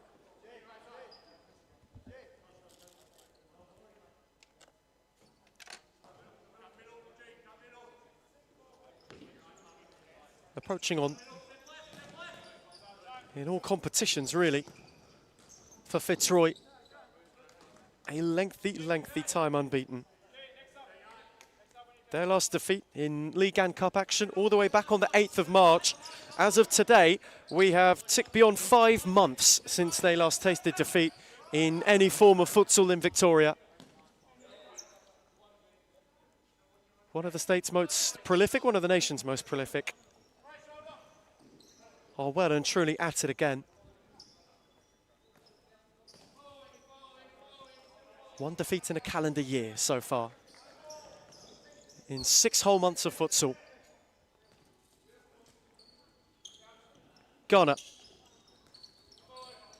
Josh Allen looked to switch for Rousseau, who had dropped with too much depth.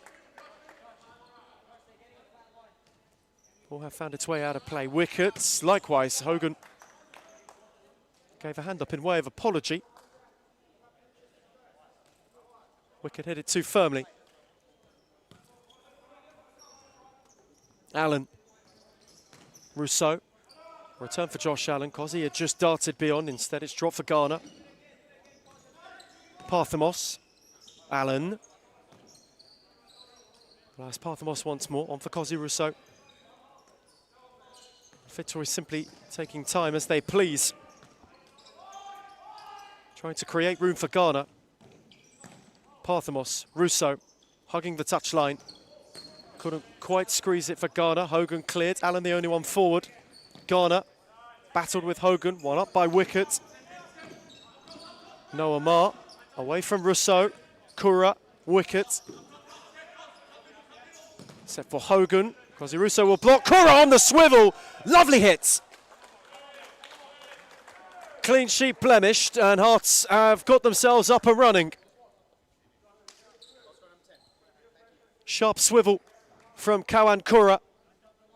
And a crisp strike. And for Sean Price, who was maybe eyeing back-to-back league clean sheets, it will not be. Fitzroy wanting immediate reply. Parthamos for Rousseau, who was just unable to get on the end of it. 3:27 to half-time in Darebin. Hearts have landed a blow. After Fitzroy flew away. Kura's touch too heavy for Hogan.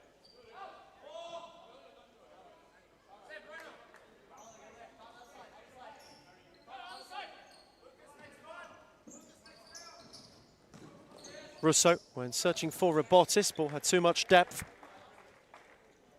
Hogan to make way for Matt Cruz. And who's been in good form recently. As part of that recent run. Wicket. Kawan Kura. Price quickly across, had a good sight of it. Ghana. Robotis was going. Rousseau just gave him an outlet. Tyler Ghana once again. No way beyond Wicket. Parthamos looked to place it. Ghana had grappled. Hey on a venture. Away from one, away from two. Elias Parthamos with a vacant net. Ghana. They choose not to take it on. Robotis. Ghana wanted the 1-2. Robotis got round Wicket, though. The ball had beat him out of play.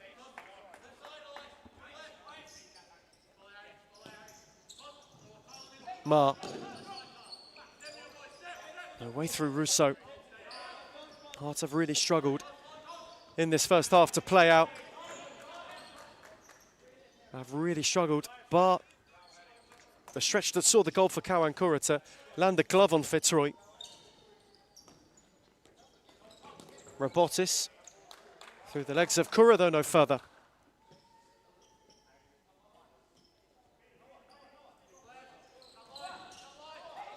Noah, who has missed some time, had the mid-season arrival, the first of the new Carlton Heart outlay. Spent time out through suspension. Jason Ishak saunters over, and Fitzroy want time out. The reigning champions will take their break. A tick over 2 to half-time. It's Carlton Heart 1, Fitzroy 5.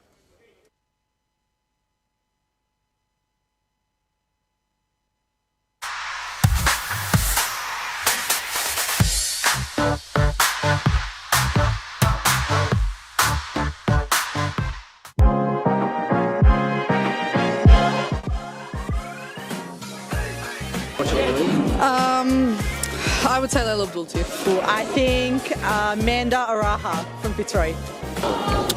Claudia Fuscalzo.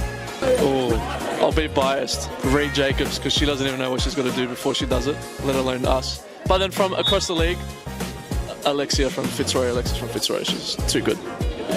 And Karina's alright.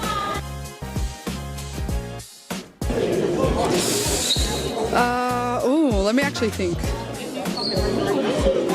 Fitzroy's white kick. Which team has the best kid in the league? Biased opinion, but also Fitzroy. That's easy, it's us. I'm sorry, it's us. Not a question, Melbourne AKU. Liz Air. Returning from timeouts, the reigning champions there to issue their edition. What can they conjure? from this side ball. When it comes to Fitzroy, there's always a purpose. No timeout is wasted. Garner was giving it gusto to get there, though couldn't.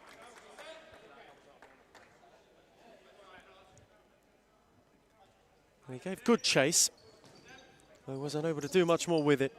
Hogan speared it long, if only to clear his lines. Robotis got out the back. That's a good find from Price.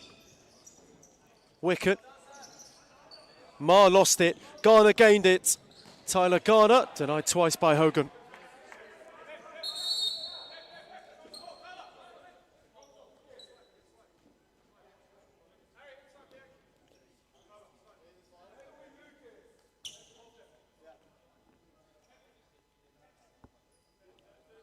Lucas Hogan now conversing with Adrian Attard.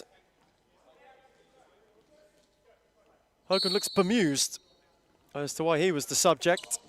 Garner to guide it, away by Wicket. Filio sauntered in, though couldn't find a finishing touch.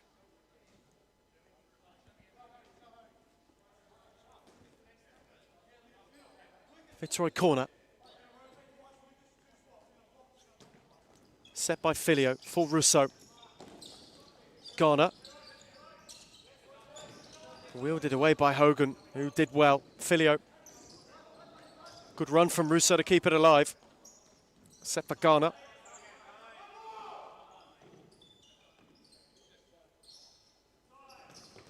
Threaded for Robotis. Oh, lovely flick for Rousseau! It's a gorgeous, gorgeous Fitzroy goal. Super. They just rolled it through. Sweeping. And Rousseau, as he so often does, rattles the back of the net.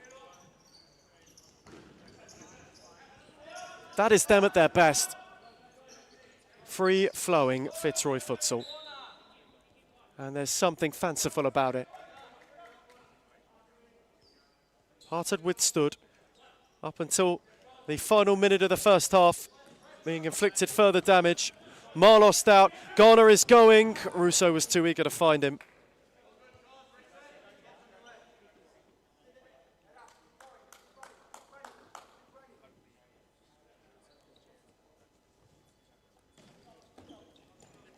Hogan. Time ticking to the break. Does Rousseau fancy another?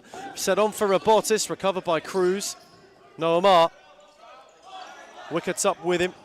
Got through Filio, set for Cruz. Got a ricochet off Garner.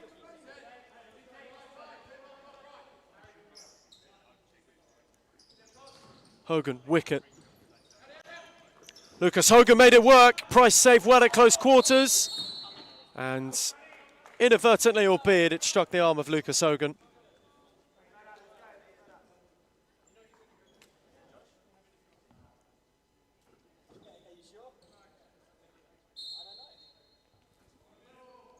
"25 seconds to half-time." Where Carlton Hart have been on the wrong end of a Fitzroy side that are hungry. Going 15 points clear at the top of the table is perhaps the only motivator needed. As Garner is dancing with Wicket. Rousseau gave him an out ball. Wicket and Garner still going. Tyler Garner soaked the time. No Amar won't be able to get anything off, though Fitzroy are halfway to a 15-point lead at the top of the Series Futsal Premiership. Half-time in Darabin. It's Carlton Hart 1, Fitzroy 6.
I think that one will have to be Layla Abdulatif.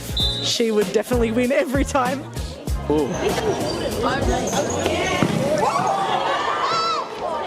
Layla Abdulatif.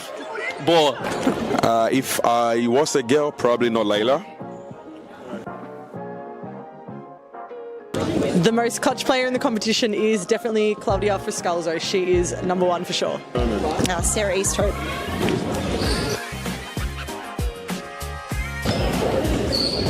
I'm going to say Amanda Aroha. I think this player gets underrated a lot, but Rebecca Davis.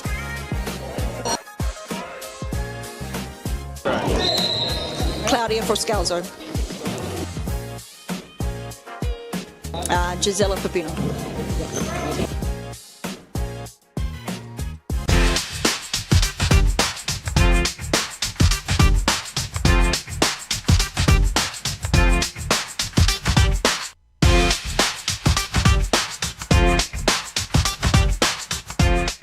Why do people hate whom, and why do they hate where we're going to and heading to?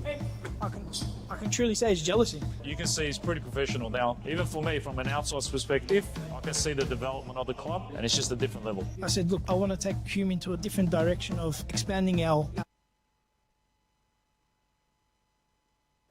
Returning from half-time here in Darabin, Fitzroy halfway to a 15-point lead at the top of the table in the Series Futsal Premiership. Stretching their legs far beyond 5 months unbeaten and far clear of all others. There is a scrap for second developing though. A 15-point buffer for a side who are playing like this is perhaps too tall a mountain to overcome. You get the feeling they know they are in the critical stage of the season where to continue to have what they hold, they must be perfect, pointless, poignant and punishing. They've been all of that in this first half. For Carlton Hart, it was a rare glimmer. Well taken finish by Kawan Kura, as we have a slight delay to the start of the second half at DCSS.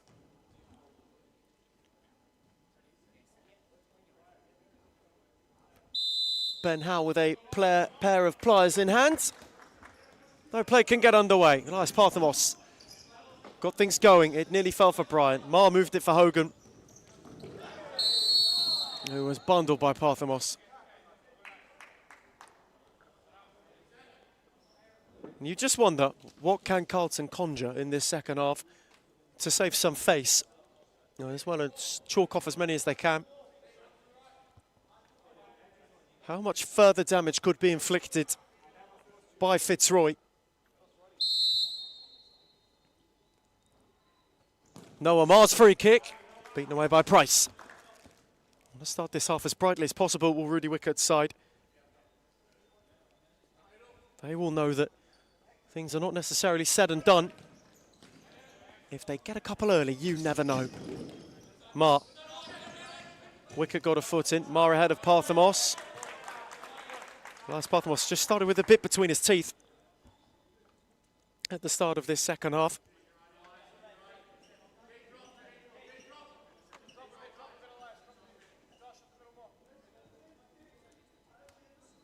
Cruz just taking some time to restart things.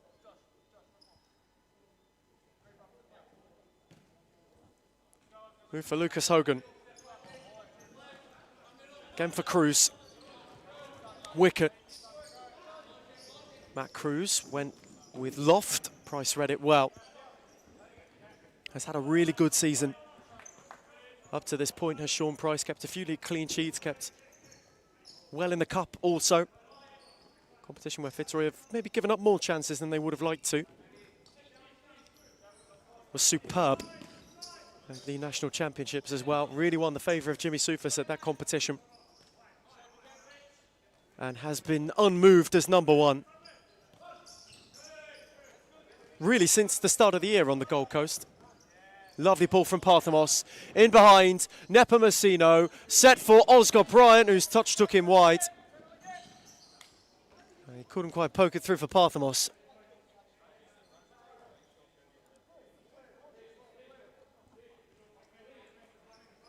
First real opportunity he's had this evening. As Parthamos goes again. Allen, set for Parthamos, cut out by Cruz. Noah Mar, entangled with Nepomuceno, who gave away a free kick.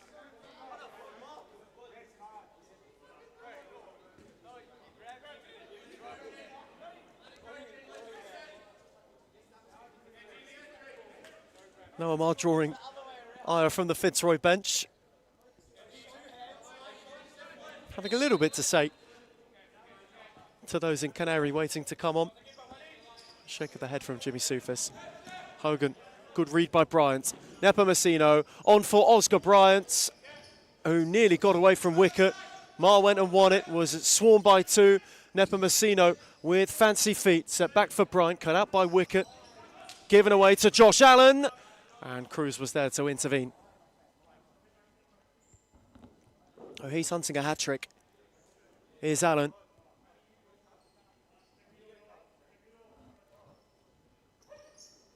Parthamos with pace. Ricochet for Bryant, who set back for Price under pressure from wicket. Price will guide it, though Habe will read it and now go on a venture of his own. He's got options with him, though Allen was quick to get onto it.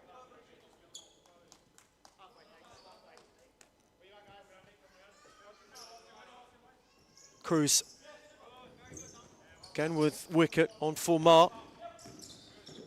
Good footwork to evade Allen. Hogan, wicket. Parthamos in the way. Nepomuceno. Again, Lucas Hogan was hard to go beyond. And again, wicket battle. The ball was in stalemate. Still Nepomuceno. Wicket given a shove. Nepomuceno clattered into. And Parthamos downed Hogan.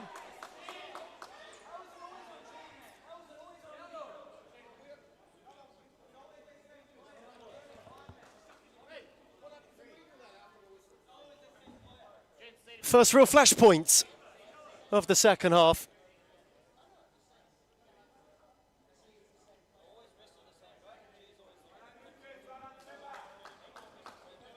Ben Howell acting as peacemaker, as diplomat, as bench settler.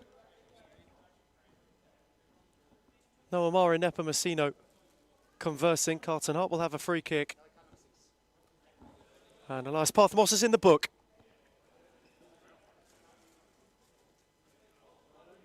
It all just kicked off for a brief moment.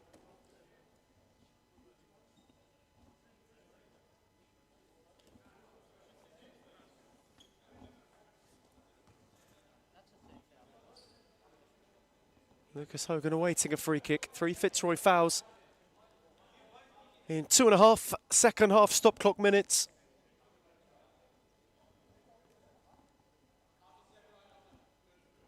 Oscar Bryant in the wall.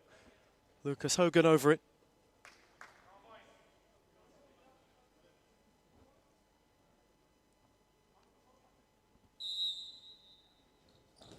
Hogan set it short. Cruz couldn't guide it. Hogan recovered and hammered his effort.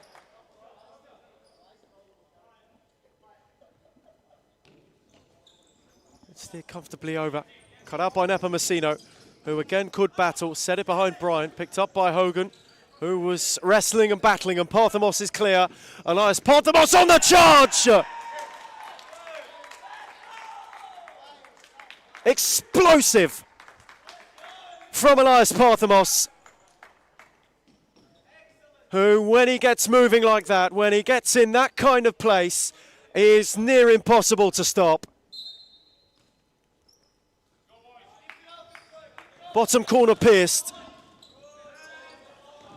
And Fitzroy get the first say of the second half.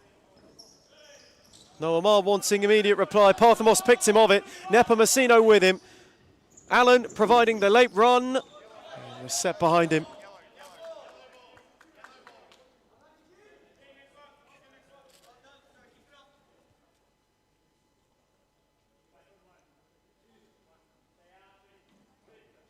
Nepomuceno. Parthamos. Nepomuceno. There's a good foot from wicket just to stop it. Former Fitzroy Tiger, man who knows the playbook well. Noah Mar. Trying to back off Allen. Cut out by Bryant.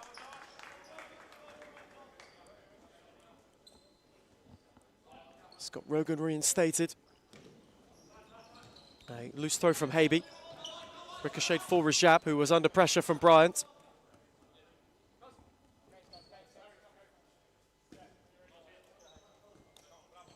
Bryant's stint will come to its close. Russo will be reinstated. Noah Marr. Hogan, Marr. Wanted the 1-2. Hogan wrestled Rogan and got one back. Brute force from Lucas Hogan. And Hearts of Chalk to second. Well taken finish.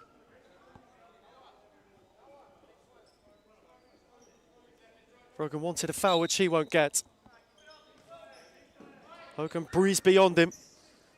And Hearts have again got something to have a bit of a smile about. Garner. Russo, Rogan. Been a frequent net finder this season, Lucas Hogan. More rarity when he doesn't find the score sheet than when he imprints himself on it. Carlton Heart has been the silver lining, especially early doors when their season started slowly. Rogan set it back for Garner. On for Josh Allen. Hogan and Garner battling. Hogan cut the effort out and closed the door.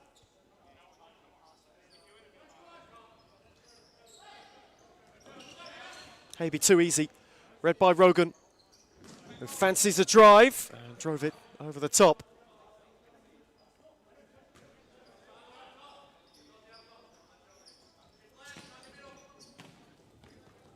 But still looking to find some rhythm. Really in this half, Allen saw Kura out of play.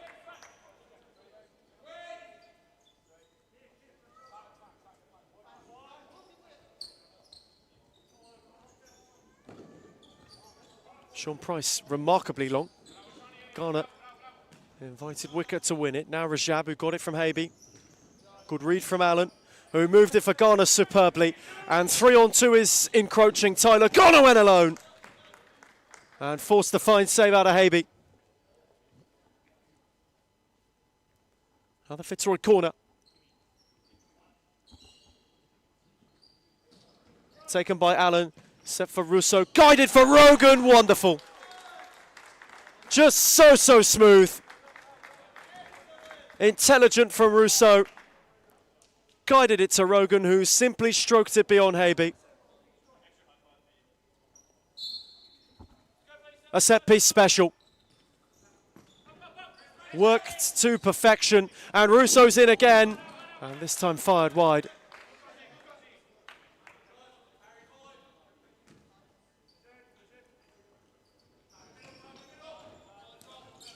Kura trying to back off Garner. Good read from Robotis. On for Russo. Cosy Russo had a drive. Habe got across.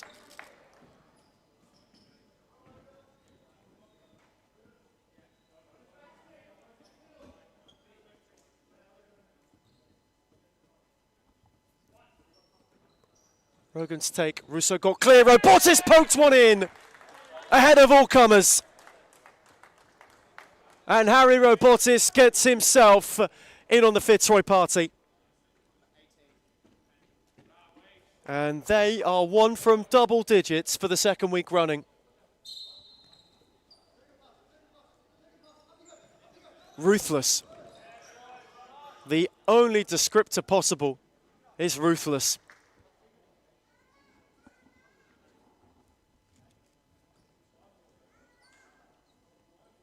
Hearts have been hammered. Fitzroy have fired on all cylinders. Almost from minute one. It did not take them long to get going today. Similar shades to the fixture right at the start of the campaign. Hearts had made it close, the more recent meetings in both League and Cup action. As Rogan went the flick and still went to go. He was unable to find any flourish. Kura Hogan patient, Rajab.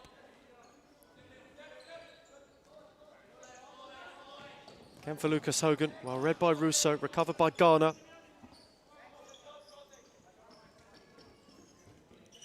Who was happy to take the time out of this game. You look ahead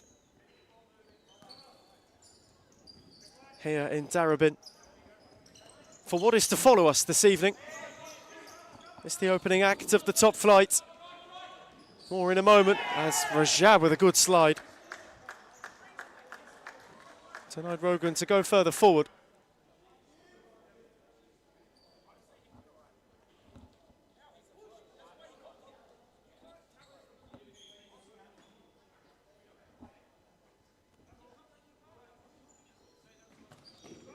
Garner set it. Rousseau on the volley. Steered his effort far over. We look ahead. The middle kickoff. Moreland Blues against Thornbury. Moreland's knowing that the race could be evading them. That point against Pascoe last week. A game that they had and lost as Rogan for Rousseau. Superbly denied by Habe. Terrific save. As two of Fitzroy's favourites look to walk it in. Garner this time. Habe again sprung across.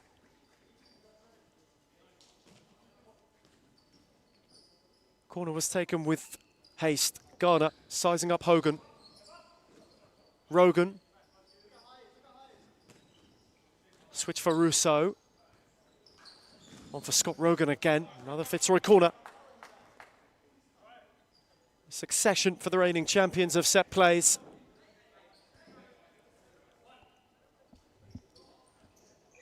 Rogan's take with depth for Garner.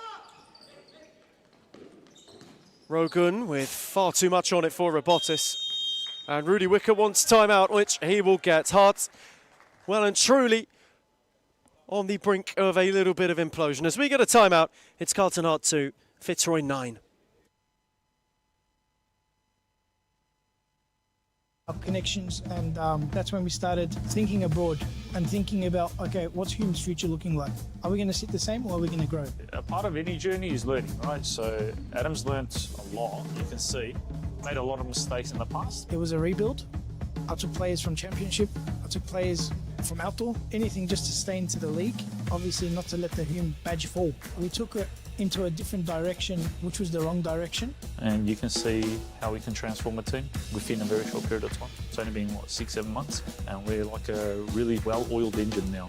Going for top three, sitting top three at the moment, where everyone doubted us, coming from relegation, bringing in one of the best coaches in Australia for futsal, bringing in players that are young but can shine. I think that's the best step that we've taken, pretty much. Nando came in and brought different kind of energy.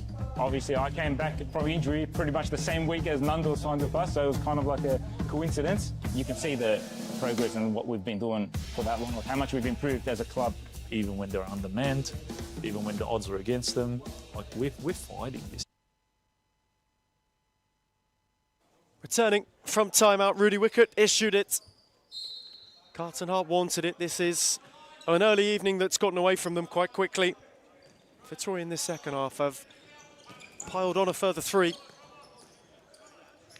Searching for double digits on the score sheet for 2 weeks running. They put 13 beyond Aku last week.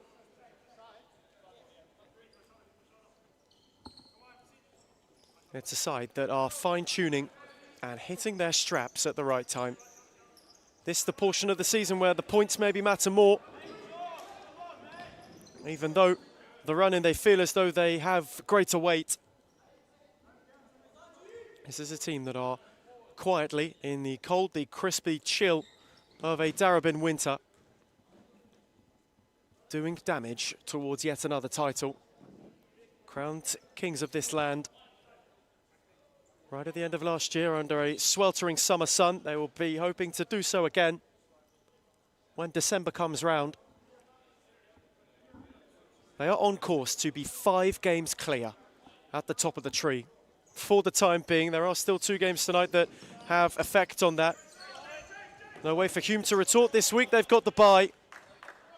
But you look to Moreland, you look to Melbourne Aku, 2 of whom play later today. And just think that, well, if either of them are to falter, they could already be out of the race. Jimmy Sufis, ever a perfectionist, wanting a masterpiece of a campaign. This is a side that are really getting through the gears at a frightening rate.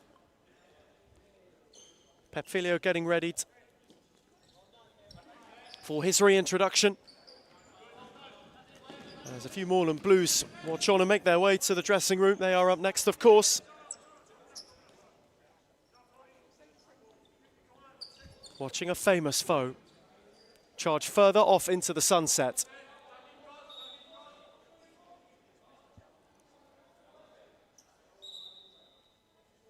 As there's conversation with Michael Ciaris and Shaban Rajab. There's been a little bit of Carlton frustration in this second half. It has been mostly quelled by the scoreline. As Rousseau, it was too long for Ghana, who still wants a goal on his return to Fitzroy colours. Whenever he makes the venture from Perth, he normally leaves with something. Does Tyler Ghana.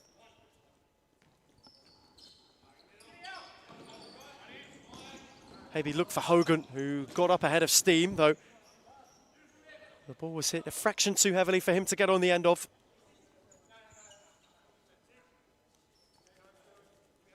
Rogan on for Tyler Ghana, who may be the resounding act of the evening. Scott Rogan at a gentle pace. Ghana, Filio.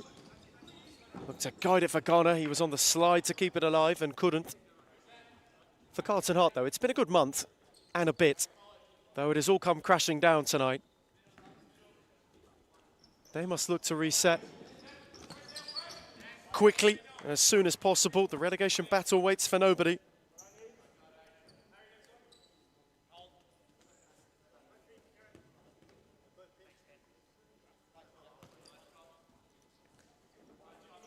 Thornbury will know that. They will be eyeing an opportunity themselves to close the gap at the bottom of the table.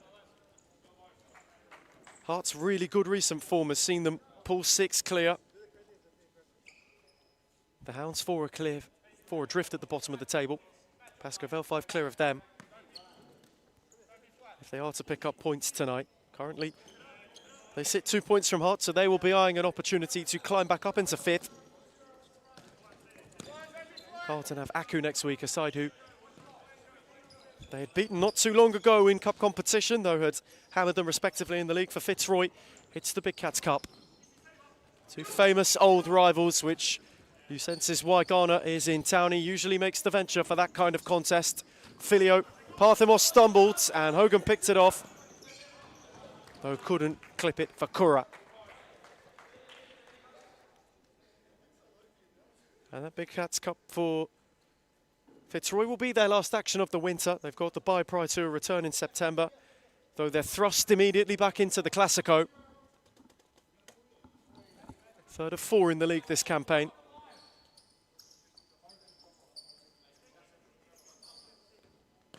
Ghana, Rogan, Pep Filio. Gave it again to Tyler Ghana, who is still wanting more from his night. Rogan, good challenge from Hogan, who then got away from the Fitzroy skipper. Recovered by Rogan. Parthemos is on his own. Hosseini bundled Rogan, and Elias Parthemos will hit the post. And belatedly, Fahad Hosseini will find himself in the book. For a bundle on Scott Rogan.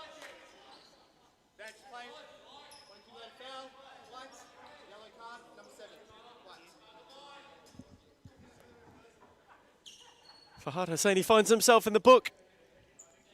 Has been a little bit of time since he has accrued a yellow in League Gold Cup action. Here is Hosseini, lovely swivel away from Ghana, looking to go through the lot. Nepa Messino, again for Tyler Ghana. Filio, Parthemos. Fitzroy can do as they please. Halfway point of this second half, final quarter of the game. The reigning champions know It is all but theirs. Cruz with a nice clip for Kura. Corner. For Hart at this point, it will simply be a go-in damage limitation.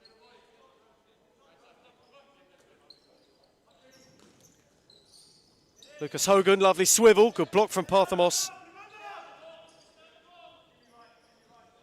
He got in the way. Napinacino wrestling. Lucas Hogan picked his pocket.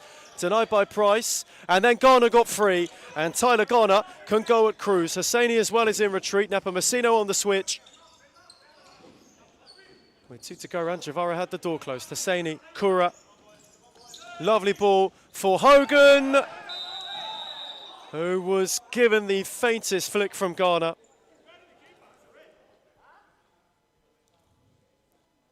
And Tyler Garner on return will get a yellow card for himself.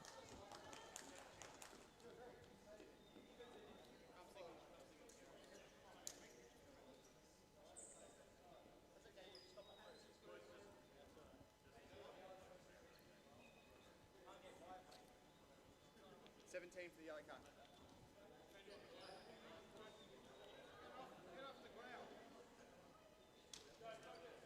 Garner in the book.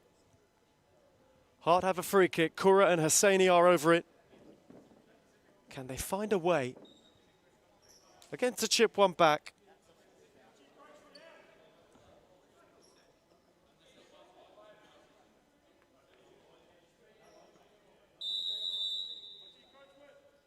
Hosseini stumbled. Kura gave Price room to sprawl, and Sean Price bravely,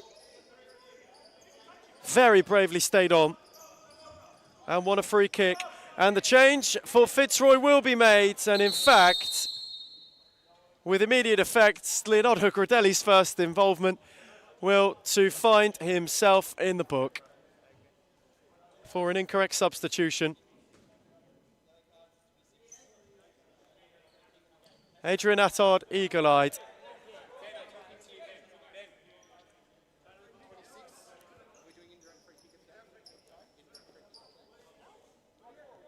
He went to cut the corner. Hearts have an indirect free kick. Sean Price's day could be done. The gloves are off.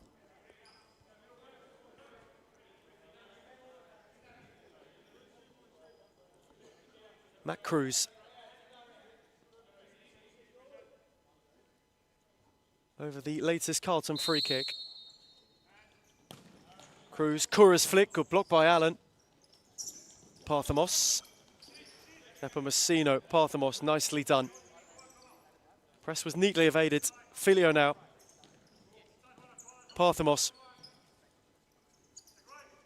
Again, Josh Allen. It's been a very calm second half as far as Fitzroy are concerned. Simply stepped on. That's really smooth from Filio. Parthamos gave it back for Pep Filio, who's got many a yard. Filio cut out by Hosseini. Slid on for Cruz. Return for Farhad Hosseini, who flashed it across the face.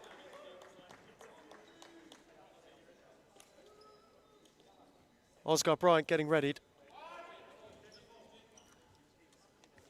Given the shout from Jimmy Soufis, there is a beaming smile on his face.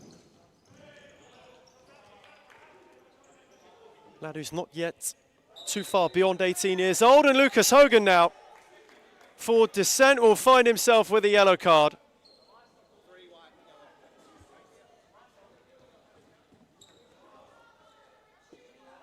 A very card-laden opening contest.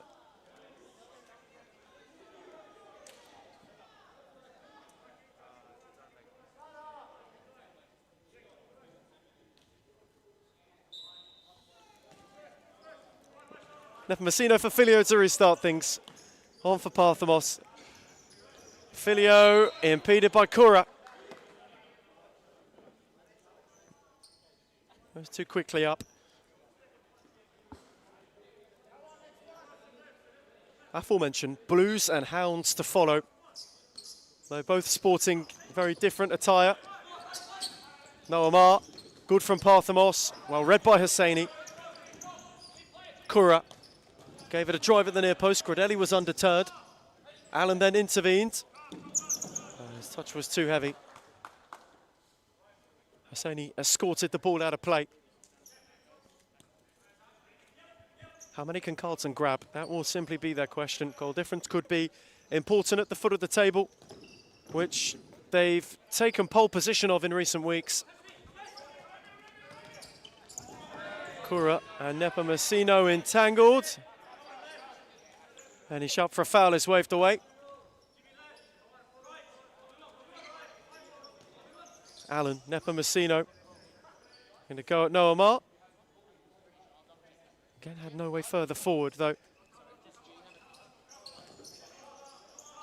For Hart, they cannot let this become a rot. It's a team that have been streaky, have been patchy this season. When they've performed well, points have come in frequency, though between that, when they've performed poorly, nights like this are capable. Allen from range. Habe unstung. Had nobody further forward. Kura makes way for wicket.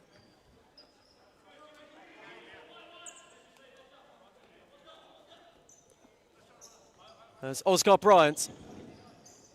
Patient for Nepomuceno. There was space for Robotis, who eagerly wanted it.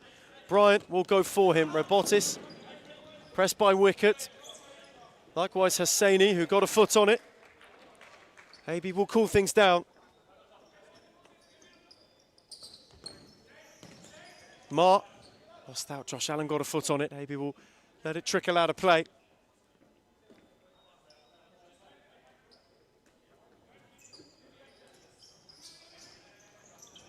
Carlton outside, who spent a lot of the time at the foot of the division early in this season, have only really recently climbed from it. Those trio of wins allowing them to see some slightly brighter skies on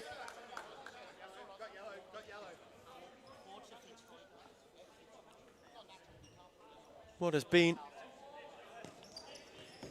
even for them, time where they've been able to recover. Hosseini had to be cautious, though he slid in well. Ma picked it off, denied by Gradelli.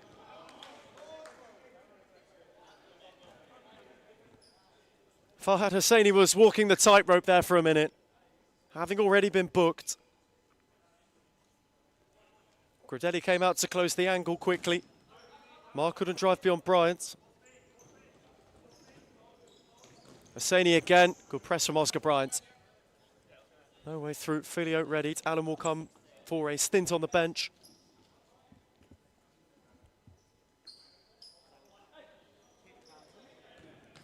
You wonder what must be going through the mind of the Blues and the Black Army, who've been in the race as well. Seeing 15 clear for Fitzroy.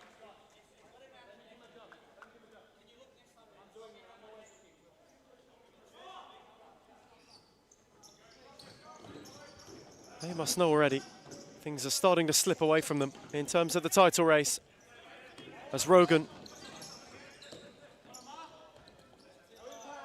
again for Bryant. And Noah Ma just came in firmly for good measure. Bowie was the one who committed the foul. Noah Ma was in a bit more firmly.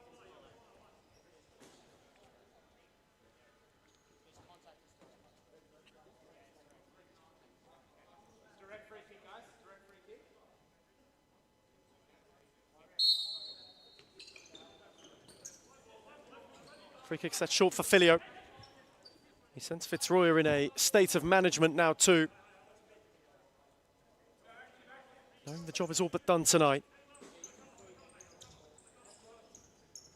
Rogan was beyond Bowie, though was given a clip on the way through. And Scott Rogan is in need of attention, and Bowie for it will get a yellow card.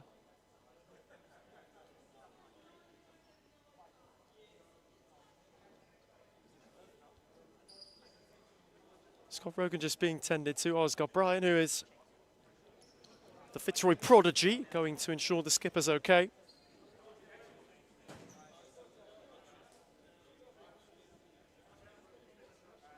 Those two now in conversation.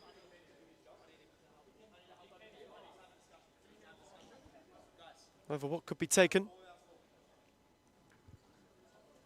4 fouls apiece in what's been a mainly foul-laden second half. Both are one away from their respective limit. Rogan's free kick, Bryant looking to make a move. The free kick will be halted. Bowie bustled Bryant into Haby. Just when he was trying to find an extra yard. Maybe Haby's in deep conversation with Adrian Attard.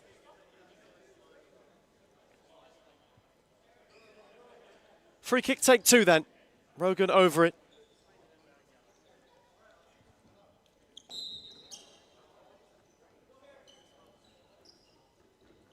Set again for Filio, who went to drive. Robotis had moved centrally. Wicket was uncertain. Fitzroy corner.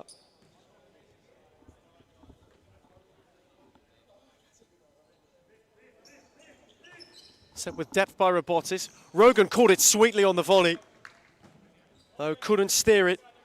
More troublingly for Haby. First time that he peeled round the back, entirely unmarked. Gradelli got up, Mar was with him, Noah Mar quickly across and was dragged down by Rogan, and for Fitzroy that'll be 5 fouls.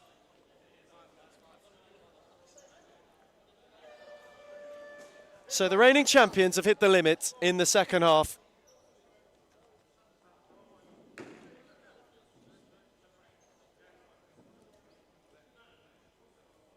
Tyler Garner reinstated, said wickets over the free kick.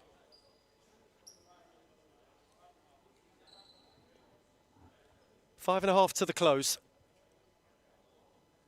And 5.5 until Fitzroy go 15 points clear at the top of the table.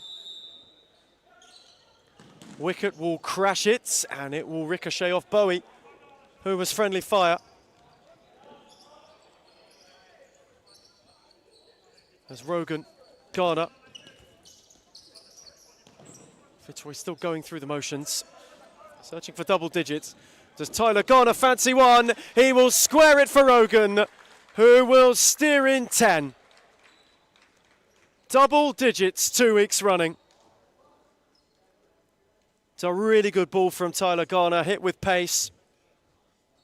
An area just out of Haby's reach, and the run from Rogan was timed to perfection.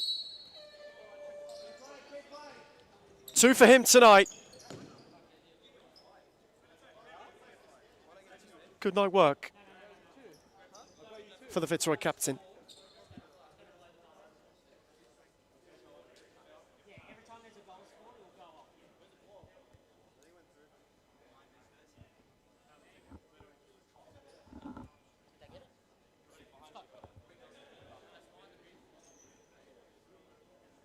Ball is just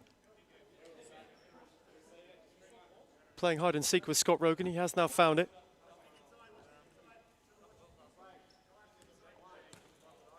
Fitzroy skipper keen to get going again. Likewise is Tyler Garner. Having set up one, will like to score one.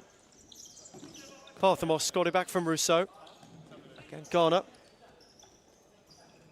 He sends for maybe him. It could be an extended stay in Victoria at the top flight.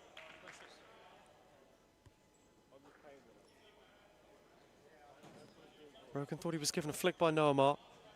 Bowie will take for Mar, who will fire over.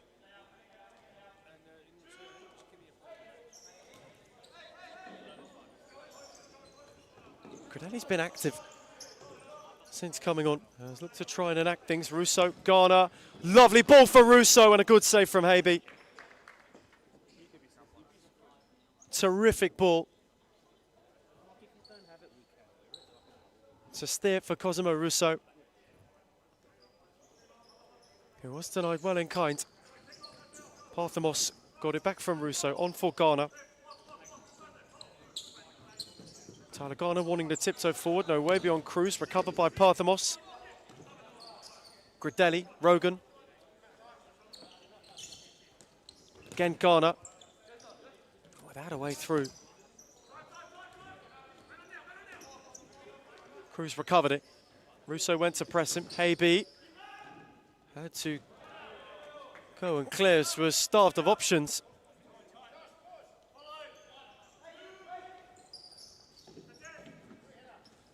Flung long by Gradelli, up by Wickett, on by Cruz, likewise Bowie.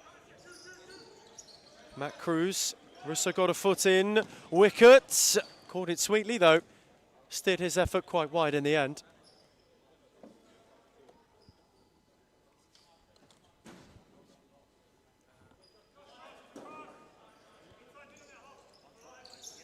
Perfect night for Fitzroy when it comes to the return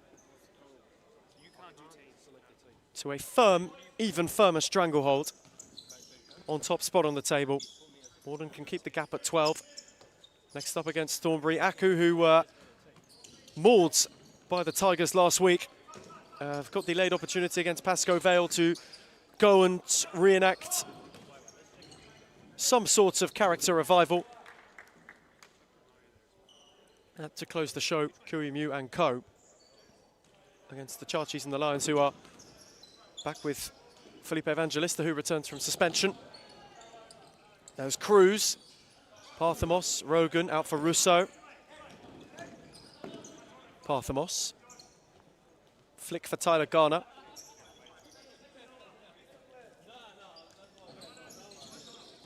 Parthamos again. Look to find Russo. Wickett got up.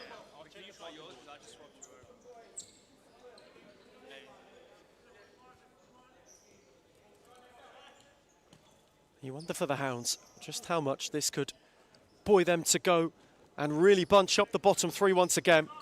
Thornbury right now, slightly cut adrift, 4 points behind any chasers in the relegation place, bottom of the table. Pascoe Vale too will be watching this and thinking an opportunity to usurp Carlton Hart again later tonight. Hart have just left the door open, they could end the evening. Much closer to the foot again than they'd like. Rogan sizing up Mar. Away from the two. Now Mar will see it out of play again.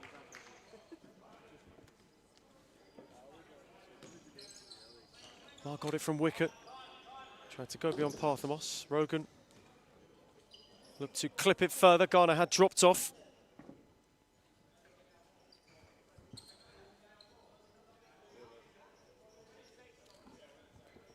Josh Allen getting ready for a late stint.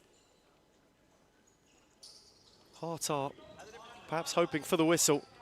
Parthamos too far away from Russo.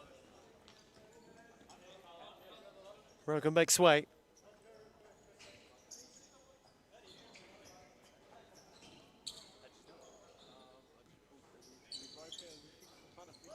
As the ball was rolling when Cruz went to take it. It's been a night of calamities for Carlton Hart. And Matt Cruz now as well will be the latest for Carlton Hart to find themselves in the book.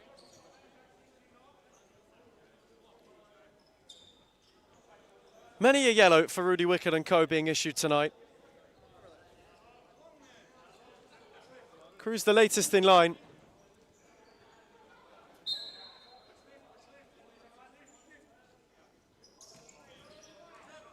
Parthamos, Allen, lovely shift away from Bowie. Rousseau on the swivel, corner. Cruz was there to block.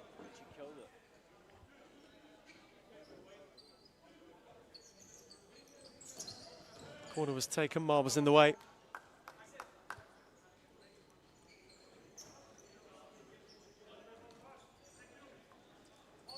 Tyler Garner, tidy night's work for the Prince of Perth, who's made his way back over. Rousseau clipped it, Cruz cut it out. He has a late charge open for him. Had Garner to go around and just couldn't do so. Tyler Garner was superb, charging at Cruz, no way beyond Bowie. Steered for Noah Mar on the slide, who will steer his effort over.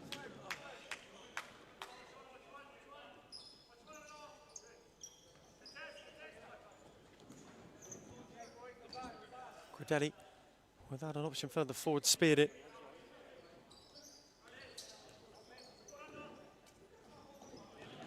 Bowie, Allen got a boot in. Bowie himself got the final touch. And it's been a good addition to this Carlton Heart side since arriving. There's been someone that really for them is a key player in the recent good form, was terrific against Pascoe Vale at the start of July. As Allen's on the charge, and Russo will roll in. Fitzroy will take one more with them. And it is so quick, the way that they go through the gears and flick the switch. Russo on his own. And the Golden Boot leader will just waltz in for another.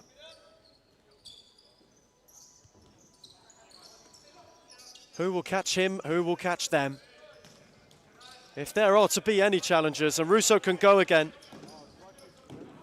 Cosimo Russo, round Habe, tried to be cheeky and clip it at the near post.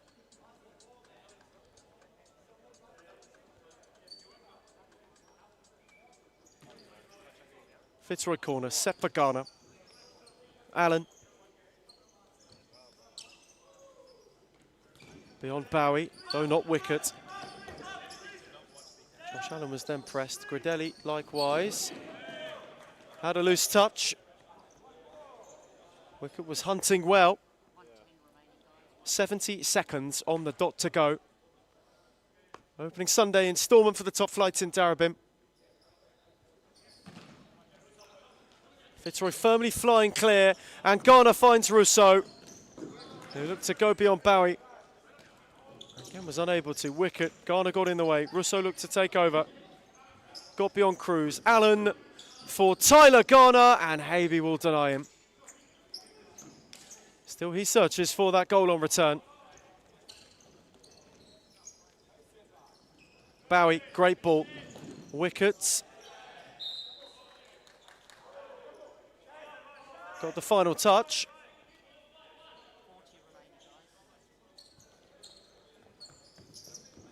Gridelli for Russo. Couldn't flick beyond Mar. Habe. Beauty of a ball. Wicker went the chip and chipped it wide.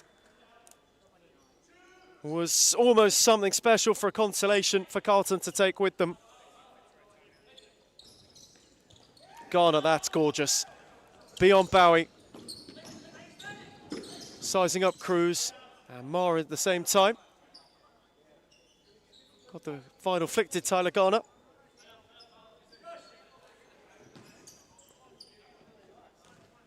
Cruz too long for anybody, 18 seconds. Is there to be a 12th?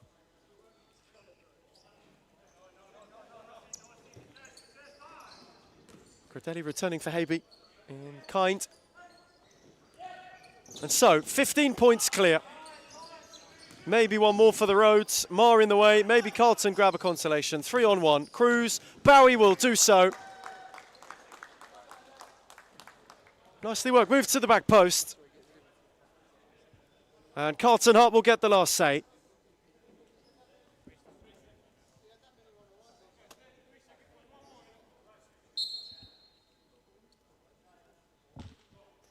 Allen, Parthamos, Russo, or will Fitzroy end it? Parthamos will rattle the bar in time.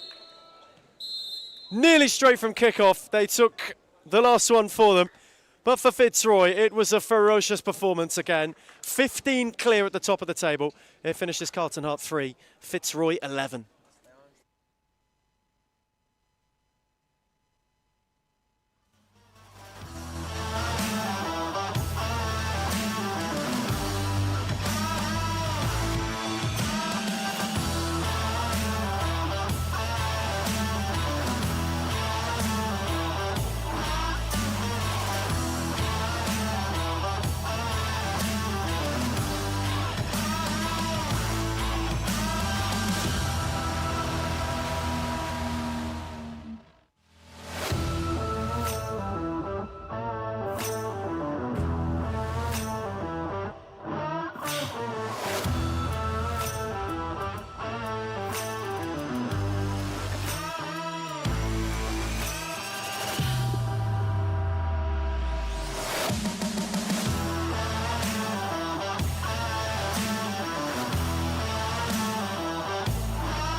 season. That's the beauty. Previously, when I came, I didn't know. I didn't have a feeling if we're going to come back or not. But now I always feel like we're in it. When you're winning games, right, it brings a different energy. When you're winning week in, week out, or you drop points here and there, but like you're winning 80% of your games or something, you're on a high. I think it makes a really big difference to Adam. He's been unbelievable as a president, as he got obviously last year. So he's obviously been a big part of all of this, and he's been doing unbelievable. Big credit to everyone, to be honest. We're on the right track, I believe, and hopefully we just get better from here. It's all about the brotherhood. It's all about passion. It's all about, if my brother's falling down, what can I do to pick him up? Or how can I pick him up? It doesn't matter what you do at a club. If you're there long enough, it becomes like your property kind of. It feels like you have a piece. You want to stand up and protect it. So I'll always want to protect this club, no matter what. We focus on everything. We focus on all the aspects. And I think that's what a lot of clubs don't have. A lot of clubs hate on us because of that. And the fact that we bring passion to the sport, there's no limit. The sky's the limit. When you have teams like Fitzroy, who's been up there and played the nationals, or you have teams like Moreland who played national tournaments as well, if they can do it, why can't we?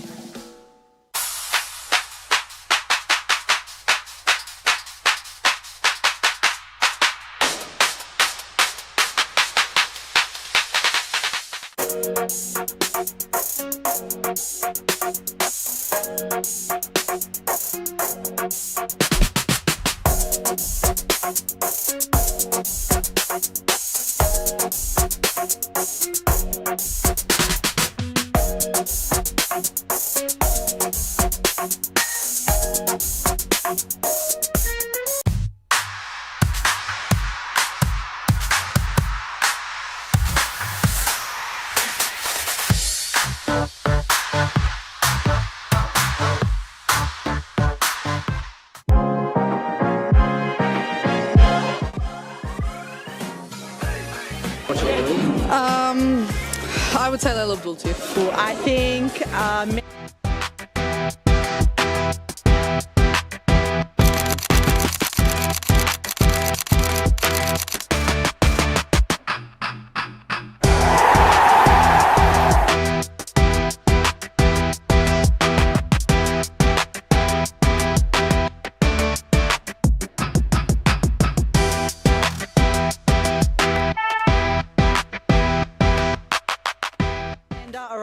from Fitzroy.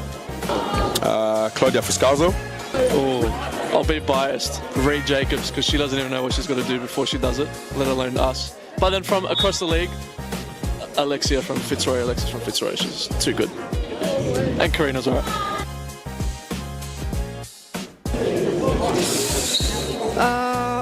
Let me actually think.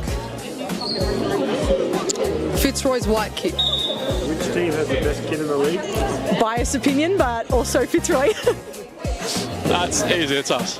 I'm sorry, it's us. Not a question, Melbourne AKU. Liz Air. I think that one will have to be Layla Abdul Latif. She would definitely win every time. Ooh. Layla Abdul Latif. Baller. If I was a girl, probably not Layla. The most clutch player in the competition is definitely Claudia Fuscalzo. She is number one for sure. Sarah Easthope.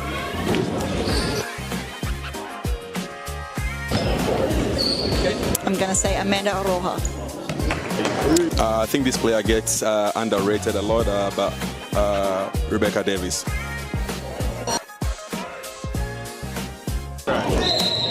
Claudia Fuscalzo. Gisela Pepino.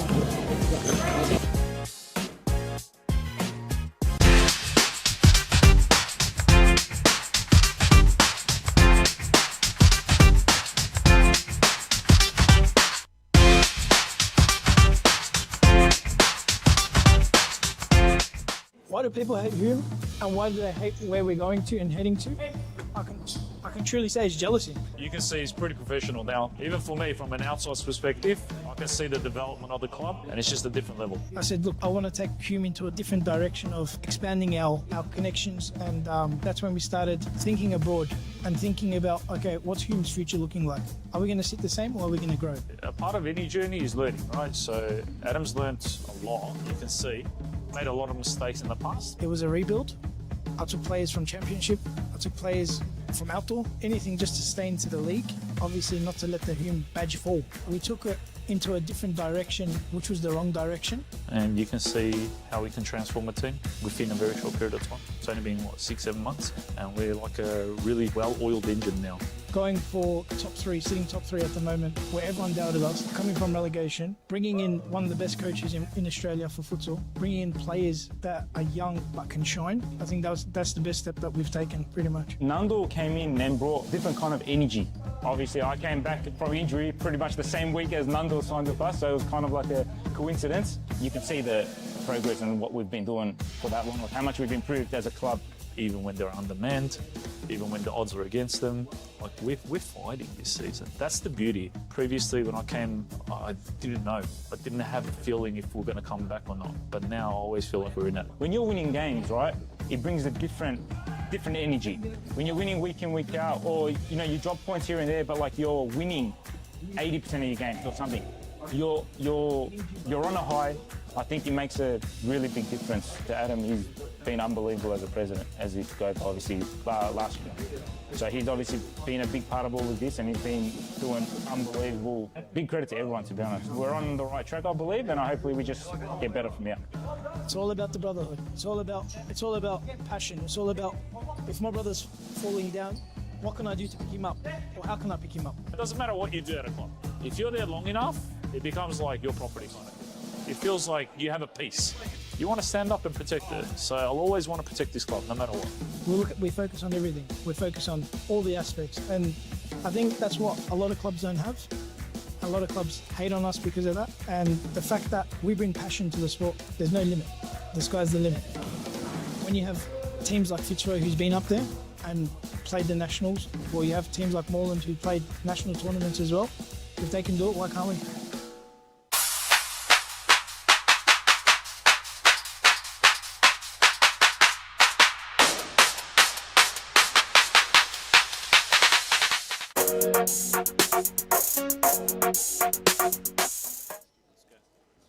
Second edition of the night is quickly arriving in the top flight.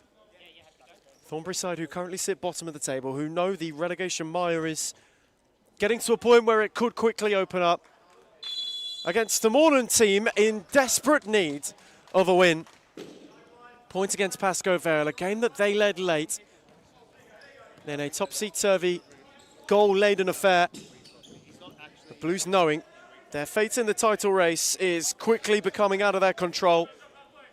If they are to still be in contention by the time the next Classico rolls around, they need maximum points tonight as the bare minimum. It is the only thing that could sustain a Moreland title charge for Gabs Abias, for Sam Milnes as well. They will be wanting this side to showcase quite a lot of bite, quite a lot of fights for a way to get back to winning ways. It's been a little bit of time for the Blues. Back-to-back draws in all competitions. Defeat at the hands of Fitzroy before that in their last league outing. The bye. The last time they won in league play was all the way back on the 31st of May. That is how long it has been for Moreland. They were defeated by Hume. They were defeated by Fitzroy. The bye sandwiched it. A point against Pascoe Vale. It's been a long time coming. And that lost ground has come back to hurt them. Without Ate Ibrahim either. Tonight, Christos Apostolakis, armband between the sticks as well. Adam Cooper, Alex Euripidu, Shavinan and Herdus Desada are given the nod from the start for the Blues, who know tonight is a must-win. They have a decent recent record against Thornbury too, which will always fall favourably for them.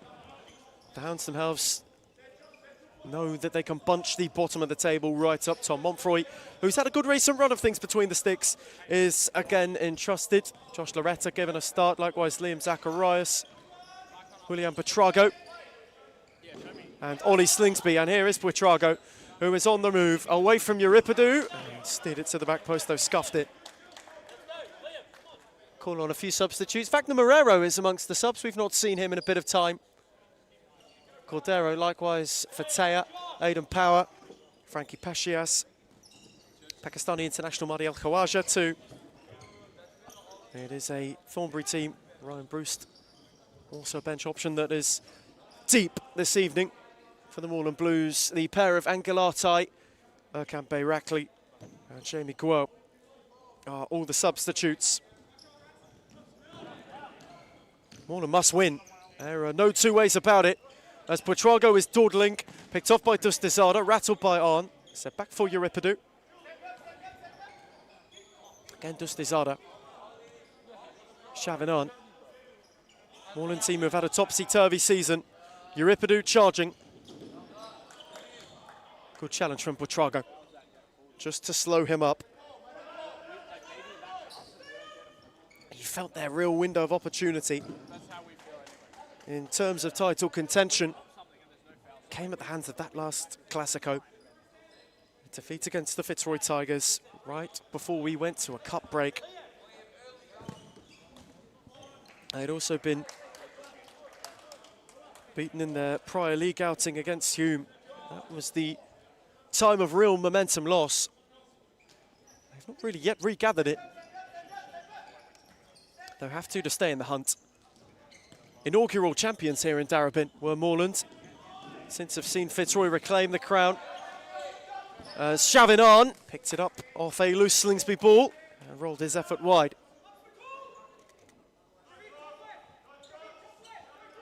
Has made a bright start to life as a Moreland Blue has on. Regular source of energy. You could see the early season model in terms of transfers for Gabs Abbas and Sam Millers was to add players who were explosive.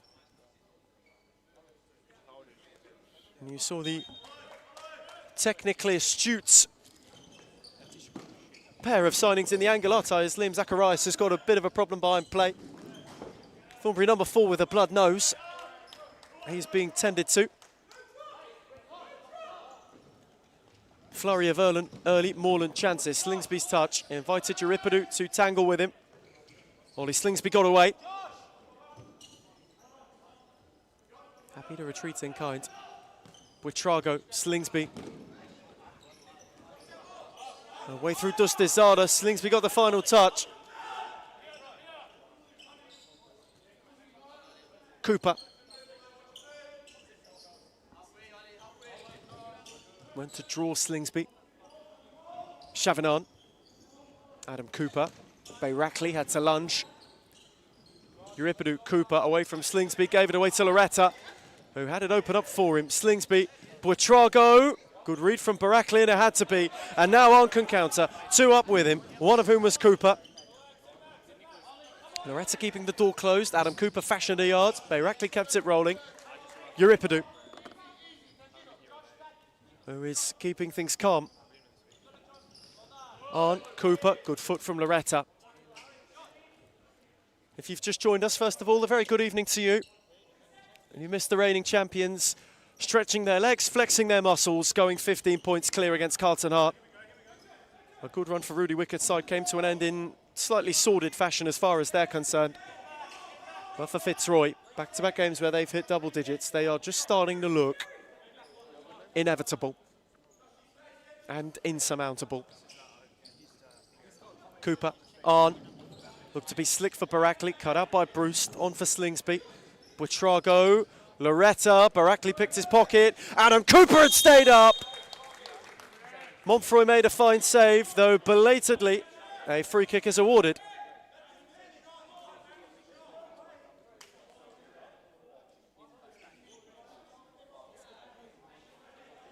Mason was getting flamed in Portuguese in the chat. It should be illegal to play. Moreland free kick. Yeah, he said in the chat, you're a fan. Get out of the country. That's not a try introduce. Adam Cooper. Does he fancy it, is the question. Cooper drilled it towards Angelatos at the back post. Jerry's footing just a little bit loose. Both of them injected at the same time. Flung long by Montfort for Slingsby. Apostolakis had to deny. Ollie Slingsby had done well. A really, really strange wardrobe clash tonight. Thornbury in their away strip, usually the navy that Moreland would adorn themselves in. And where the Hounds would usually be in lily white, it is Moreland in a slight shade of grey.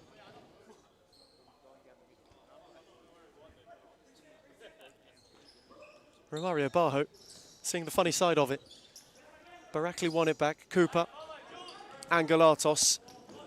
Angus for Jerry, who's warding off Buitrago. What a free kick.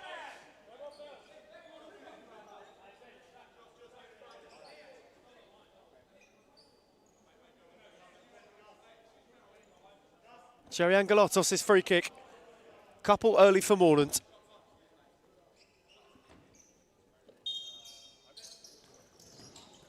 Angus Angelatos, touch was heavy. Jerry Angelatos got away from Buitrago. And then a trio of Hounds ushered it out of play. Couple early decisions for Ben Howell, who's on the broadcast side. Michael Serras, the far side. Timekeeper, benchminder is Adrian Attard for this particular edition. As Ryan Bruce was unable to get away from Barakli.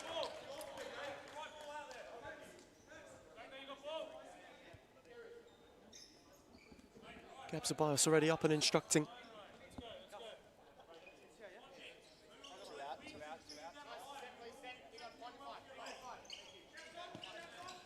Shaving on. Again on for Barakli. Angelatos. Oh, deftly guided for Erkan Barakli. The challenge from Bruce, the good one. And Montfroy. Oh dear. He's taken a really, really rough landing. Angus Angelatos got the ball, he got him first. Tom Montfroy immediately clutched at his shoulder and is still doing so.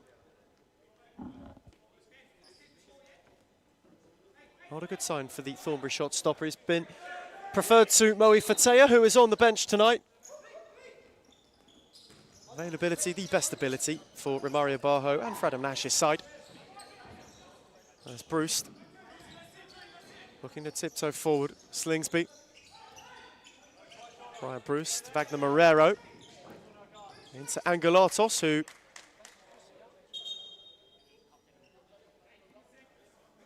has worn one in an area that knocked the wind out of him. Angus Angelatos wore one in the midriff. Euripides will come back on. Aidan Power getting ready. Heavily braced is one of Thornbury's new additions. Marrero was lurking. Good challenge from on. Jerry Angelatos shoving on. Nearly caught on the spin by Slingsby. Instead found Angelatos, who had two Hounds to contend with and smartly won a corner.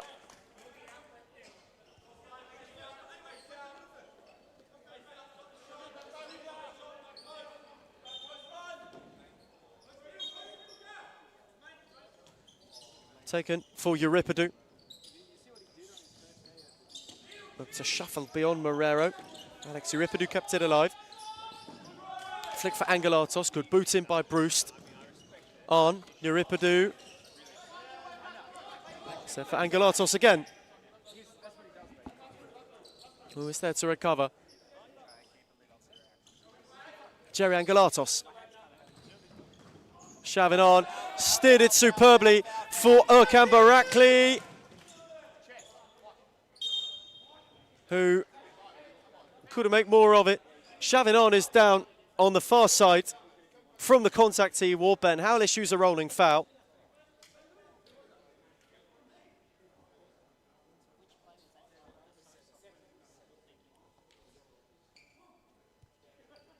Julian Buitrago being sold out by Ryan Bruce in the end.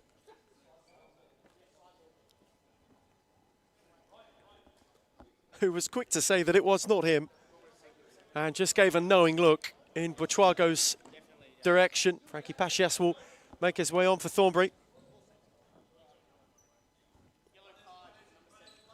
And Buitrago likewise will get a yellow card.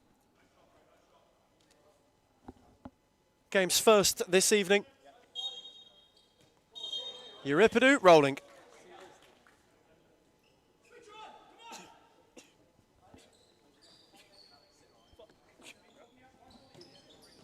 Step down the line by Marrero, on for power.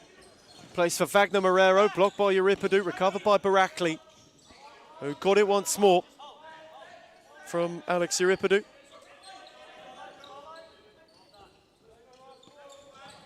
Barakli wanted the 1-2, who was unable to get further forward with it. Long for power, who got a flick. Apostolakis had to jump. It just could have been awkward for the Moreland shot stopper momentarily. Dustizada, Arn. Euripidu.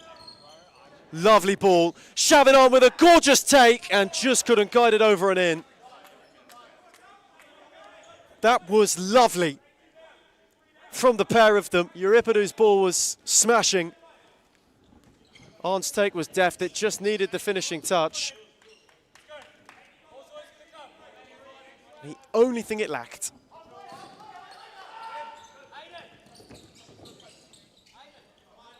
There's Angelatos, Euripidu. Dropped off for Dustizada. Jerry Angelatos, clipped by Marrero.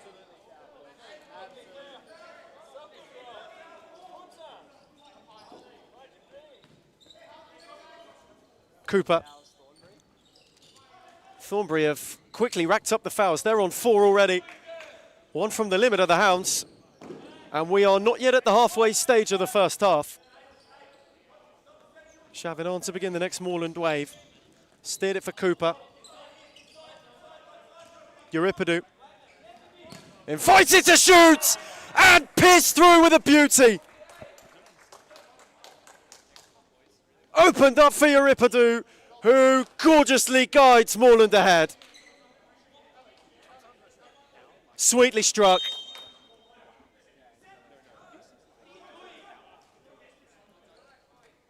Drilled delightfully low.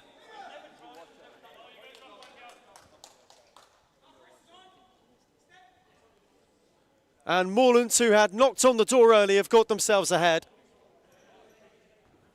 It was a sweet drive from Alex Euripidu. Could have hardly caught it better. Drilled beyond Montfroy. And for Moreland, who had had majority of the momentum, they have made good on it. Goal had been coming. Gabzabios had said before the game he just wanted his side to remember how to win. Moreland at the moment are doing that. Cooper nodded it. Slingsby cut it off. Cordero. Pachias. Power. Look to return it. Euripidu there to flick it clear.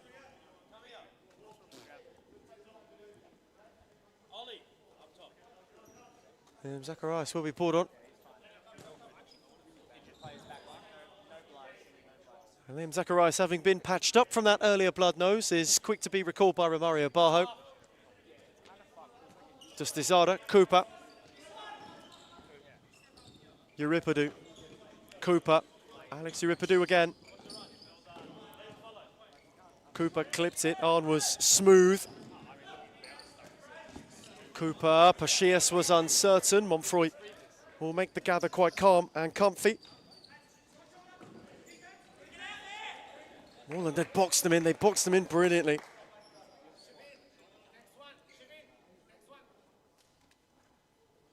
Thornbury have not really been able to get out at often points in this half so far. Cooper swivelling. Witrago and Slingsby. In fact, it was Pachias too, looked to make life difficult. Cordero recovered. Had nobody further forward.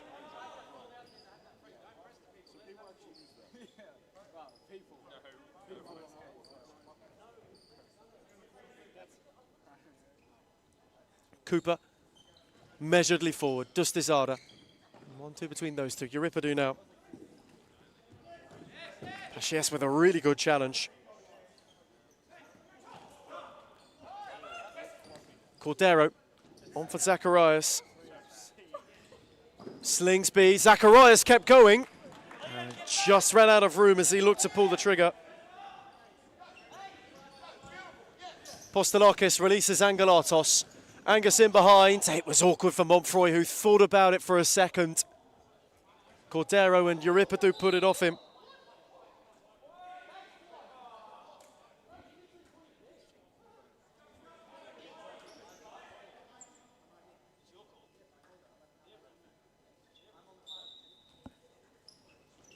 Adam Cooper crashed it, though only into Cordero.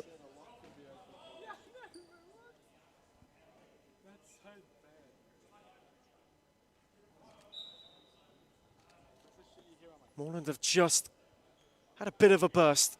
Opening goal, providing a lot more confidence to the Blues. Oh no, tonight holds it's important for their title prospects near the halfway stage of this first half. Dustizada, Angelatos, could go around Slingsby. Marty El Khawaja getting prepped for his introduction on the Thornbury bench. Pakistani international, awaiting his introduction. Zacharias only clipped it into the palms of Apostolakis. Euripidu's stint will come to an end. Barakli will come on for him.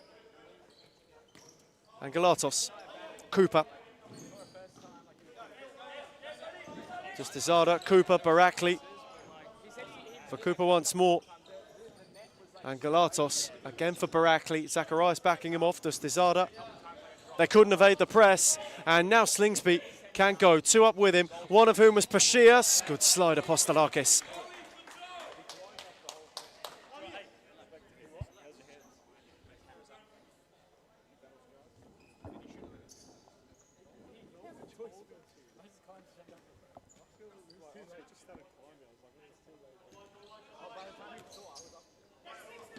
Cordero belted it into Barakli. There was no way further forward.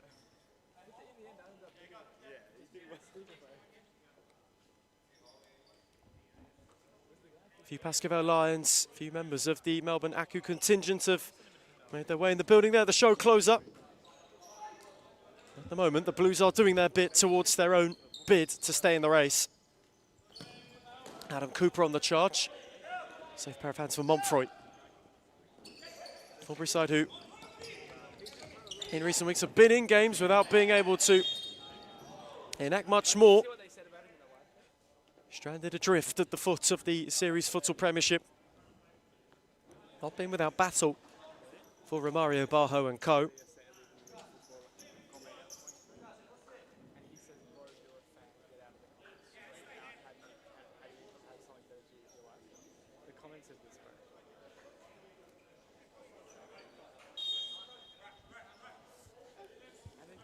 Zacharias over the free kick. Thornbury looking for an answer. For Liam Zacharias, who's been in decent goal-scoring nick recently. Rounded up the Leagues Cup campaign with a hat-trick. As the Hounds got their winning feeling in the Cup continuing, they're looking towards the knockouts in that competition. Romario Barho instructing Aidan Power. Perhaps he's about to be injected back into the game. Barakli got a touch off El Khawaja.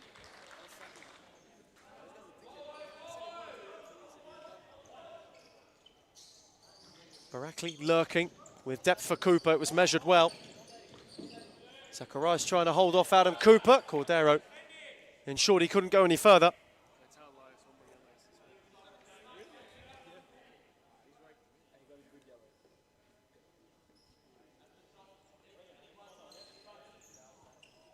Cooper's side ball fizzed across. Could have been awkward for Slingsby. Angelatos was lurking. Set quickly for Dustizada, who will catch it though, steer it over. Montfroy hesitant and without really much further forward. Moreland got the numbers back. Likewise did Cordero to get up ahead of Cooper, who Apostolakis so eagerly sought. Angelatos, Cooper. Dustizada. Adam Cooper. Dustizada had Zacharias to go at. Barakli, Cooper. Just taking time and affording Apostolakis a way out. Barakli dropped off. Dustizada, Angelatos. Too much on it for her, Dustizada.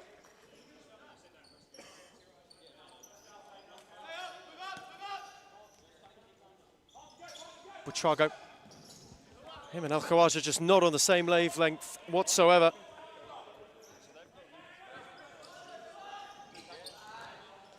Again, unable to be steered further forward. Good read from Angelatos. Flicked by Barakli. Lovely move and a good slide from Zacharias to prevent it from going further.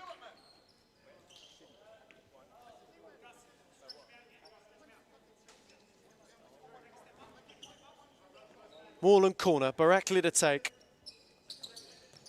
Set for Angelatos, who got a yard.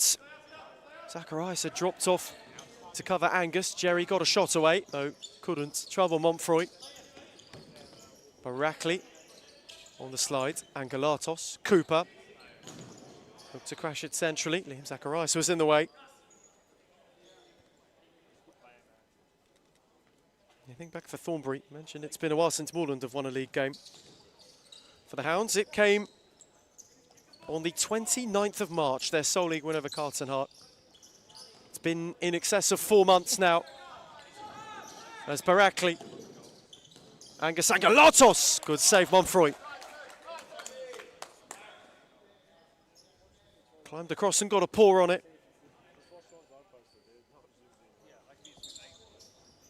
Cooper. Angelatos drilled it low, it went through bodies. And it got a deflection. Another Moreland corner.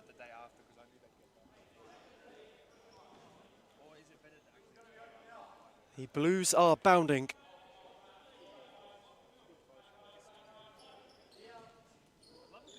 Barakli, Angelatos, Cooper. Again for Erkan Barakli, set for Adam Cooper. Jerry Angelatos. All moving around. Thornbury not being shuffled as of yet. Barakli out the other way for Angelatos, who made a smart run. Had a pair of hounds, both of whom were barking at his feet.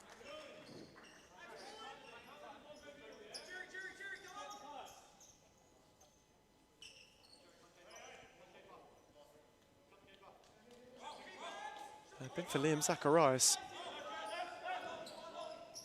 A good way to go and win it back. He looked long for Slingsby.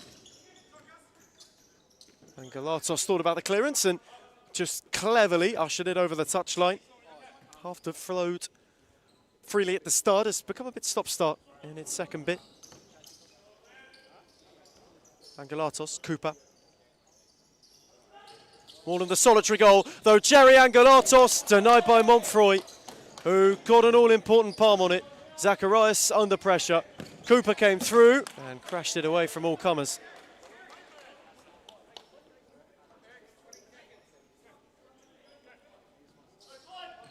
Euripidu getting prepped. Sam Milnes wanting to run the changes.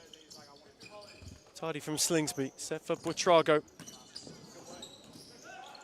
Barakli. Angelatos. Lovely ball, Jerry, for Angus, who let it run and Montfroy denied. Euripidu was lurking. Angus Angelatos. Jerry on the lunge. Cooper took over. Zacharias slid. Euripidu. Angelatos. Still can't turn Al-Khawaja. Euripidu grappling. Butrago had to hold him off. Al-Khawaja concedes the corner. Corner set for Angus Angelatos, who didn't catch it cleanly.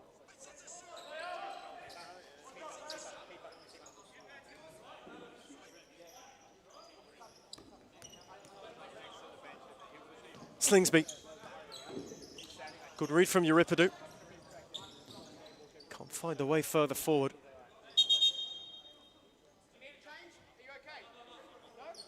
Tom Montfroy's all right. He's again just a little bit awkward. Moe Fatea is ready and waiting. Angus Angelatos. Cooper and he not quite on the same wavelength as one another. Has been a very tightly contested opening half. Chances few and far between. Buitrago for Slingsby. Buitrago robbed of it by Euripidou via a deflection which took it wickedly wide. Monfroy for a moment could only watch and hope it was beyond the far corner.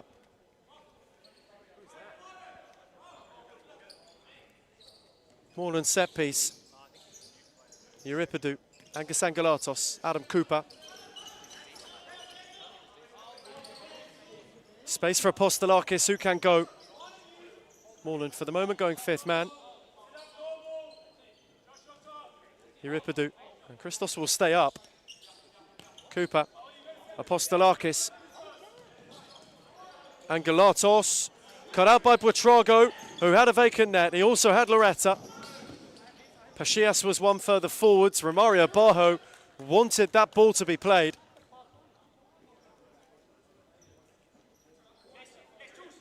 He is understanding that the ball was on. You've got to get your opportunities when they come their way.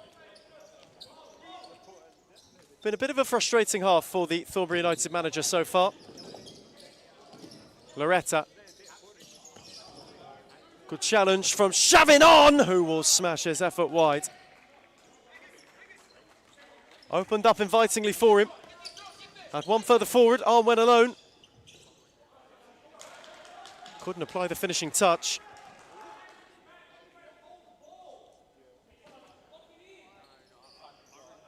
Jerry Angelatos. 5 to the break in Darabin. Second installation approaching halfway point of the Premiership match day. As Arn went driving. To flash to the near post, Monfroy was undeterred. At the moment, Moreland are winning an arm wrestle. Thornbury are making it difficult. The Hounds have just yet to show cutting edge or any click-on opportunity. Pachias battled Buitrago. Set it back for Loretta. It was away from Frankie Pachias.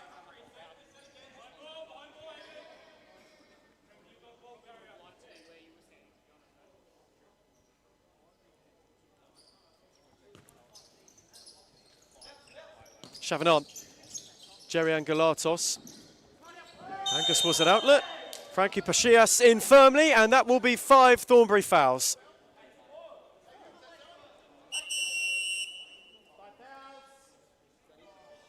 First half's latter stages. Michael Marisic can't quite believe they've hit the 5 foul count. Bruce getting ready for reintroduction perhaps. So Thornbury are walking the tightrope. No more to give.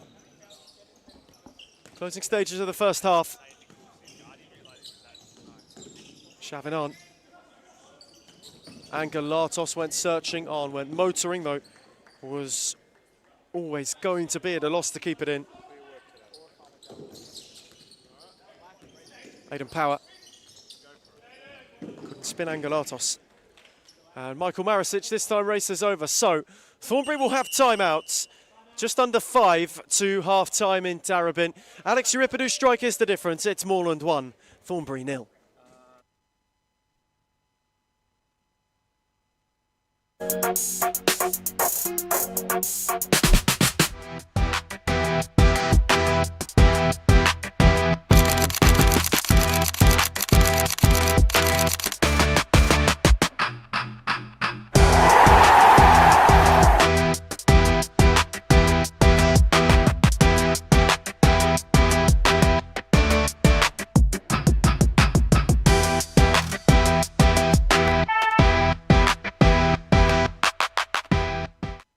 Claudia Fuscazo.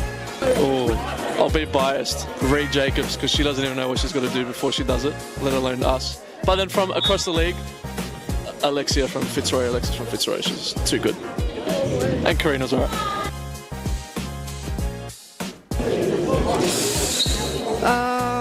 Let me actually think.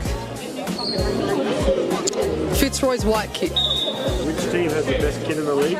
Biased opinion, but also Fitzroy. That's easy, it's us. I'm sorry, it's us. Not a question, Mebon AKU.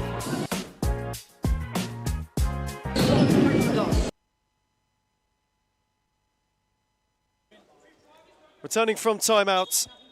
Moreland the goal up, courtesy of Alex Euripidu. Thornbury called a timeout, their first real opportunity. What a save that is, Apostolakis. Loretta called that sweet. And Apostolakis got down superbly to stop it. That's a brilliant save. A really good stop from the Moreland keeper.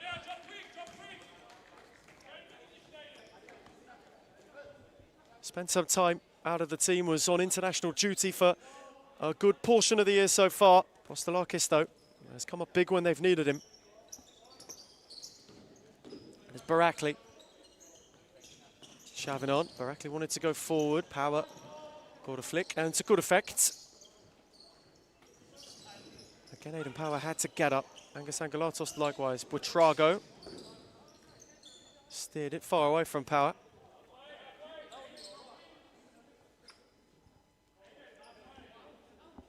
Best look Thornbury had created in this half. Loretta had a good hit. Apostolakis equal to it, though it took the best of him.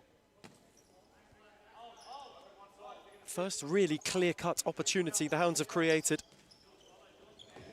It's been a half where they have defensively been pretty steadfast, though at the other end have offered not too much. Barakli set for on. Buitrago got a boot in. Angelatos recovered it. Euripidu. Thornbury have also hit 5 fouls. They've got to be careful. Shaving on, looking to steer forward. It's carefully done. Euripidu. Time ticking to the break. Look to set for Angelatos. Buitrago got a boot in.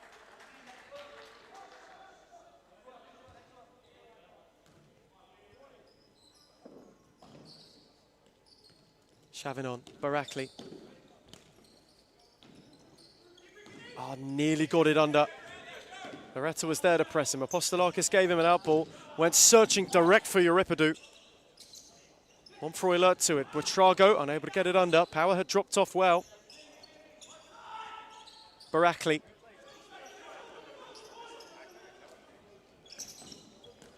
Good ball from Angelatos. Deftly done by Euripidu, who gets it back from Barakli. He's sizing up Marrero. Alex Euripidu with a lovely shift. And Buitrago left one in. They have got to be cautious. 5 fouls for Thornbury. Buitrago's on a yellow.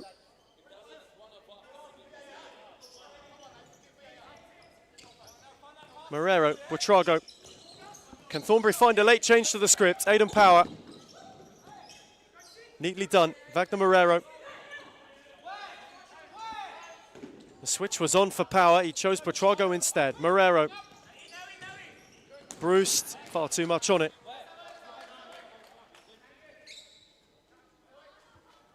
It's been a half where they've grown into it. Have the Hounds. They've withstood all Moreland. Have had to throw at them. Monfroy, to his credit, has made a few very good saves. Moreland is still finding a rhythm, though. It has not been as fine-tuned as they'd like. Euripidu, though, was looking to add some of that. Monfroy made another good save.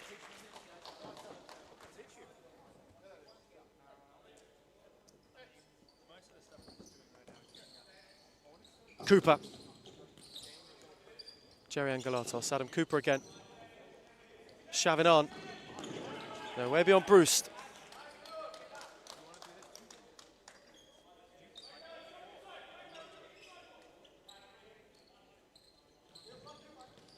Again for Cooper. Power the only one central. Aidan Power was without option further forward.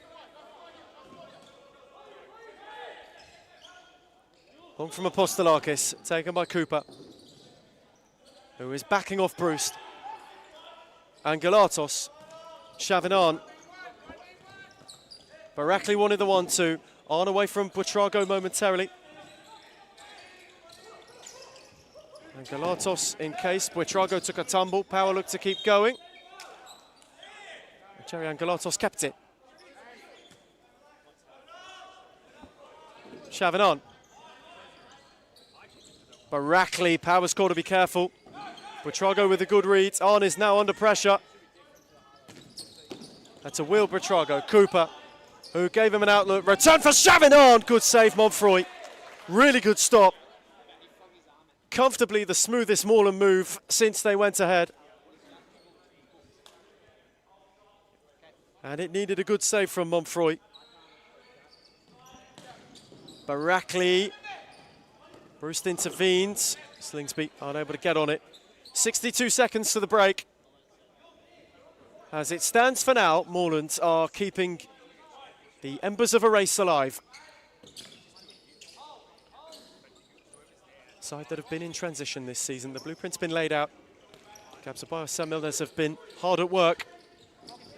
Shavadon, power on the slide. Recovered it well. Slingsby, Bruce.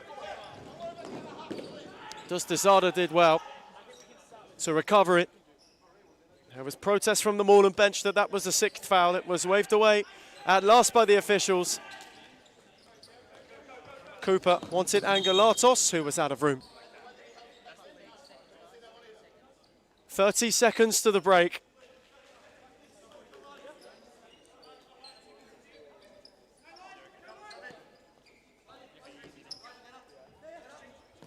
Cordero. Good from Cooper. Still going is on, who's hit the base of the post. Cordero, Moreira lost it. And Adam Cooper's in behind. Around Monfroy, who took him out. And Tom Monfroy will be in the book. And Moreland will have a penalty.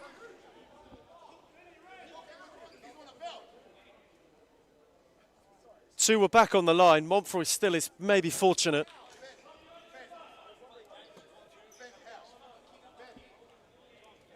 Gabzabios, Christos Apostolakis both want further reprimand.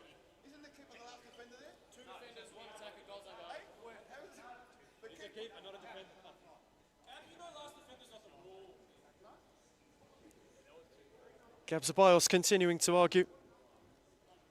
Ben, how firm in his decision? There were 2 defenders blocking the net, which there were. Thornbury had 2 back. Providing cover for Monfroy.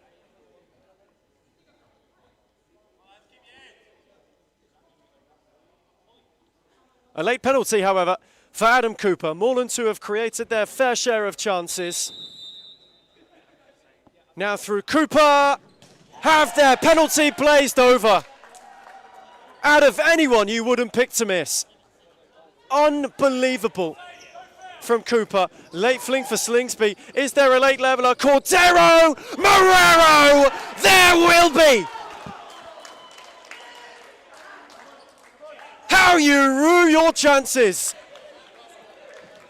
Lovely hold up from Slingsby. Wagner Marrero, right place, right time. We've not seen him in a minute. What a way to get yourself going again. And for all of Moreland's good work, it is to come undone in the half's dying seconds. Cooper, is there a late look for on? Wagner Marrero, right at the last in the first half. Thornbury had hardly had a look, and yet they snatched a goal on the brink of the break. Adam Cooper with maybe the most poignant moment. Seconds before could have put Moreland 2 up. He skied over. Marrero made them pay. Half-time in Darabin. We've got a right old game on our hands. It's Moreland 1, Thornbury 1.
I would say Layla Abdulatif. I think Amanda Araha from Fitzroy. Claudia Fuscalzo. Oh, I'll be biased. Reed Jacobs, because she doesn't even know what she's got to do before she does it, let alone us. But then from across the league, Alexis from Fitzroy, she's too good. And Karina's alright.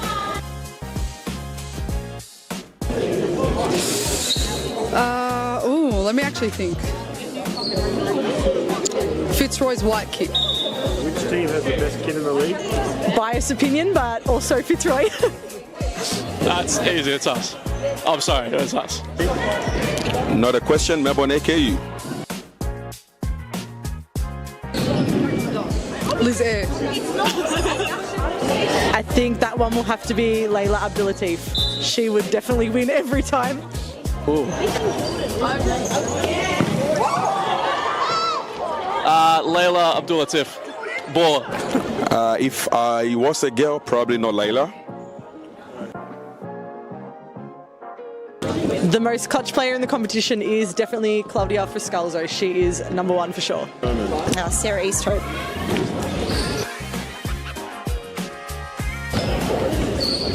I'm going to say Amanda Roja. I think this player gets underrated a lot, but Rebecca Davis.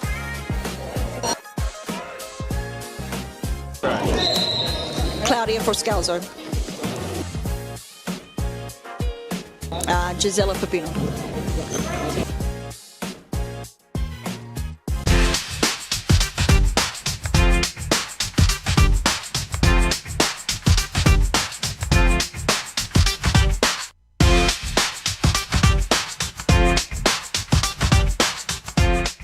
Why do people hate Hume, and why do they hate where we're going to and heading to?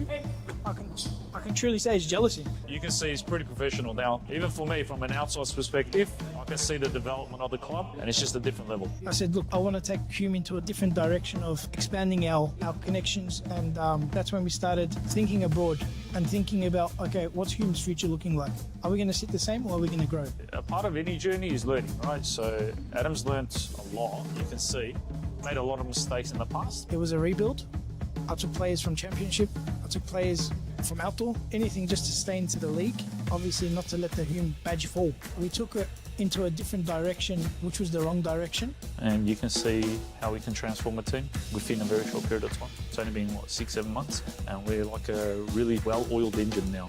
Going for top three, sitting top three at the moment, where everyone doubted us, coming from relegation, bringing in one of the best coaches in Australia for futsal, bringing in players that are young but can shine. I think that's the best step that we've taken, pretty much. Nando came in and brought different kind of energy. Obviously, I came back from injury pretty much the same week as Nando signed with us, so it was kind of like a coincidence. You can see the... Turning from half-time, and so there was drama late in the opening 20 in Tarabin between the Blues and the Hounds. Adam Cooper, with 11 seconds to go, had an opportunity from the spot to put more than two ahead. He blazed over. Thornbury went up the other end, and Wagner Morero at the back post with a stroke of fortune nonetheless. Steered in a leveller, and the Hounds had got themselves right back towards where they want to be at half-time. Two teams in the league that are chasing a first win in a little while, both of which now locked level. Thornbury did well towards the end of that half. They accrued 5 fouls. They walked the tightrope well enough. As Buitrago is already walking the tightrope. He got booked in the first half. A point Christos Apostolakis is quick to point out as Adam Cooper rolls wide.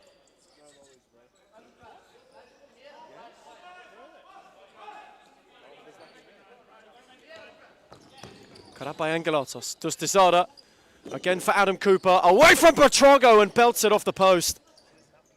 And Galatos recovered. Dustizada. Jerry and Galatos. Out for Chavinan. Cooper. Gabzabios wanting just for Moreland to keep moving the ball and at pace.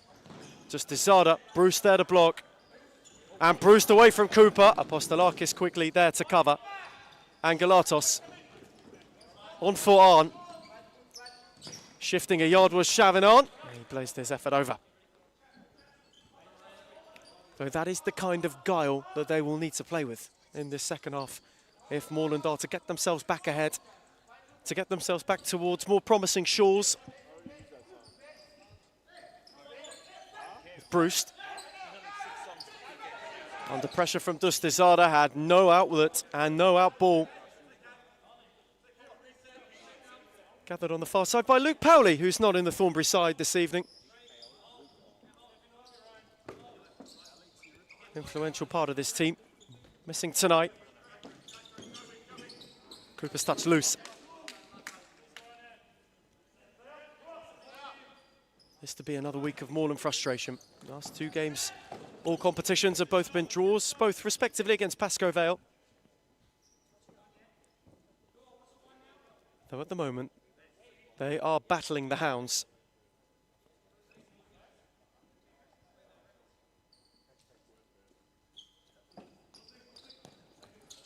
Buitrago's take, it was behind Slingsby by a long way. And it's been, for Thornbury too, a night where they've not really got going either.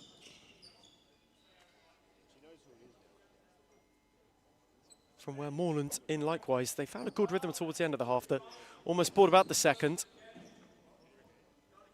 As Cooper looked to steer it for Angelatos. Cooper again. Adam Cooper whacked a yard and hit the post for the second time in successive minutes. He must be wondering what he's got to do to score tonight.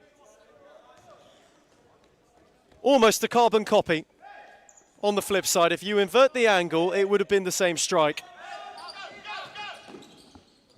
As Bruce went long, Thornbury again struggling to get out. And the stranglehold that Moreland have had is again just starting to be tightened. Chavinan away from Cordero. On was in behind and flashed his effort wide. And you just sense for Gabzabios and Sam Milnes, when this goal finally does come, if it is to arrive, as Slingsby is shifting, and Slingsby stung the palms of Apostolakis. Thornbury's first opportunity to reply in this second half.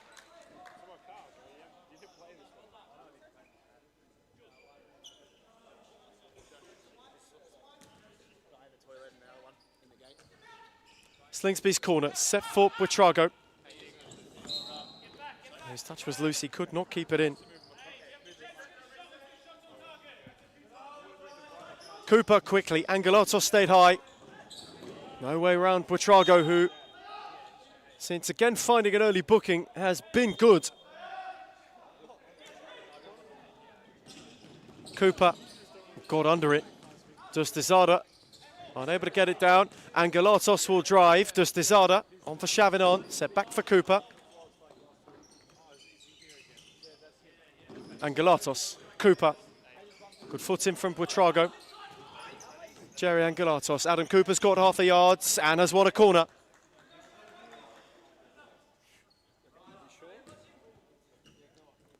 Another Moreland way forward, plethora of opportunities at the start of this second half. Arn, away from Slingsby, poke for Cooper, couldn't set it for Dustizada. Zacharias this time the one to apply the block.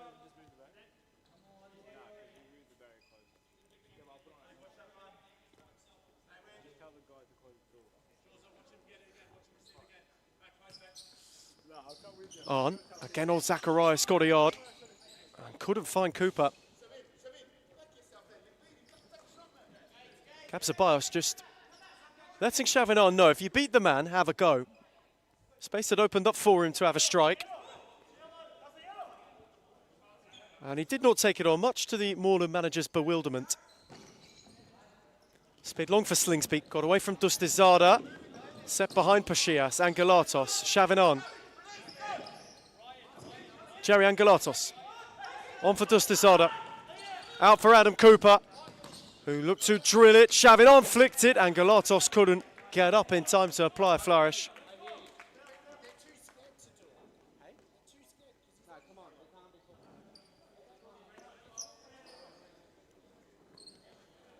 Conversation about whether or not there was a yellow needed to be handed out for a substitution that was incorrectly done. In the meantime, Pachias took over. Zacharias was picked off by Cooper. Moreland have got room. Adam Cooper is steering. Chavinon and Angelatos. Big save from Monfroy. Again there to deny at the near post.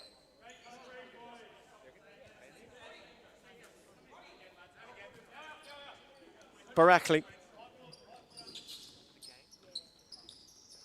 Pachias just keeping the door closed centrally. Arn was on the switch. Cooper. Jerry Angelatos. Chavinon. Worked a yard for himself and was not far from finding a way through. It was a good drive from Arn.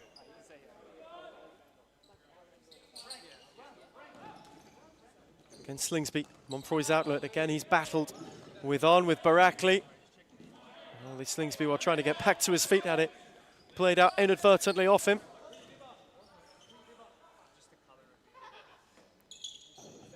Neat from Barakli. On, Cooper waited wonderfully for Chavinon. Zacharias kept the door closed. Cooper out the other way. Barakli, Slingsby didn't get sent.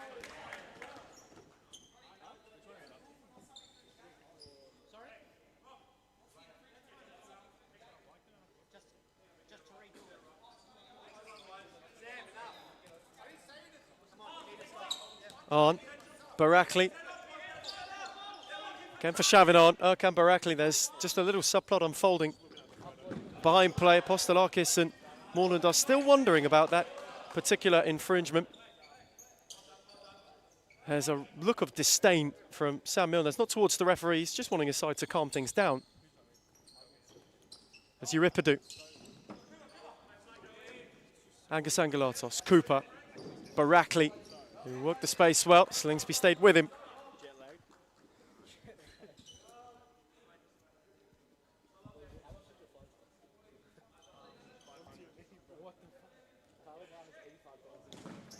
Euripidu again looked to fire through Zacharias. Again was in the way. Cleared by Bruce. Cooper. Away from Slingsby. On for Barakli. Steered for Euripidu. Thornbury got bodies. And got bodies to good effect. Flung on for Slingsby again. Pachias.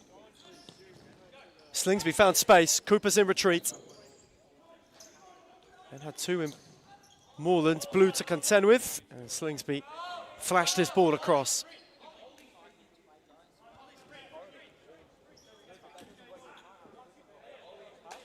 Slingsby will make way. His stint will conclude. Wagner Marrero, the man who got Thornbury level, brought back on as Euripidu. Cooper. Euripidu for a big lad. He moves well. Someone who's got quite a frame. He did smoothly define the opening goal. Did smoothly define Cooper, who wins a corner.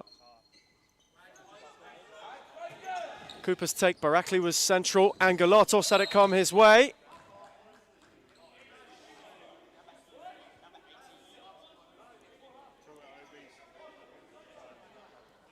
Marrero, Angelatos in conversation.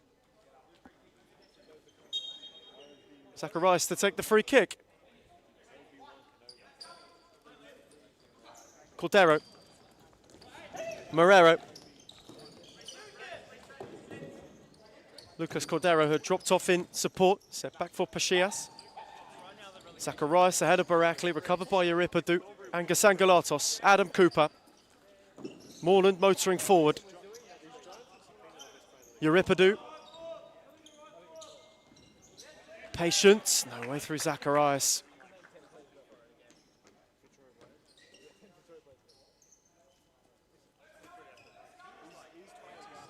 Again, a really firm, staunch rearguard action from Thornbury thus far. Barakli dragged back by Zacharias, who will get a yellow card.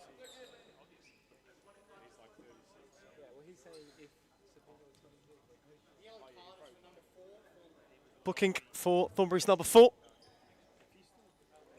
Quick glance at the clock for Romario Barho, likewise Ryan Bruce. And Aidan Power comes to join in too. Under a quarter of an hour to go. This game is locked in stalemate. Who will be the one to hold the key that unlocks this game?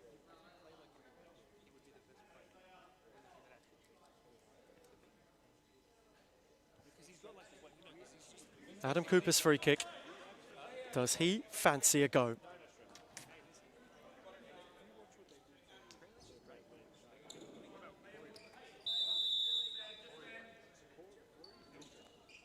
Cooper from range. Crashed it low. Montfroy had to intervene. Another Moreland corner. This game locked level. Cooper again this time. Well, it's not a million miles from finding something. And so, Gab Ceballos is going to the bag. This could be 5th man for Moreland. Chavinon might be the one to be entrusted with the fly keeper kit, though there is still a lot of discussion going down on the Blues bench.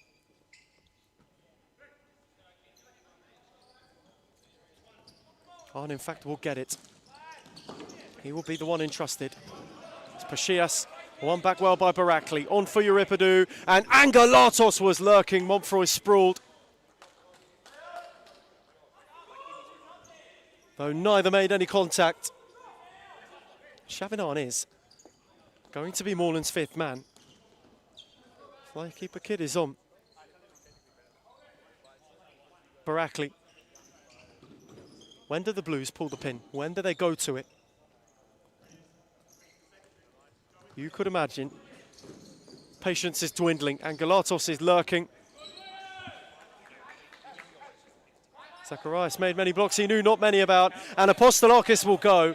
And Moreland are going to go 5th man. Cooper. Barakli. Chavinon. Entrusted as the fly keeper. What can the Blues conjure? Barakli, Cooper, Angelatos. How will they work the perfect opening? Thornbury have been a side that have been vulnerable to 5th man goals this season. Cooper, lovely ball on Euripidu. Zacharias read it. Montfroy might have a go, though did not catch his effort cleanly. Cooper was back in case.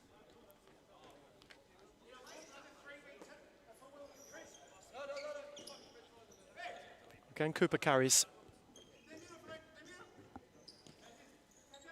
Angelatos. Thornbury have clung on for so long. Have kept parity for the best half of 8 stop clock minutes. There's Cooper. Moreland wanting to find a way to undo them. Euripidu. Switch for Cooper. They do leave themselves susceptible at times, though. 2-1 going over the top, which Liam Zacharias will do! And Thornbury will have the lead from nowhere. It was picked off well. Zacharias read it perfectly. And Moreland went 5th man early and have been burned by it. The Hounds, who are battling the drop at the bottom of the league, lead the Blues, who are not far from the top itself. Michael Marisic, quick across. Thornbury wants timeout. So, 12 minutes 20 to the close of the 2nd edition in Darebin. And Thornbury lead the Blues. It's Moreland 1, Thornbury United 2. Progress and what we've been doing for that long, how much we've improved as a club even when they're undermanned, even when the odds are against them. Like we're fighting this season. That's the beauty. Previously, when I came, I didn't know. I didn't have a feeling if we're going to come back or not. But now I always feel like we're in it. When you're winning games, right, it brings a different energy. When you're winning week in, week out, or you drop points here and there, but like you're winning 80% of your games or something, you're on a high. I think it makes a really big difference to Adam. He's been unbelievable as a president, as he goes obviously last year. So he's obviously been a big part of all of this, and he's been doing unbelievable. Big credit to everyone, to be honest. We're on the right track, I believe, and hopefully we just get better from here. It's all about the brotherhood. It's all about passion. It's all about, if my brother's falling down, what can I do to pick him up? Or how can I pick him up? It doesn't matter what you do at a club. If you're there long enough, it becomes like your property kind of thing. It feels like you have a piece. You want to stand up and protect it. So I'll always want to protect this club, no matter what. We focus on everything. We focus on all the aspects. And I think... Returning from timeouts, Thornbury lead Moreland. Michael Marisic quickly across to issue the timeout slip. The Hounds have got the Blues where they want them. They were burnt by fifth man. They went early to try and break through. Was picked off by Liam Zacharias, who simply sauntered in and scored from well inside his own half. Thornbury caused and forced the error as Lucas Cordero clears over towards us.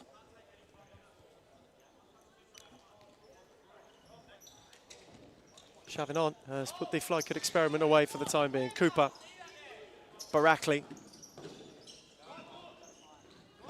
Good challenge from Marrero, who has done his bit well tonight as Wagner Marrero.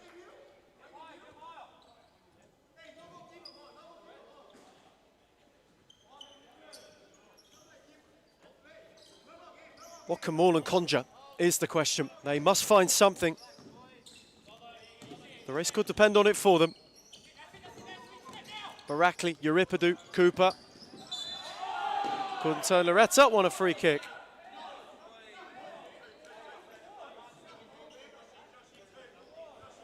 There was a lot of Thornbury protest about it. Julian Buitrago's got to be careful, he's on a booking.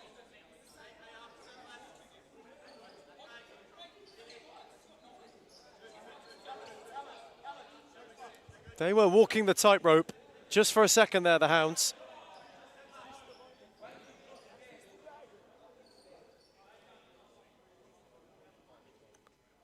So in the Thornbury wall, Adam Cooper, who has another look.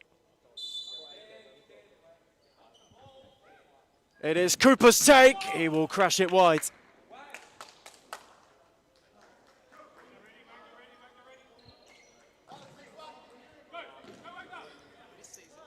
As Monfroy was quick to release Marrero. Wagner Marrero fashioned a shot. Flew wide of the post. Moreland just starting to leak a couple of opportunities. Thornbury themselves in the second half have come out of their shell a bit. It was a much more reserved display in the opening 20. Chavinon and Galatos on wanted the 1-2. And Loretta had too much of Angus Angelatos when he was going to return.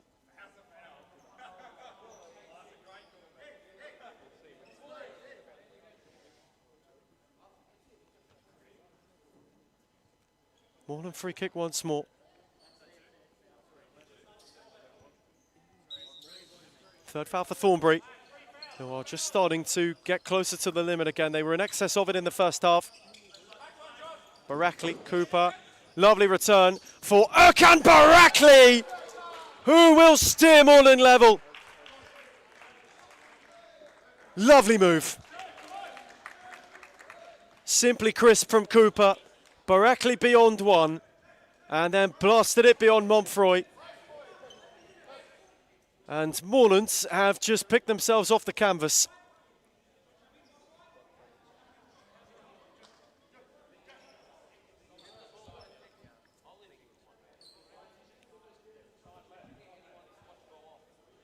As there is now a check on the well-being of the net as well. Michael Ciaris just giving a check. I mean, Erkan Barackley hit it sweetly.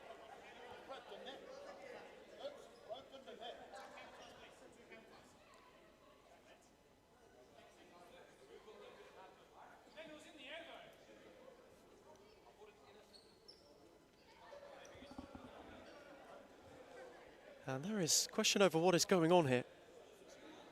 And that is being fixed, it is being tended to. Our Commissioner Josh Fusco, who's returned from Western Australia this afternoon. He's now on the task with the zip ties.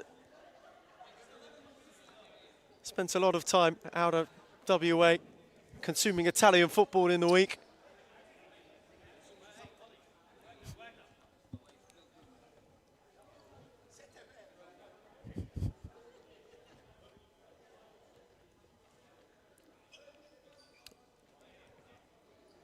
Went over there to watch his beloved Juventus, who were unfortunately quashed by Inter Milan on their trip out west. Not the start of the season that the old lady wanted. Though for the Nero Azzurri, a super way to get things going for them. Michael Ciaris is well and truly with zip ties. As again, for Erkan Barakli, we will have a look at this goal because it was wonderful. Great ball from Cooper to return it. And it's a sweet strike. Just at a time that Moreland needed something. A really well-worked move. Best they've been able really to create in this second half so far. Albury have defensively been defiant. As Josh Fusco's job for the time being is done. The net is restored to a satisfactory standard. Ben Howell and Michael Ciaris conversing, giving the all clear with one another. And so we can get back underway, 2 each. The Hounds have gone the distance with the Blues. Cordero from kickoff, fancy to go. Just at a time where Moreland needed a goal. They needed a way back into this game. They'd not found much opportunity in the second half so far. As Cooper looked to link up with Barakli, who got away from Zacharias. Cooper again. Jerry Angelatos. Space for Adam Cooper. Cordero closing. Cooper went alone. Montfroy parried. Zacharias was first on the scene. Slingsby held it up and then went with Lofo Loretta. Apostolakis came through. And we have lost the ball. There's not a Sunday that goes by where we are not at least down one. And it is perched right on the edge of where it would drop as Zacharias didn't catch where he was found sweetly.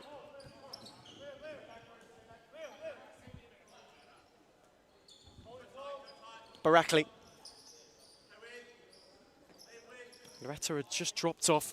Space for Angus Angelatos. On for Chavanon. Barakli. On once more. A lot of discussion now on the Moreland bench. Cooper with a rare loose touch. We've had a real run of Adam Cooper collector's items tonight. A missed penalty and a loose touch. From the Moreland talisman, he went searching for Angelatos. The ball had a bit too much on it. Jerry appreciated the idea. We are near the second half's halfway stage, just over 10 to go. For either of these teams to find a potentially season-defining winner. Barakli slipped. Slingsby will help him up. There is just a check on the well-being of Erkan Barakli, who's had injury problems. Sam Milner's not taking any chances, which is the careful thing to do. Player who missed a lot of futsal. Slingsby set for Bruce. On got a foot in. Cooper. Again, miskicked one, and stolen did Slingsby! Thornbury go again! And have got the lead back. A moment for Adam Cooper to forget. Slingsby capitalised to full effect. And Thornbury have found the lead, though have given it to Angelatos, and Slingsby got a foot in.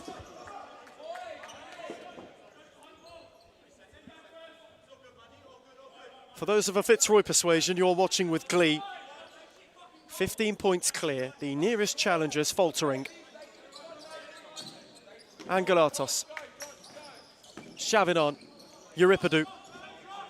Going at El Khawaja. And away from El Khawaja. Euripidou was bundled. Penalty.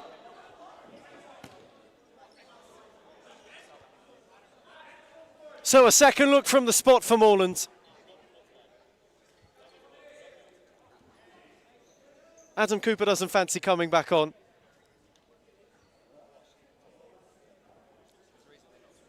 Alex Euripidou over it, searching for his second. Searching for a way to level things for Moreland again.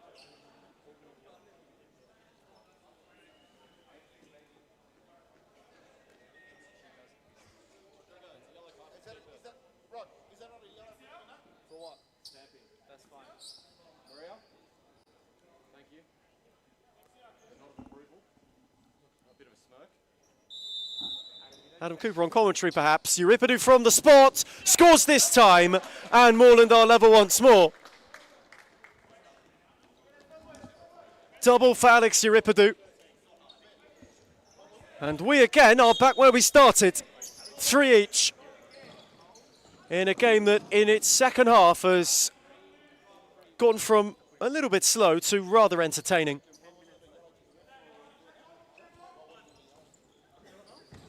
And now Moreland again can just see sunnier skies.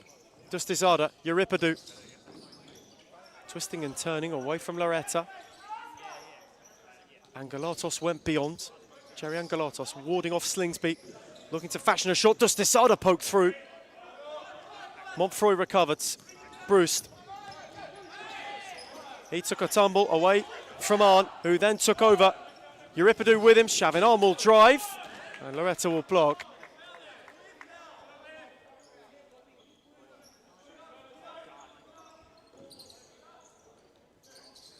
Euripidou side ball, got it back from Dustizada. Moreland are searching for a way. Euripidou drove, Montfroy intervened and disturbed his own goal frame while doing so. Quick fix up from the Thornbury shot stopper. They are all of a sudden under the pump. Euripidou, Angelatos, oh my word, it was whipping. Nearly a gem from Jerry. It just didn't quite have the whip nor the dip. As the mop is required. Ben Howe seeing to it that the court needs cleansing, and well, a Fitzroy feature in the early fixture, Oscar Bryant. Now doing his bit for the production team on the second part.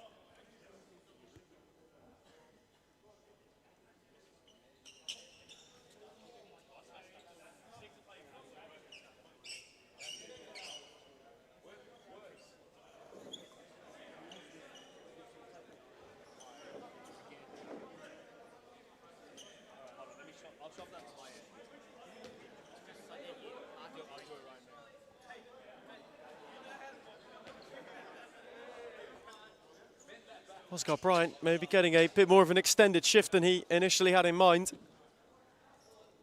in order to cleanse the court. Getting the test out from Ben Howe. All in what is tonight Thornbury navy blue, with a few silver pinstripes dotted, are now giving their respective interest. Lucas Cordero coming over. Julian Buitrago and Gab Zeballos were engrossed in conversation.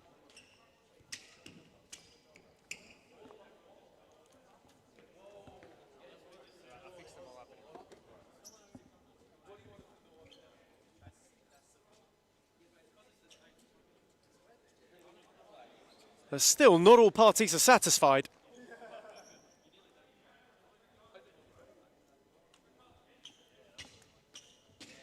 Tom Montfroy and Michael Ciaris conversing.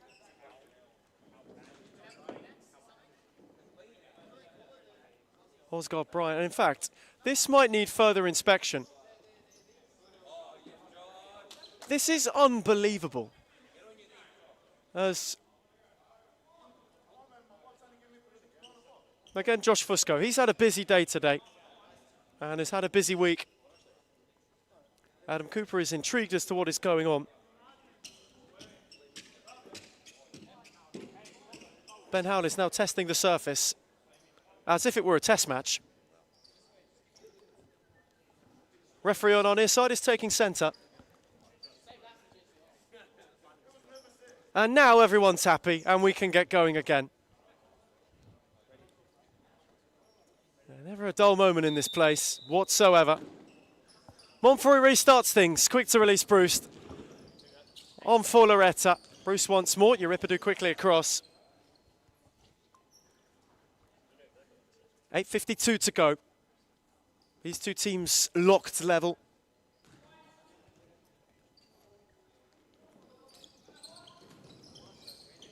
Thornbury hunting, Slingsby's had a good night and again has swivelled. Look to set it for Bruce, Euripidu. Could only clear. Pascovel and Aku to follow. That is the closing show on yet another evening of enthralling futsal in Darabin. Bruce on Warwick. They will go again.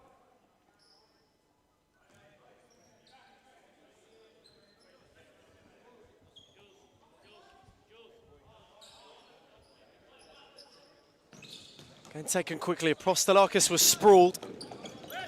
Chavinon under pressure. Steered on for Euripidu. Good drop off from Jerry Angelatos, who opened up the space. Got it through to Odd. Return for Angelatos, who can go. Justisado with him. Angelatos wins a corner.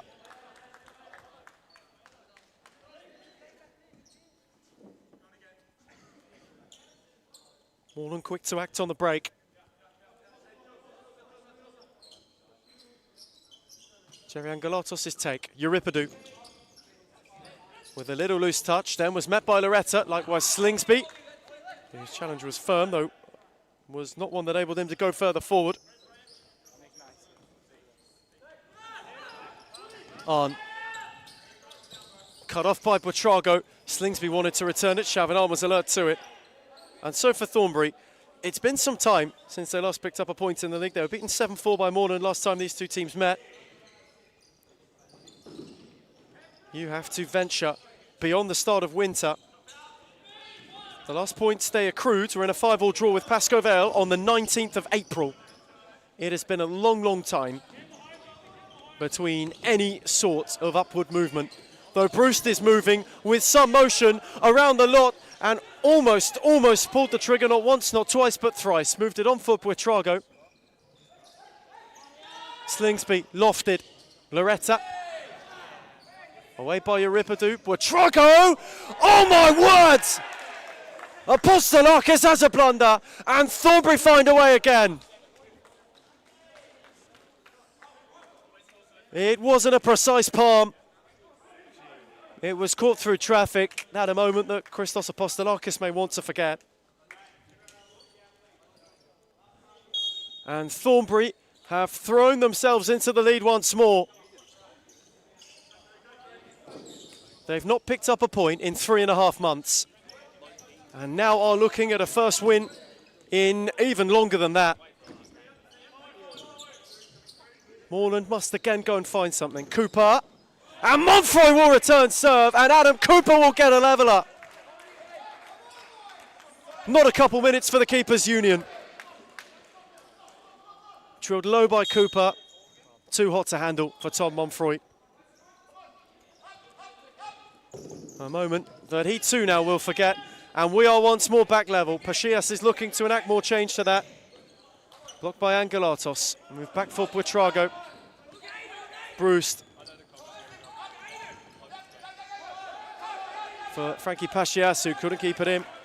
When it comes to that for Tom Montfroy, you don't want to think of Rob Green in 2010, but it is something that comes to mind.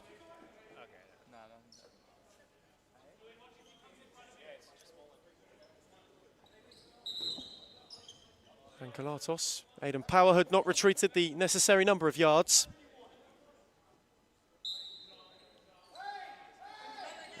Angelatos, those two combining.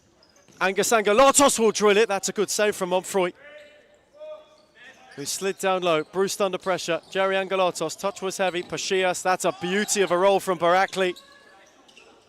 Buitrago battling. Aidan Power couldn't keep it alive.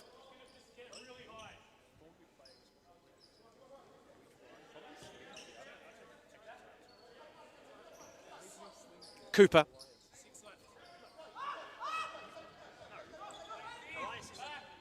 Again, Adam Cooper just taking his time. Shifting is Cooper. Still going, Adam Cooper. Tried to steer it for Angelatos at the last minute. There was just a wry grin from Gab Ceballos when Adam Cooper got into top gear.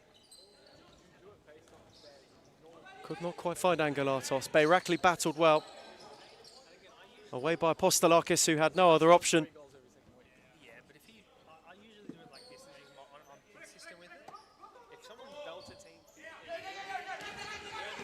Pachias under pressure from Barakli. And high press is being encouraged now.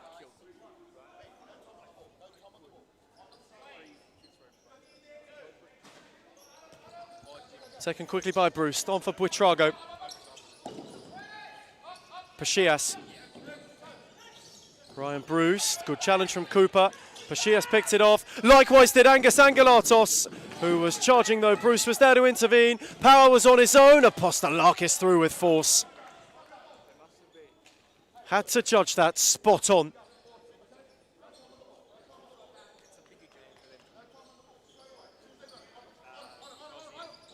Montfroy long. Power's touch, a good one. Pachias. Lost out to Angelatos. Steered behind Barakli. That was a golden look. Pachias now the other way. Two up with him. Frankie Pachias. Cooper slid early. Away from Angelatos. Good challenge, Adam Cooper, who can release Barakli. He wanted to have a go at Bruce. Buitrago kept the door closed. Angus Angelatos on for Adam Cooper. No way through Pachias. Just over 5 to go. 4 goals either way. In a second half that has really come to life. Angelatos cut out by Bruce. Steered in Pachias' direction with too much pace for him. Angelatos, Barakli. Jerry Angelatos was just sold one that was a bit too hot to handle. Aidan Power holding off. Sefa Buitrago, who might have worn one while going through. Euripidu instated. Angelatos comes for a spell. Euripidu as Pachias lunged. Alex Euripidu gave it a poke. Cooper looked to go crashing. Cordero warded him off. Angelatos, Euripidu. Somehow Moreland kept it alive. Up was Angelatos, and his back was Buitrago, who is walking a real tightrope.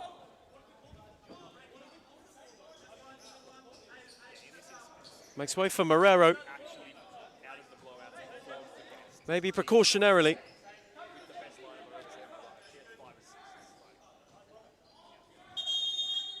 And for it, Ollie Slingsby. In fact, Wagner Marrero, no, not even. In all the chaos, Julian Buitrago has been sent off.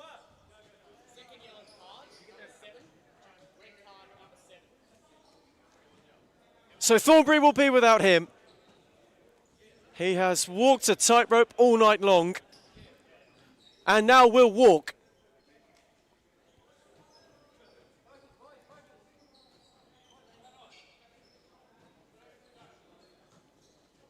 It may very well have been for that. He did barge into the back of Angus Angelatos. It may have been for a slow accumulation of nearly boiling points that had finally bubbled over. Whatever the causation may be, Thornbury are without him, and Adam Cooper's got a free kick. Barakli, Cooper away from Power. No, not Marrero.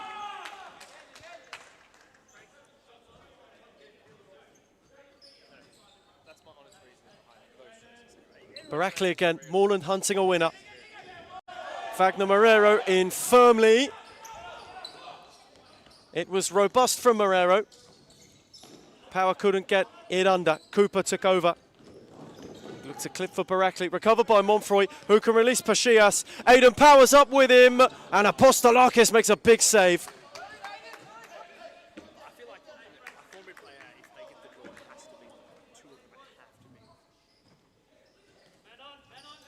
Marrero, Pachias.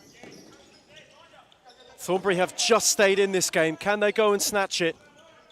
Or are Moreland, despite the struggle, about to make good on 3 points? Ball from Arn too heavy for Cooper.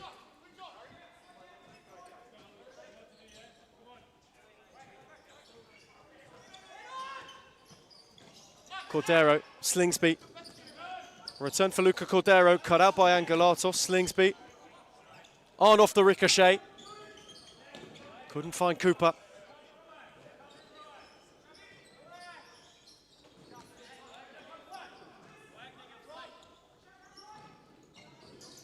Monfroy to spear it, too long for Slingsby. Time now, effective for both of these two teams. Is there to be a winner in a game that's a second half that's really been one of attrition? Angus Angelatos made way. Adam Cooper, Euripidou, lovely swivel! And clipped the post, and Monfroy is writhing in pain. And was well worked by Moreland. Good ball from Cooper. The turn from Euripidou was superb.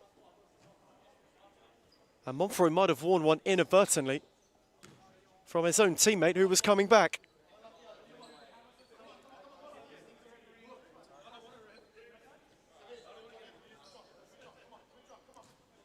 So Monfroy back to his feet.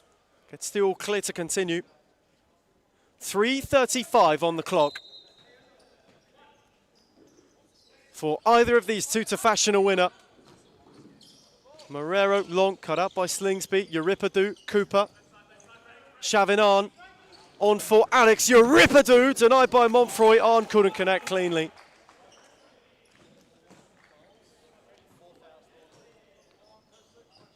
Thornbury have got 4 fouls. That is now becoming a factor. Now one from the limit again. Good take from Slingsby, who looked to spin Cooper and won a corner.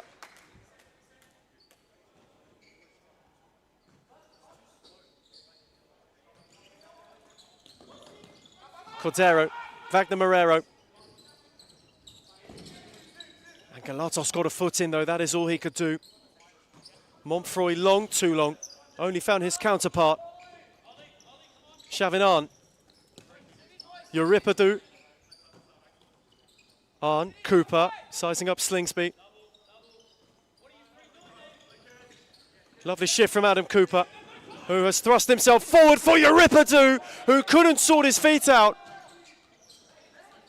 Set for Chavinan, deflection finds Monfroy, and Thornbury survive a mighty Moreland scare. Slingsby. The shout is no foul from Gabzabios. Moved on for Marrero. Set for Cordero. What a ball that is. Luca Cordero on the turn, only fired into Euripidou. Gorgeous from Cooper. Through is Euripidou, who fires over.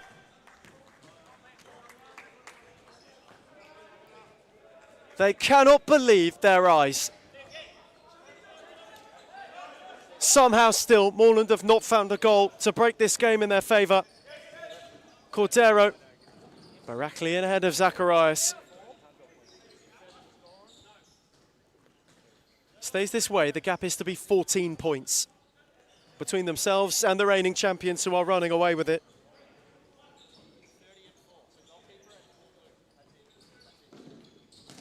Cordero. Apostolakis had a good sight of it. Set it on for Chavinan, on for Adam Cooper now. Can they conjure one last look? Or is it to be Zacharias and Thornbury to do something? Cordero charging. Chavinan did supremely well and then found Angelatos. Arn. Barakli, Cooper. Again for Erkan Barakli. Thornbury steadfast. Pachias with a good foot in. A minute 42. For this game to be won or for the points to be shared. It does Thornbury more of a favour than Moreland. Angelatos, Barakli. Jerry Angelatos on for Shavin on! Monfroy made good on the save. Slingsby. Pachias. Trying to twist and turn. Cordero. Zacharias. Barakli got a boot in. Gabsabios and Moreland want timeout. Flicked on for Angelatos. Now Barakli. Cooper couldn't get it under. It has been that kind of night for him. A real rarity for Adam Cooper. Not only for it to happen once, but for it to happen twice. 70 seconds to go here in Darebin. And Slingsby couldn't get away. And Moreland will have timeout. Just over a minute to go. We are locked level. Get ready for a grandstand finish. 4 each between the Moreland Blues and Thornbury. That's what a lot of clubs don't have. A lot of clubs hate on us because of that. And the fact that we bring passion to the sport, there's no limit. The sky's the limit. When you have teams like Fitzroy who's been up there and played the nationals, or you have teams like Moreland who played national tournaments as well, if they can do it, why can't we?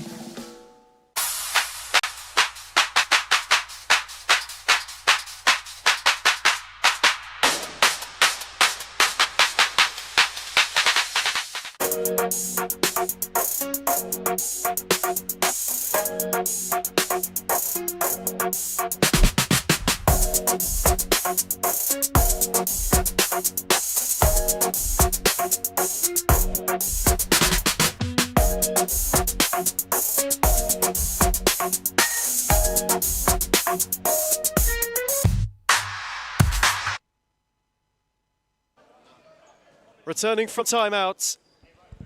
Just over a minute to go. A goal for either from here wins it. You would have to imagine. Moreland have been pushing. They have been pressing. Thornbury have held firm. They've taken their chances when they've come their way. Can they go and snatch it? Cordero can slide in. We're into the final minute. A Super Sunday second in the top flight. Thornbury at the base are battling the Blues, who want to be at the summit. Recovered by Zacharias. On for Slingsby. Is there to be a late lunge? Through is Zacharias. And Apostolakis closed the angle. Pachias was on his own for a split second in time. Thornbury to throw the sink at it then.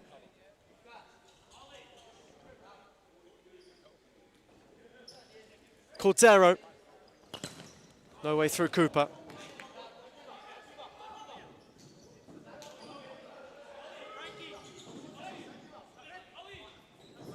Time of the essence.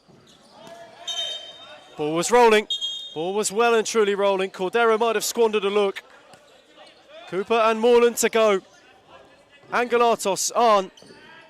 Dying embers. Is it to be Adam Cooper's moment? Though it's not been his night.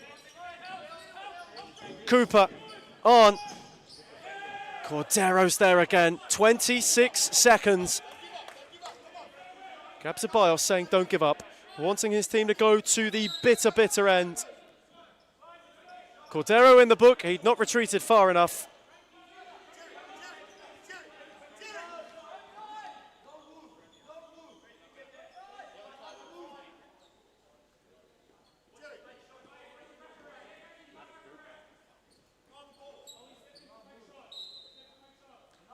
On Cooper! Crashes in the winner! Adam Cooper with a late screamer. It is his moment. And maybe, just maybe, it is to be Moreland's night. And some way, somehow, having missed a penalty before the end of the first half, having had a couple of moments he would want to forget, Still, it is Adam Cooper who splashes his name on the front page of this one. He finds a way. Always. And Galatos ahead of Cordero. Moreland are almost there. Though Slingsby could still snatch it. And Apostolakis was elastic. Corner with 10 seconds.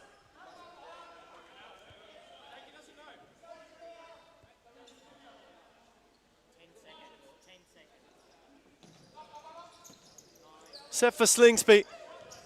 No way through Chavinan. 6 seconds. Can Thornbury find something?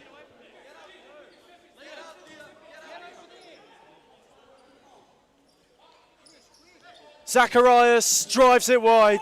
That might do it. Moreland might be there.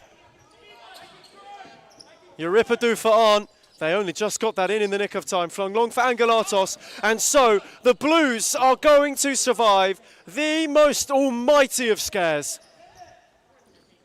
Gabzabios shakes his head in frustration. Moreland get it done, courtesy of Adam Cooper in the dying embers. For Thornbury, it's a cruel, cruel game.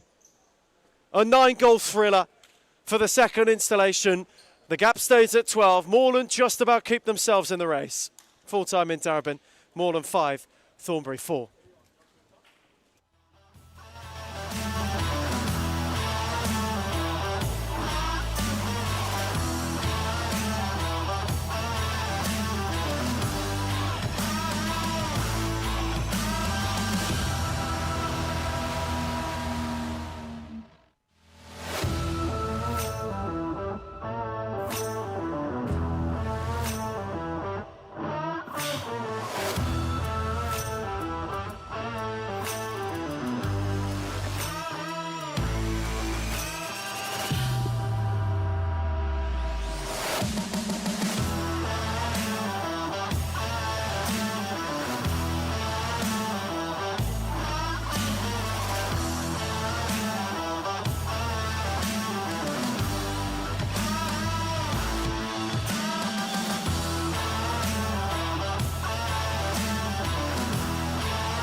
I would say Layla Abdul too.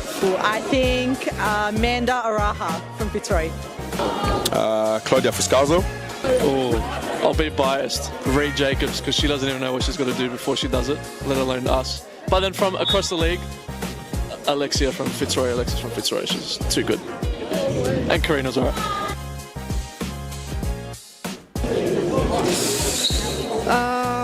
Let me actually think. Fitzroy's white kid. Which team has the best kid in the league? Biased opinion, but also Fitzroy. That's easy, it's us. I'm sorry, it's us. Not a question, Melbourne AKU. Liz Air. I think that one will have to be Layla Abdulatif. She would definitely win every time. Ooh. Layla Abdulatif. Baller. If I was a girl, probably not Layla. The most clutch player in the competition is definitely Claudia Friscalzo. She is number one for sure. Sarah Easthope.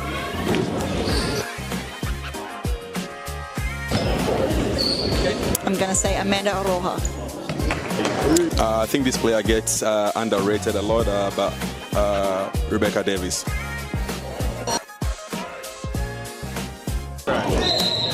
Claudia Forscalzo. Gisela Pepino.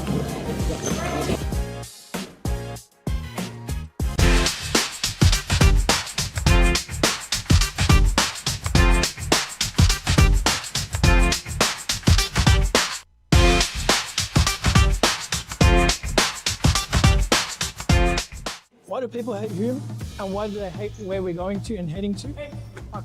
I can truly say it's jealousy. You can see he's pretty professional now. Even for me, from an outside perspective, I can see the development of the club, and it's just a different level. I said, look, I want to take Hume into a different direction of expanding our connections, and that's when we started thinking abroad and thinking about, okay, what's Hume's future looking like? Are we going to sit the same, or are we going to grow? A part of any journey is learning, right? So Adam's learnt a lot, you can see. Made a lot of mistakes in the past. It was a rebuild. I took players from Championship, I took players from outdoor, anything just to stay into the league.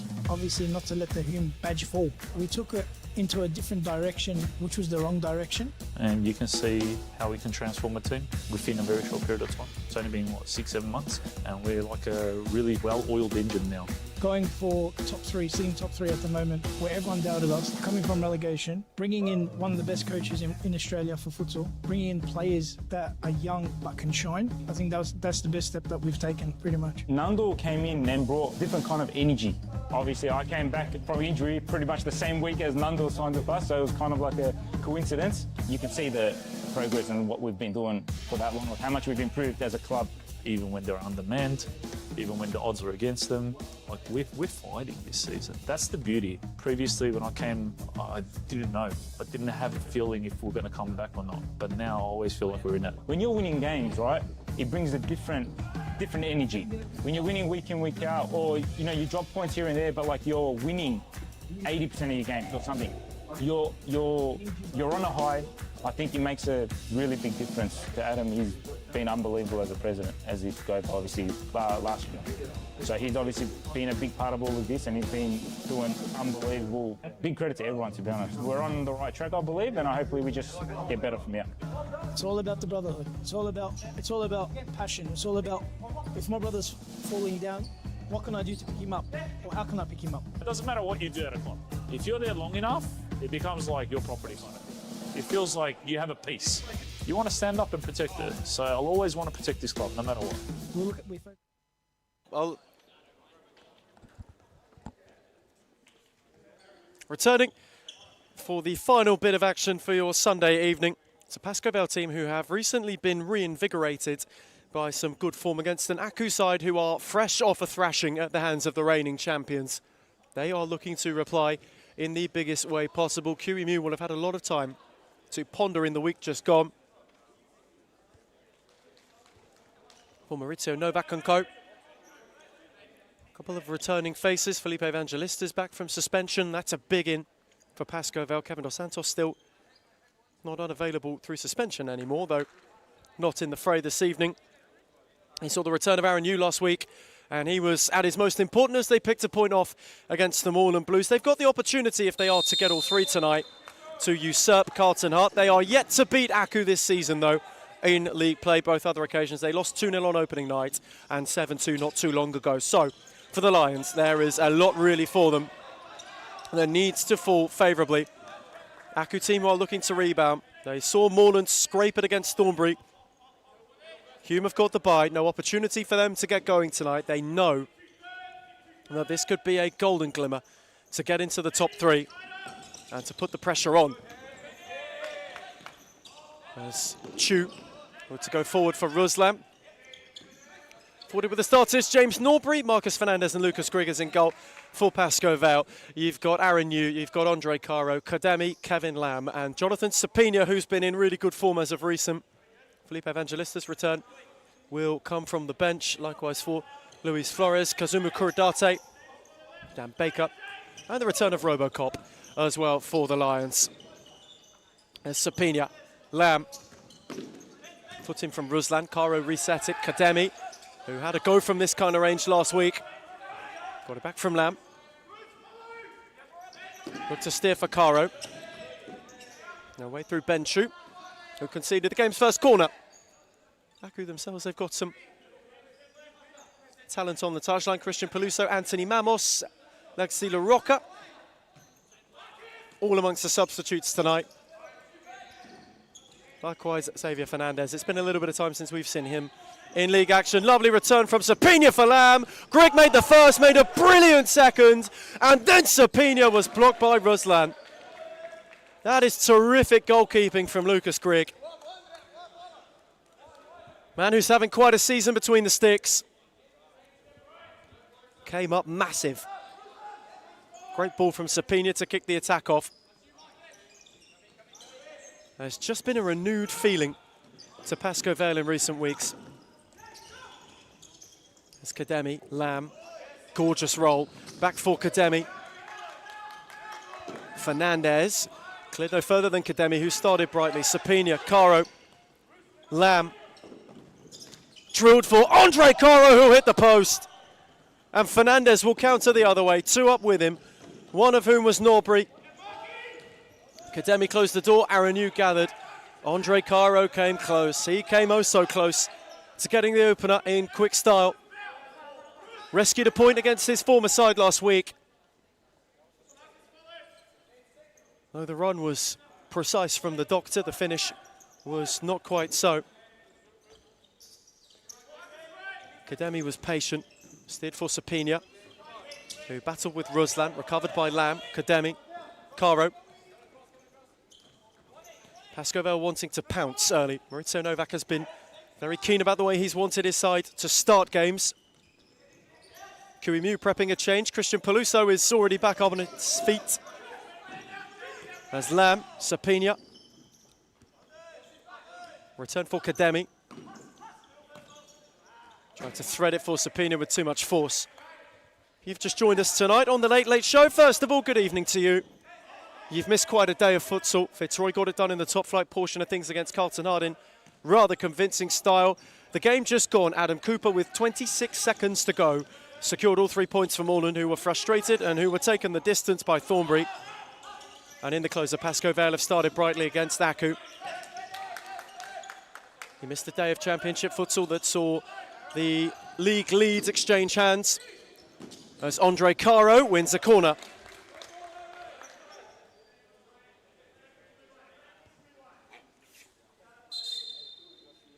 Pascoe Vale have started brightly.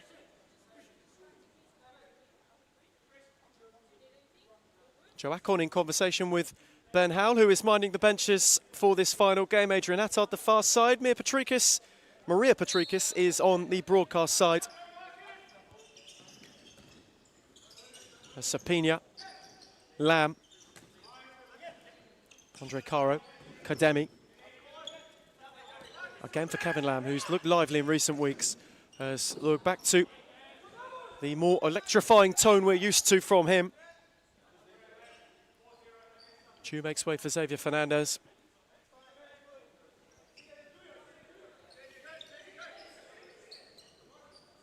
Grigg goes long.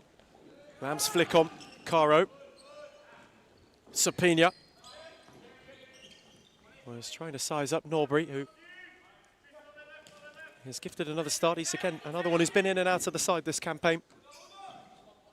Worth noting for Aku tonight. No Enrique Pimenta, of course, he's suspended. Subedi Cicek is still on return from injury.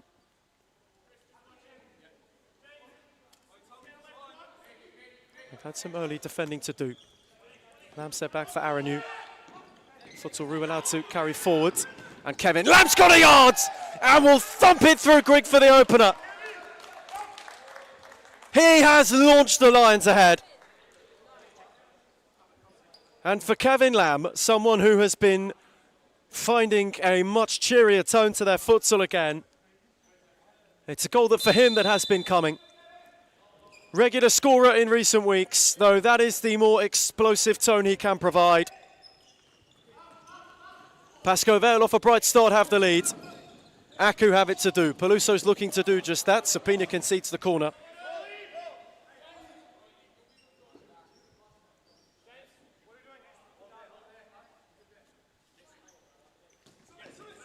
Corner set for Fernandez.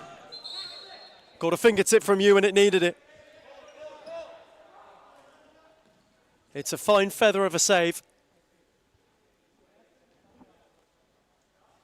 Couple of Aku corners. They've looked to switch the momentum back with immediacy. Marcus Fernandez on that time couldn't quite connect. Also Pascavel without Sako Al-Jarin, who has unfortunately succumbed to injury. Tried to soldier on against Moreland last week though. Gave that particular experiment much more short notice. As it was from long for Kademi. Sapina went on the volley. Unable to apply the finishing touch. Grigg again long. Fernandez out the back. Caught the flick. Renew Andre Caro in conversation. Lamb makes way. Felipe Evangelista will be brought back out on court. Was absent last week. Accumulated yellows.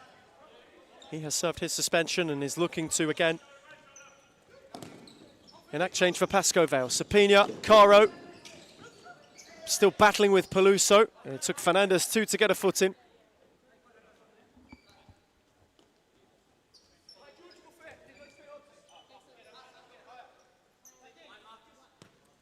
Evangelista, Caro. Switch for Kademi. Xavier Fernandez got a flick on it. It was a faint touch. You just think for Aku last week, that 13-0 defeat at the hands of Fitzroy, it put an end to a run of 5 straight league wins. Were in fantastic form as Kademi caught it sweetly. Grigg got his angles right. Fernandez, Norbury, Evangelista there. Likewise Sapina. Evangelista, they wanted to walk it in. Both nearly sauntered for a second. Given long. Fernandez couldn't take it. Kademi recovered. Aranu. Kademi. Caro, with that option further forward, forced to clear.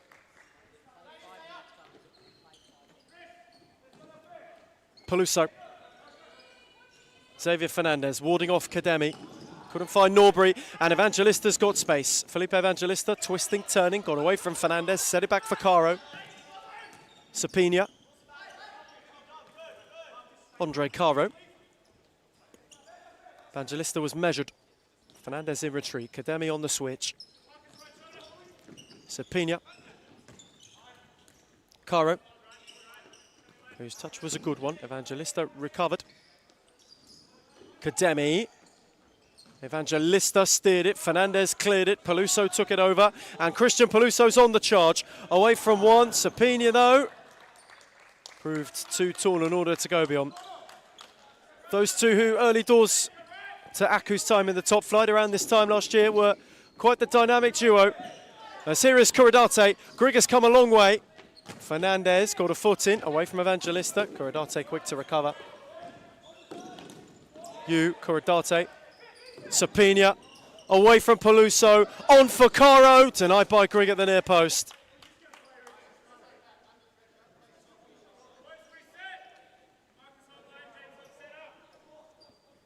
Pascoe have started oh so brightly.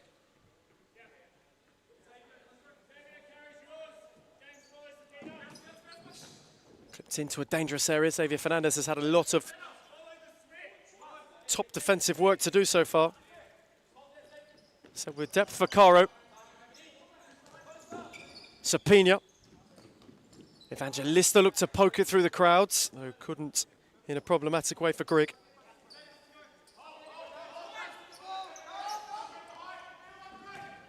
Fernandez, Caro intervenes, Evangelista. Sapina. Couldn't find a way beyond La Rocca, who was nearly caught by Corradate. Fernandez, Xavier finds Marcus. Xavier Fernandez, Corradate saw it out. Robocop restored to the fold for Pascoe Vale. Marito Novak was eager to get him back amongst the fray. Kevin Lamb too getting ready to come back on. As Mamos, La Rocca was given a lunge in. Sapina will make his way for Lamb. Mamos La Rocca making way for Norbury and Chu.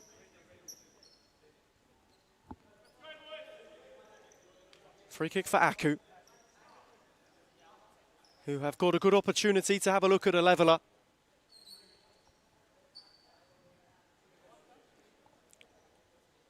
Marcus Fernandez within range. Corradate in the Pascoe Vale wall. He was the belligerent who fouled. And forward as well will go in the book.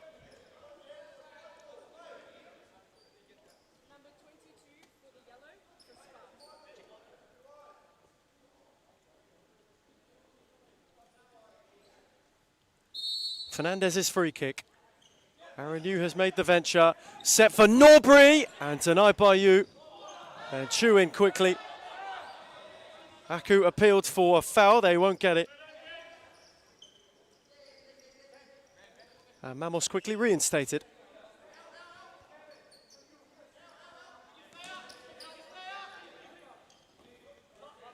Pascoe Vale have just started this game brightly. Corradate have to look to find a way through to find a second. Aku know they can create chances. Evangelista with a good turn. Away from La Rocca. Mamos then put a foot in. Grigg had a bit to do. The ball was out of play. Well, before any of that was required. Fernandez.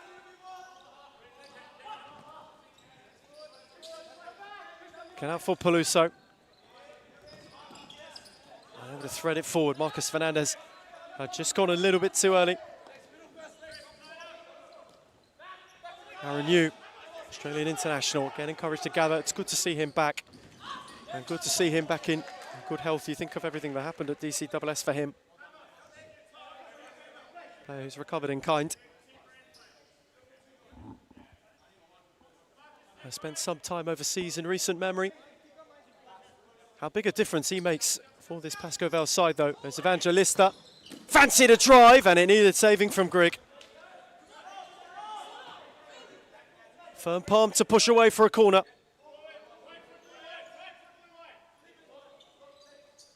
Kevin Lamb's take. For Robocop on for Evangelista. The return was superb, and Corradate couldn't apply a finishing touch. That is something they have missed from their number 9. The pace, the power that only he can provide.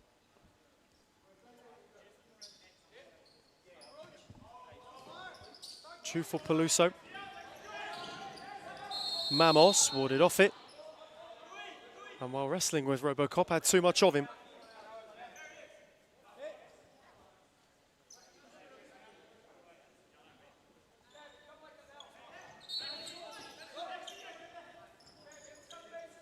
Aaron Yu allowed to carry forwards.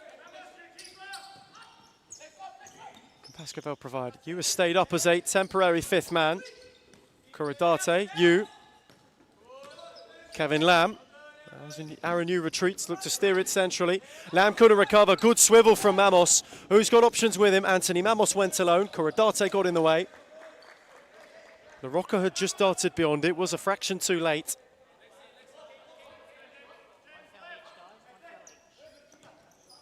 LaRocca with depth, Norbury. Chu. Again for James Norbury, steered for Ben Chu, who was bundled into by Evangelista. And Aku have a free kick.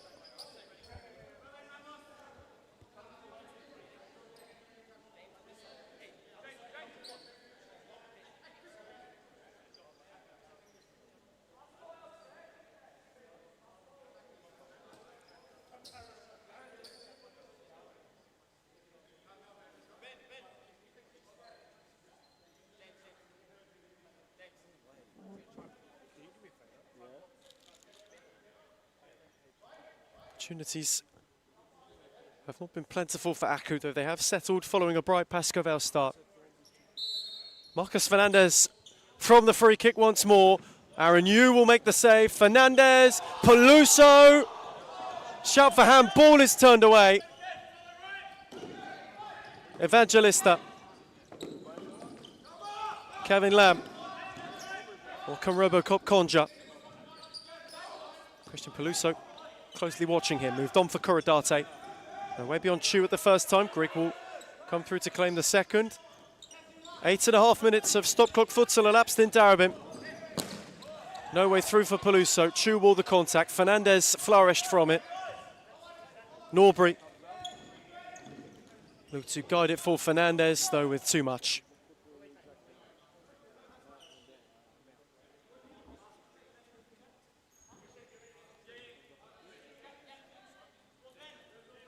Kevin Lamb. What can he, what can they do in search of a second? Kuradate. Pascoval, who started the season mightily in a way they wouldn't have wanted to. Have just picked up for lost time in recent weeks as Norbury's on the charge. The deflection took it wickedly wide. It will be an Aku corner. LaRocca reinstated. Ruslan also readying his return. Sapinia's up from the Pascoval bench.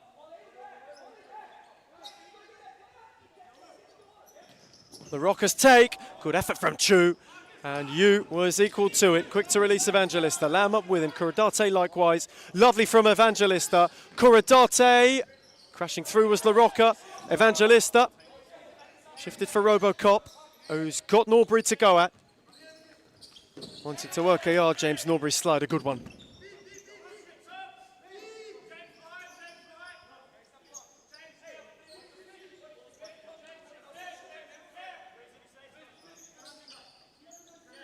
Left for Evangelista, set for Robocop,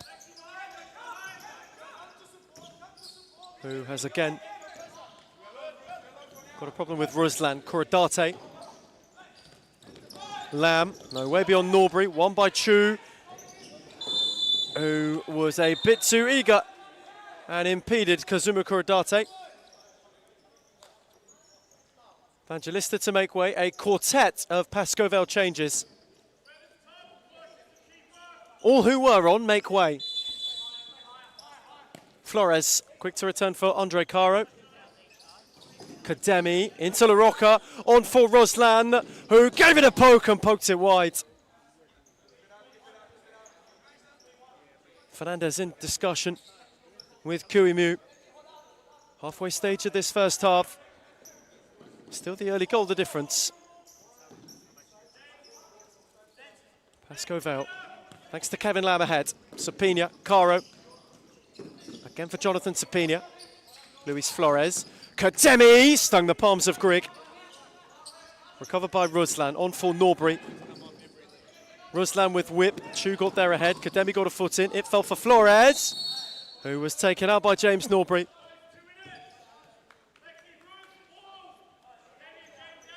Aidan Chachi just eagerly looking at the time, timeout slip in hand.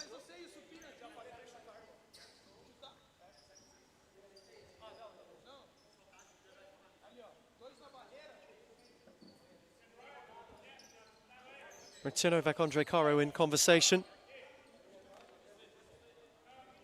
As the timeout slip is in fact by Maurizio Novak going to be handed. So after a lot of deliberation, Pascoe Vale will take a minute to have a word.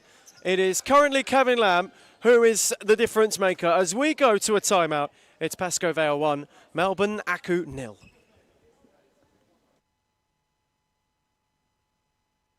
On everything. We focus on all the aspects, and I think that's what a lot of clubs don't have. A lot of clubs hate on us because of that, and the fact that we bring passion to the sport, there's no limit. The sky's the limit.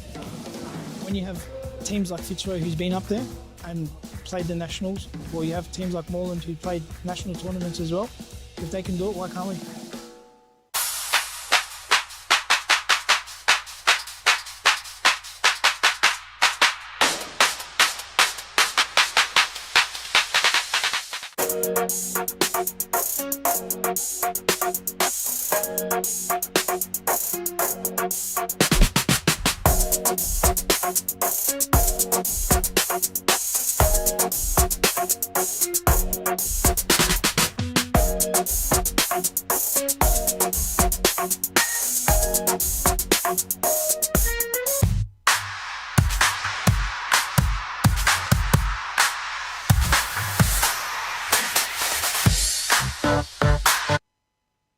Returning from timeouts, Maurizio Novak was quick to go and issue it once Pascoe Vale had decided it was what they wanted to take. Kademi has got a free kick. They're a goal up thanks to Kevin Lamb. Kademi, Sapina, who was with 3 to go around, set it for Caro, who crashed it wide. So again, they have created options. It was flung long for Ruslan. Aaron, you got a punch. Ruslan and Kademi were in close quarters with one another.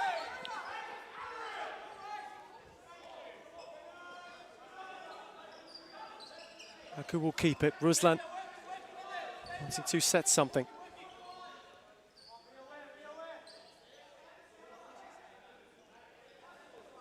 Sapina retreating the correct number of yards. Set for Norbury, who gave it a good go. Sweetly struck hit. Oh, flashed across. James Norbury, formerly the protege of Adam Cooper. That was nearly Cooper-esque. Sapina, Ruslan through.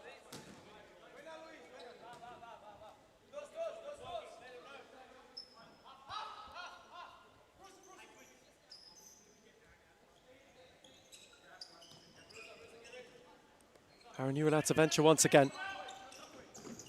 Sapina, lovely ball for Kademi. Set back for Caro. Flores.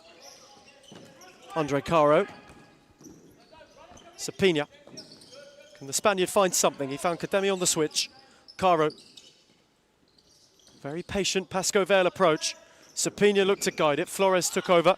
Sapina, Flores. Those two working well in combination. Kademi, Norbury in the way.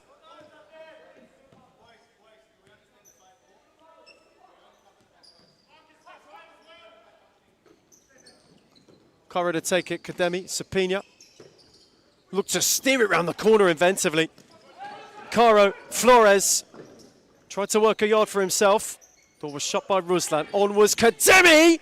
The ball will ricochet. Caro will pick it up. Kademi once more. Happy to reset through our new. Sapina. Kademi once again has flashed it across the face. Oh, it was a good move as well. It was superbly worked. Maurizio Novak likes what he's seeing. His side have played with a lot of bite so far. Lions have been going at it. They've got themselves a corner. Sapina is to take. Set with depth. Caro was asking a lot of the doctor. It did not go out. Grigg was there to recover. Norbury cut out by Kademi. Set it only for Peluso, who kept going, did Christian Peluso, and fancied a drive. Aaron Yu undeterred. Two former Fitzroy Tigers, both of whom have moved on in 2026 to pastures new.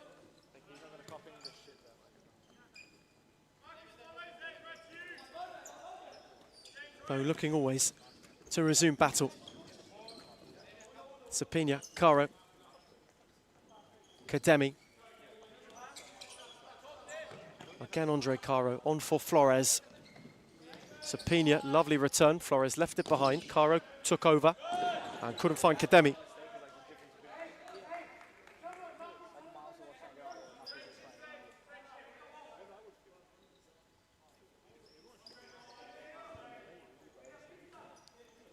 Fernandez. Chu. Marcus Fernandez. Kademi got a foot in. Chu recovered it, found Norbury in space.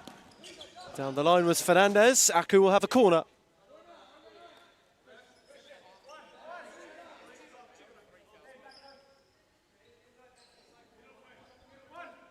Fernandez's take. Set for Peluso and flash wide at the far post by Chu. Really nicely worked set piece, where Aku have looked their most dangerous. Was taken well by Fernandez. Good run from Peluso, who timed it terrifically. Awkward height for Chu. Had it been a bit lower, he may as well have steered that in. Now, those set pieces are the best opportunities they've conjured. Caro went searching. Sapina always was having a lot asked of him.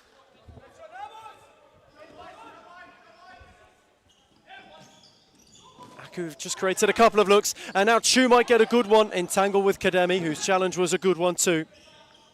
Flores, lovely, away from Fernandez, but not beyond Chu. Marcus Fernandez, met by Andre Caro.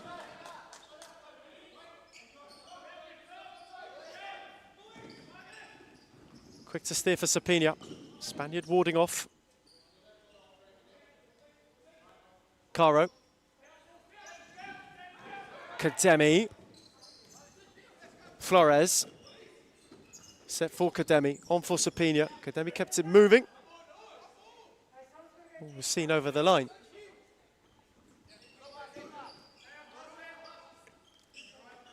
Fernandez. Who's still looking to find a way to even the playing field before the break. Ben Chu, too much on it. Felipe Evangelista will come on. Flores will make way. A good stint, a good spell from him. Kevin Lamb is probably next up to come back on. This game's difference maker. Here is Sapina. Warding off Norbury. Tried to set for Caro. Peluso got him well and then took a stumble. Aaron Yu came crashing through.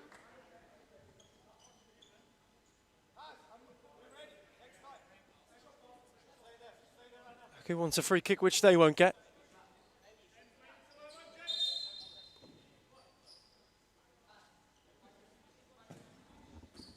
La Rocca. Oh, good shift for Christian Peluso, who will fire wide. A really good spin to get the wrong side of Caro. And he just couldn't apply the finishing touch. Such a lovely move. Made it early. Aaron Yu was simply hoping that it flew wide, which it did. Sapina warding off Norbury. Caro. Kevin Lamb. Pescovale have had line share of possession. They've had line share of opportunities. Aku have carved a couple for themselves. That from Peluso, the clearest of which. Lamb once more. Shifting again. Switch for Sapina. Andre Caro. Sapina once more. Pescovale pressing. Looking for a second. Caro's flick. Sapina. Switch again for Lamb. Lovely ball. La Rocca judged the slide well. Kevin Lamb ribbed him of it. Steered it for Evangelista, who will trickle it wide.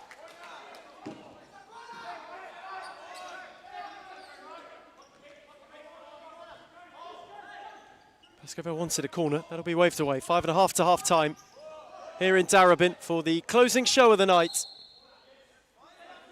Pescovale corner.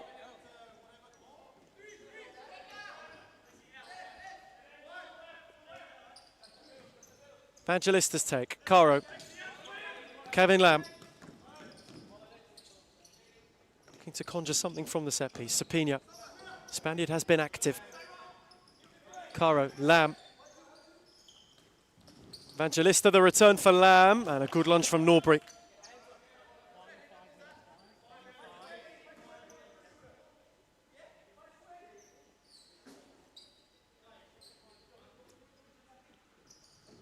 Lamb returned for Evangelista. Fired into La Rocca.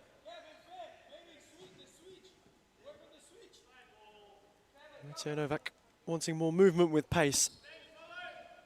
When it comes to exploiting the width that, in particular, Lamb and Evangelista have held well. Here's Andre Caro. Search for Sapina, who made a good run. Evangelista. Kevin Lamb. They've moved the ball with much more purpose than we've seen perhaps at any other point this season in the last few weeks of Pascoe Vale. Caro, Lamb, Sapina. Backing off Peluso. Andre Caro once again. Gave a little clip for Kevin Lamb. And Crick was not to be caught out at his near post, though did so at the expense of a corner.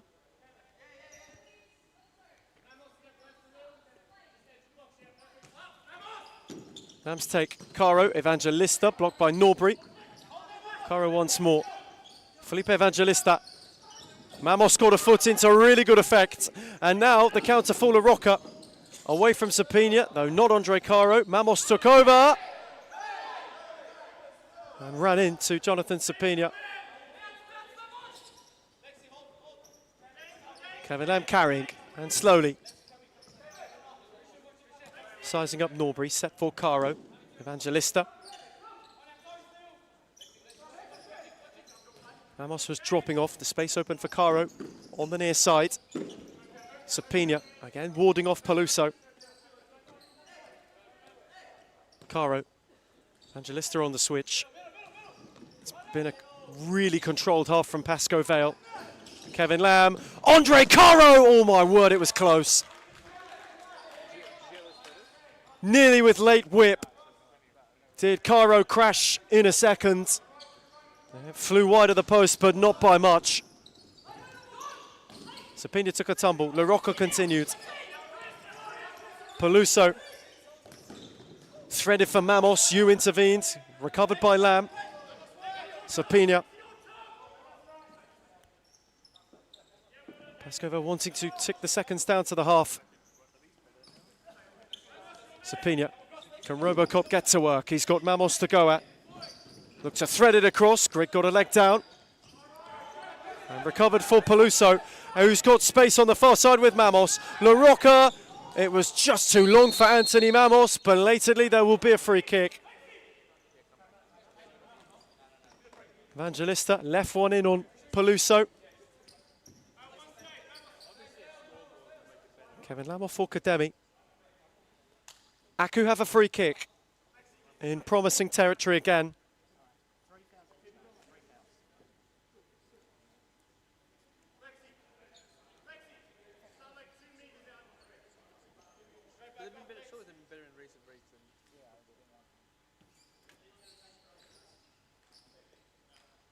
Fernandez and Chu. Just in the meantime, we're talking over what kind of set-piece play could come about from this. Marcos Fernandez over it. Time ticking to the break. Aku in search of an equaliser.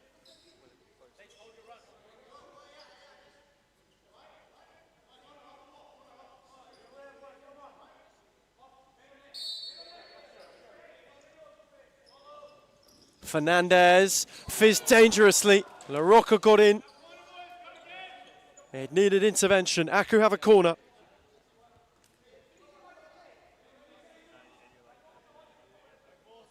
Fernandez to take. Set for Norbury. They are getting closer and closer and closer. Deflection took it for a set piece on the far side. A succession of Aku set pieces.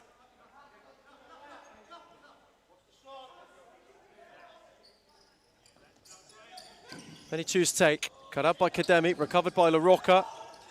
Kademi got inventive. La Rocca recovered it and fired it wide.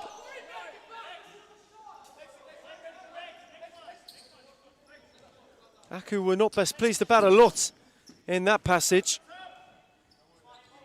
Thought it took a flick off Vaz. It did not, in fact. Robocop was to be unharmed. Kademi. He sense they could just see it through to the break. Sapina was lurking. They've been able to stretch the court has been supreme so far. Evangelista, Kademi. Robocop not fancying a look at Fernandez. Got it back from Evangelista. Sapina. Is there to be a late lunch from the Lions? Kademi. Just waited on Sapina to drop off. Needed a helping hand. Pascovel just wanting to reset the shape. Ramos looked to close it. Robocop went down the line. Kademi couldn't find him.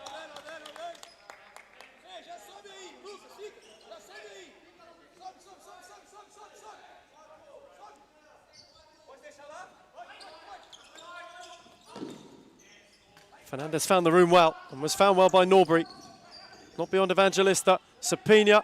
Evangelista went to flick for Robocop. Fernandez got up. Has had a lively first half, as Marcos Fernandez at either end. Still has not been able to conjure anything of tangible result for Aku. Sapina, Evangelista. Kademi, via a deflection off Mamos, stung the palms of Grigg.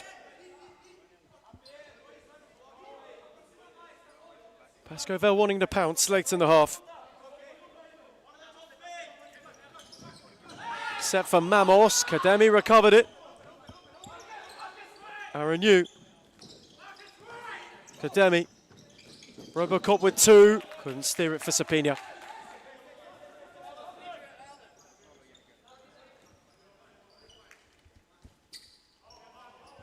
Again Benchu, on for Fernandez. Norbury.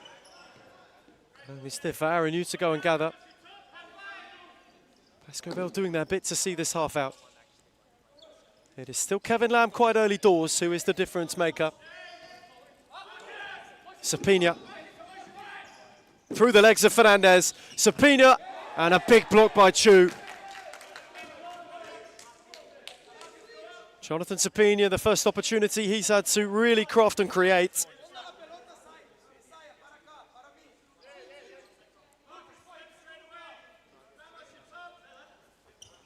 Set for Kademi. He fancied a drive. Fernandez got across. Final minute of the first half.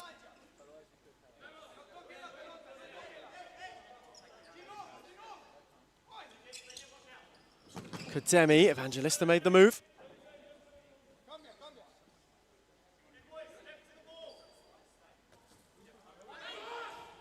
Can they find something to take with them to the break? Side who know they can go back above Carlton Heart, and for a side who have started slowly, are wanting to make up for lost time. Here is Robocop. Sapina, cut out by Mamos, who then invited to drive and did so. Couldn't work it for Chu down the line.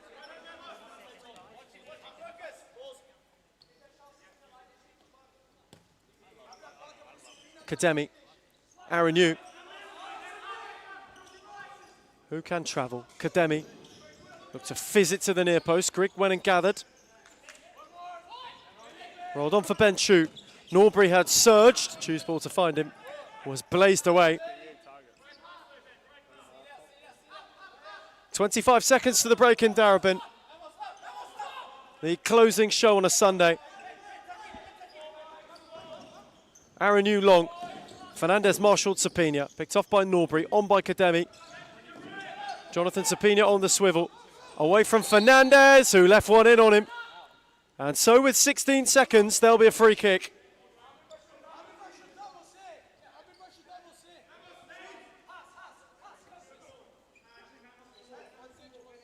Pascovel looking for the opportunity. Kademi will make way for Caro.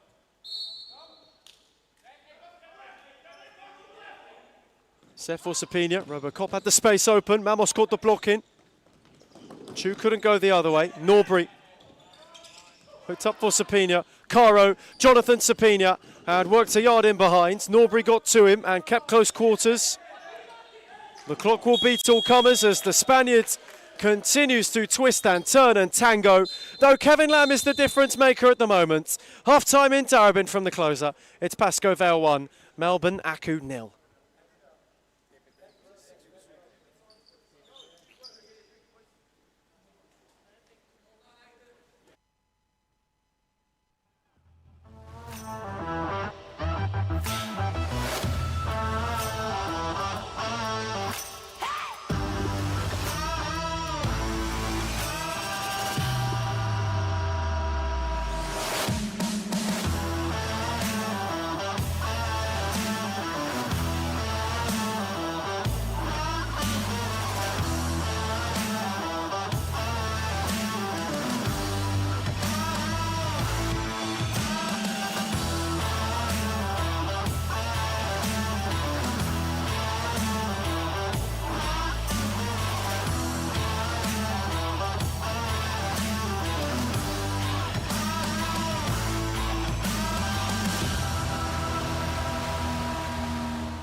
would say Layla Abdul too. I think Amanda Araha from Fitzroy. Claudia Fuscalzo. Oh, I'll be biased. Reed Jacobs, because she doesn't even know what she's got to do before she does it, let alone us. But then from across the league, Alexis from Fitzroy, she's too good. And Karina's alright.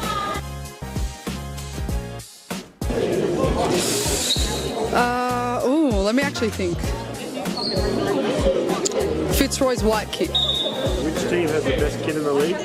Biased opinion, but also Fitzroy. That's easy, it's us. I'm sorry, it's us. Not a question, Melbourne AKU. Liz Air. I think that one will have to be Layla Abdulatif. She would definitely win every time.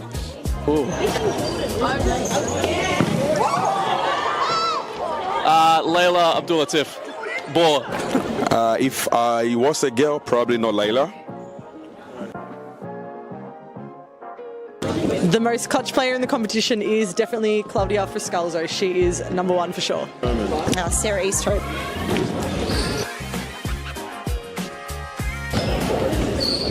I'm going to say Amanda Roja. I think this player gets underrated a lot, about Rebecca Davis.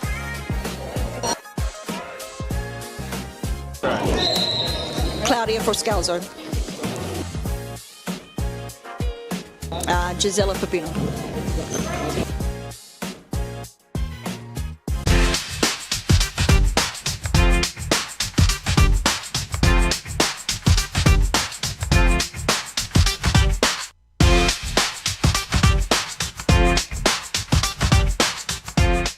Why do people hate Hume, and why do they hate where we're going to and heading to? I can truly say it's jealousy. You can see he's pretty professional now. Even for me, from an outsider's perspective, I can see the development of the club, and it's just a different level. I said, look, I want to take Hume into a different direction of expanding our connections, and that's when we started thinking abroad and thinking about, okay, what's Hume's future looking like? Are we going to sit the same, or are we going to grow? A part of any journey is learning, right? So Adam's learnt a lot, you can see. Made a lot of mistakes in the past. It was a rebuild. I took players from Championship. I took players from outdoor. Anything just to stay into the league. Obviously not to let the Hume badge fall. We took it into a different direction, which was the wrong direction. And you can see how we can transform a team within a very short period of time. It's only been, 6-7 months? And we're like a really well-oiled engine now. Going for top three, sitting top three at the moment, where everyone doubted us, coming from relegation, bringing in one of the best coaches in Australia for futsal, bringing in players that are young but can shine. I think that's the best step that we've taken, pretty much. Nando came in and brought different kind of energy. Obviously, I came back from injury pretty much the same week as Nando signed with us, so it was kind of like a coincidence. You can see the progress and what we've been doing for that long, how much we've improved as a club. Even when they're undermanned, even when the odds are against them, like we're fighting this season. That's the beauty. Previously, when I came, I didn't know. I didn't have a feeling if we're going to come back or not. But now I always feel like we're in it. When you're winning games, right, it brings a different energy. When you're winning week in, week out, or you drop points here and there, but like you're winning 80% of your games or something, you're on a high. I think it makes a really big difference to Adam. He's been unbelievable as a president, as he goes obviously last year.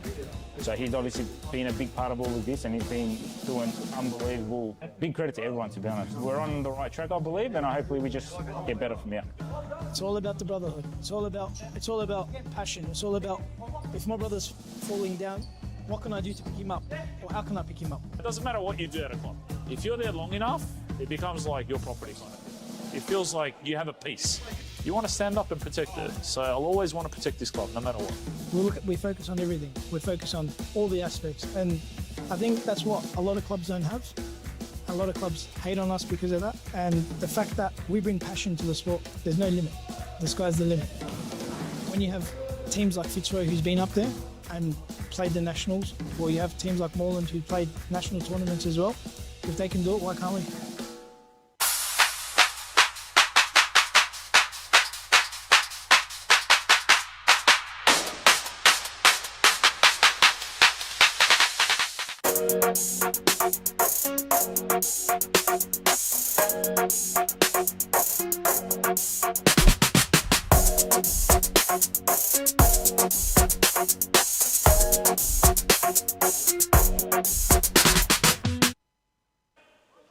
We turn for home on round 16. Pascoe Vale up a goal to nil, courtesy of Kevin Lamb. The feeling is being restored, certainly at that club at the moment. It's been a slow start to 2026 for them. They are looking to make up for lost time. Aku, to their credit in the first half, had their fair share of opportunities, though were not quite able to take them. And so they have a little bit to do if they are to rescue a point. It's been a far, far improved performance, though, from that it was 7 sleeps ago for QEMU, for Joe Akon and co. Though they still must go and find something if they are to rip the momentum from the Lions. Lamb is on for Sapina, who was backing down into Norbury, was picked up by Fernandez, who looked to go round Kademi. Caro slid in belatedly. Kademi had too much of him.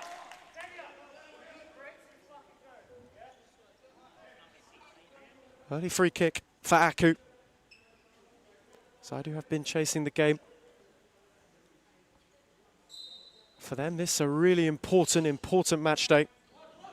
Lost a lot of ground last week in terms of the fight for a top 2 finish, the fight for a top 3 finish. Still 2 points beyond Hume. If they flip it around, they go into third. They're a point from Moreland.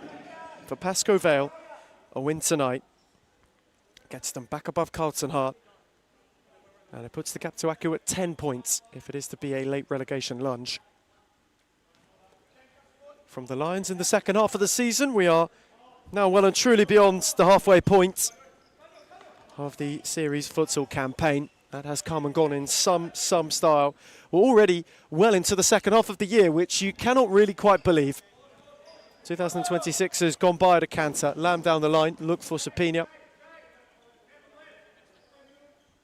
Nearly at the end of winter. Tonight is wintry. I'm sure if you can listen to the roof, it's chucking it down outside. Thankfully, we are safe and secure in here. Greg went searching. Peluso had a couple of moments in that first half. Did Christian Peluso, wasn't able to make any of them stick to much effect.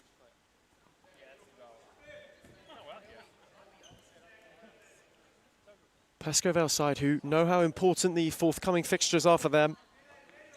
We'll get into those in a moment.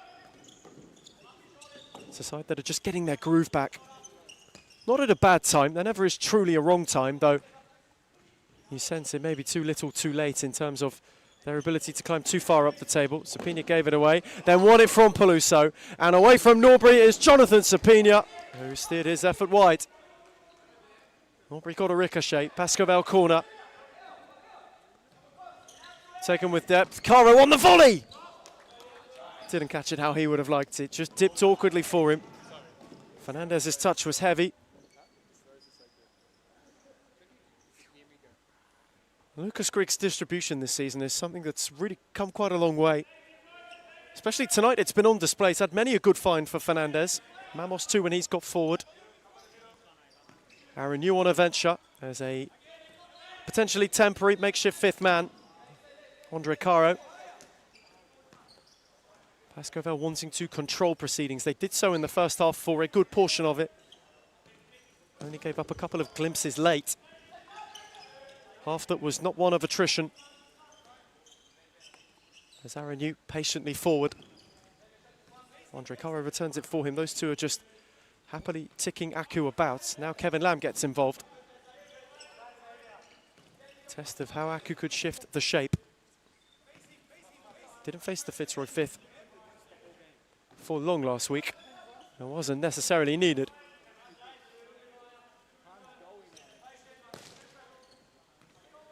Pascoe Vale doing as they please at the start of this half. Sapina. Aaron New had retreated. He decided best of it. Now Kevin Lamb. Space for Kademi to come onto it. And he crashed his effort wide. Though it was patient, it was nicely worked. It's the way that they've been able to open the space for Kademi this evening on that left foot. Saw the damage he could do against Moreland last week. Got to get him involved. Someone who, as the season has gone on, has really grown into his role in this side. Is prone to a screamer every now and again. Scored one against Thornbury to rescue a point. with quite literally the last kick of the game earlier on in the campaign.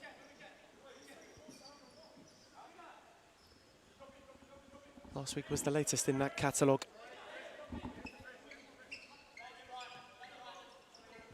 You sense for Maurizio Novak how much they would love a second goal, although they have been the better of the two sides, despite leading 1-0. He wants insurance, you can tell. Can never be too safe in this game. That's a good win from Lamb, who had it open up for him. Norbury was there to block and there to wear it.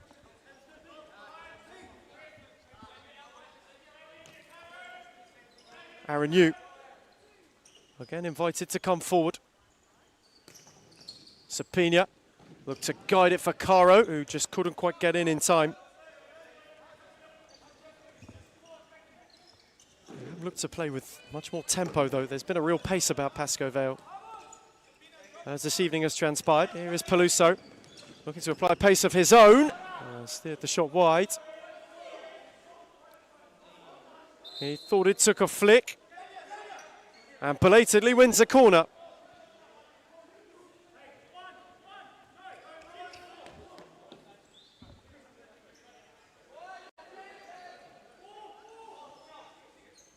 Norbury's take, set for Chu. Ricocheted off Norbury at pace and favoured Kevin Lamb. Kademi's up with him. Lamb away from Chu, though not Norbury, who was just one too many to go beyond. But he is certainly one of a few that has looked totally different in weeks gone by, Kevin Lamb. Him and Michael Nguyen have seen renewed purpose, as that's a lovely ball for Chu. Lamb again there, just to ward it for you. Good take from Sapina. Deft was the Spaniard. Set back for Caro, out the other way for Kademi. Andre Caro once more.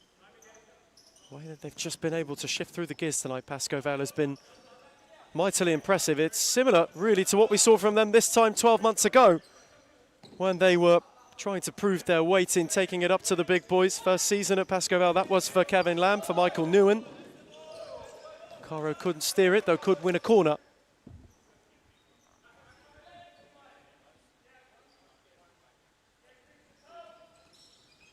Kademi took a ricochet on the way off Norbury.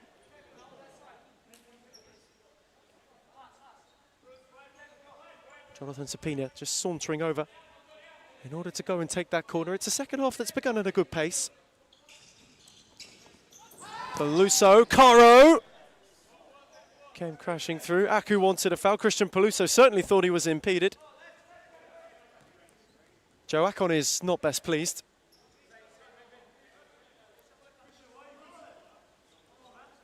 They've been on the back foot to start this half, similar way to that which they did the one that came before it. Ruslan tried to find a way forward and couldn't.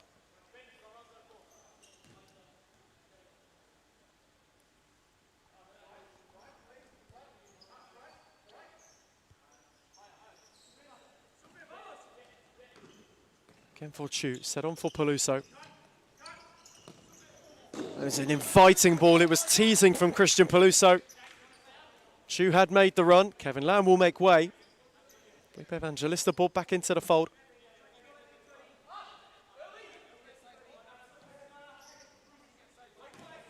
Aku just looking to play with more incision at the start of this second half. Caro, Evangelista. Kademi, Sapina, that's a good find as well. Wanted Kademi to return on the switch. You've seen a renewed life out of Jonathan Sapina. Kademi giving a hand in apology, though also acknowledging the intent from the Spaniard. He's just looked more invested than he did at Thornbury. Has looked to get at teams more. You've seen the best of him really at Pascoe Vale in recent weeks too. Evangelista now. Dancing with Peluso, set for Sapina. Caro. Ruslan, Kademi crashing through. Already 5 on the stop clock has elapsed in this second half. Under a quarter of an hour to go. Quick long for Ruslan, who took it tidily. Caro lunged in well. Chu only flicked into Supina, and the Spaniard was on his own with 4 to contend with. Supina kept it superbly. Evangelista, Caro, Supina again. Another patient Pascoval run, Kademi. Supina. Trying to steer for Evangelista, and then away from Peluso. Rolling is Supina, looked to set for Caro. In was Norbury, no further than Kademi. Supina. Jonathan Supina fashioned a shot. Haven't got a yard on Peluso. Kademi will make way. Likewise will Christian Peluso, his first stint for the second half. Fernandez. Set back for Norbury with Loft in return. And Marcus Fernandez's side through. Ruslan, the net is vacant for Fernandez. From nowhere, in a flash, Aqua level. And it was blistering. Ruslan thought as though he'd overdone it. Marcus Fernandez came crashing through. And for all the control that Pascoval have exerted, Aku have had one look and made the most of it. And we're back where we started. How quickly the dynamic can change. It was a well-weighted ball by Norbury as well. It was inviting. Evangelista. Touch off Fernandez, corner.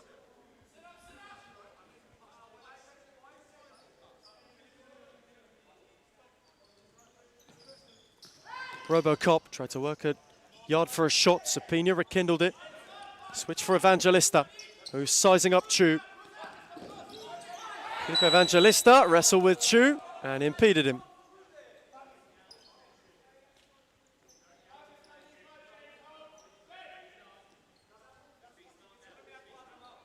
Christian Peluso in conversation with Michael Ciaris, who is also minding a bench. Ben Howell on the far side. Sat minding the Pascoval bench. There's Norbury. Cut out by Robocop, who's got 2 up with him, one of whom is Supina. Robocop going alone. Evangelista. Fernandez was firm.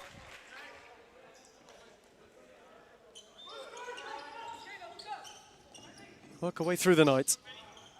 The reigning champions did what the reigning champions do in the opening game. Were far too strong for Carlton Hart. It was yet another exercise in a Fitzroy demolition job.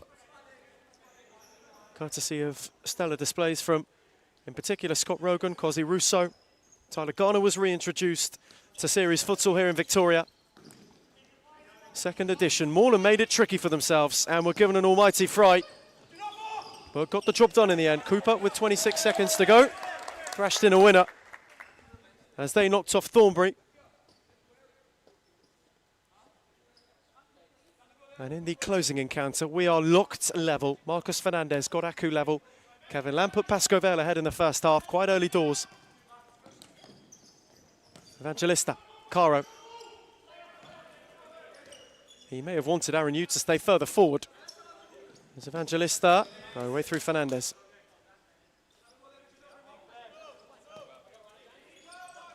Again, you'll have a look at the 5th man. Aaron Yu this time may stay more committed. Caro. Robocop was turning. Does Lucas Grigg fancy a look? No, he doesn't. Rolled for Fernandez. Chu, unable to guide it for Norbury. And Chu will make way. La Rocca will be instated. And for Lexi, he's missed a lot of the season through injury. Was not getting the time he wanted, was not getting the project and the outlook he wanted at Carlton Hart. Evangelista, long for Robocop, battling with Ruslan. He's unable to keep it alive.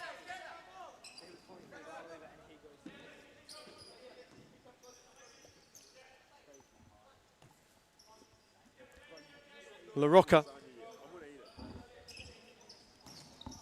Norbury for Ruslan in the channel, who was unable again to find. You look ahead for these two, as we start to do a little bit, on to match day 17. Aku in the opener against Carlton Hart.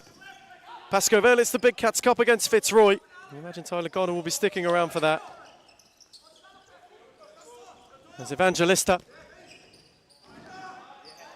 Cycle through Robocop. Kuradate. Robocop shifting a yard. Ruslan there to block.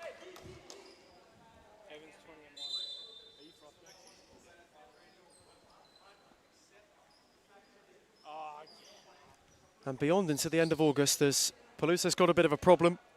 Aku open against Thornbury. Pascoe Vale closed it against Carlton Hart. An important day in the relegation battle. Game sandwich between is Hugh Moreland.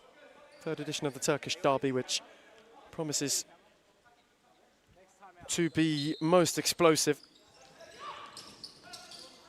As Evangelista looked to work a yard away by Fernandez. Caro in retreat, recovered by Aaron Yu, who couldn't guide it with the same amount of deftness.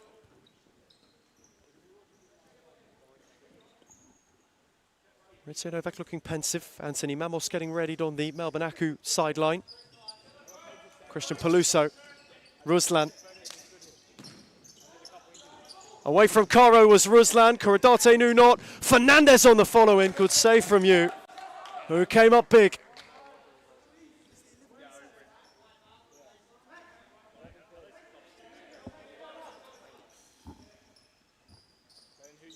La Rocca, corner. Tried to find something from the side ball.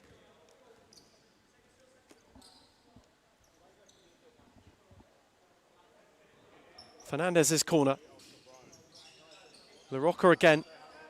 Warding off Caro, set where only Evangelista was waiting.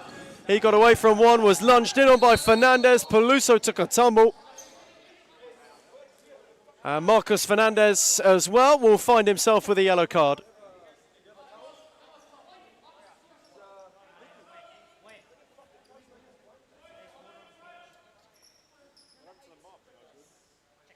As Oscar Bryant will make his way on in order to cleanse the court again.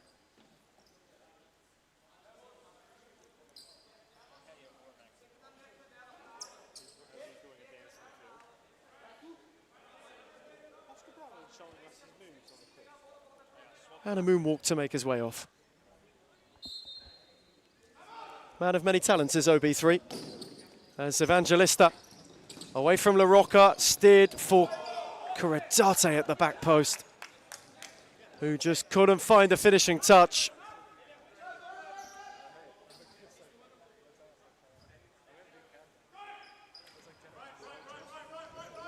Flung long by Grieg. Kuradate, Mamos was taken and wore one round the neck, and now Kaz Kuradate could have a problem here.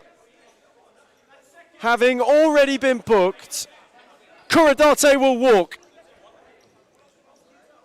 And for Pascoe Vale, this is unravelling. Anthony Mamos wore it roughly.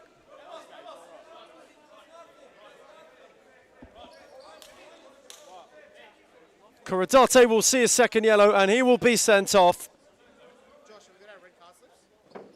The Lions will have four for a matter of minutes.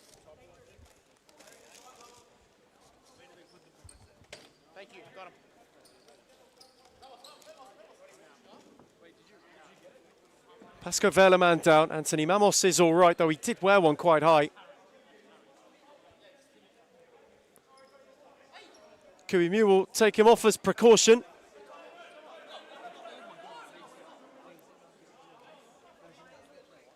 Pascoe Vale down to 4 for a bit of time.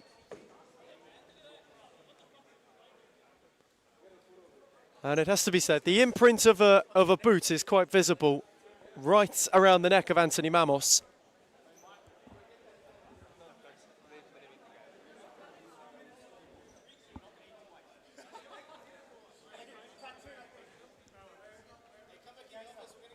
Thankfully, he is seeing the funny side of it, but that is quite an imprint that's been left on Anthony Mamos. Kuradate walks, and I think there's not much he can complain about when it comes to that. Aku against 4 then. for a little bit of time if they are not to score first. And will work their way around Pascoe Vale, you presume. Lucas Grigg happy to stay at home. Robocop out quickly. Chu, Norbury.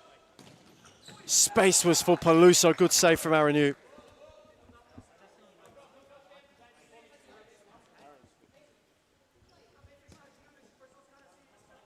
Norbury again. On for Chu.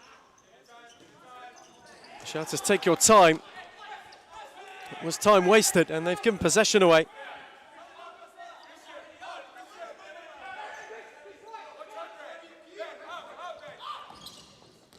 Robocop battling with Norbury, who ripped him off it. Fernandez equally in. Peluso came crashing, and Marcus Fernandez can go. Though will cleverly wait instead of blazing away. Peluso, Norbury. Aku again, shuffling Pascoe Vale around. They know they've got the ascendancy, have slowly been building through this game. Fernandez, loose touch invited Evangelista. Nearing the halfway stage of this second half.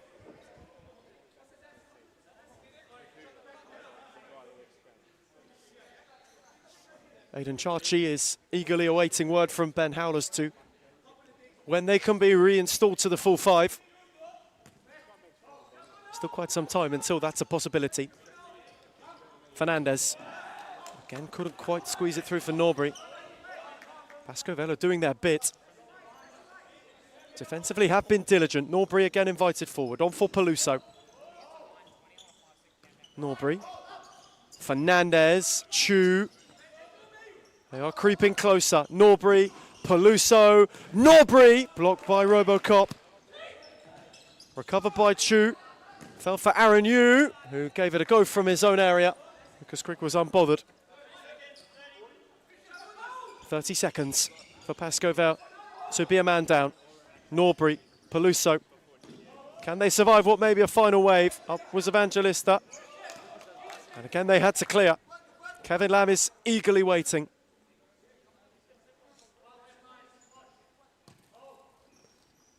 Peluso, Norbury.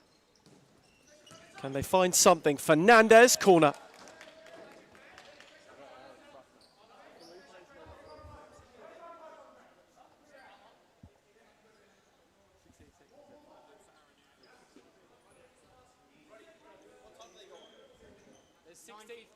Can they conjure something? 16 seconds until Pascoe Vale have a fifth. Fernandez, Chu, worked for Peluso, and he flashed it wide.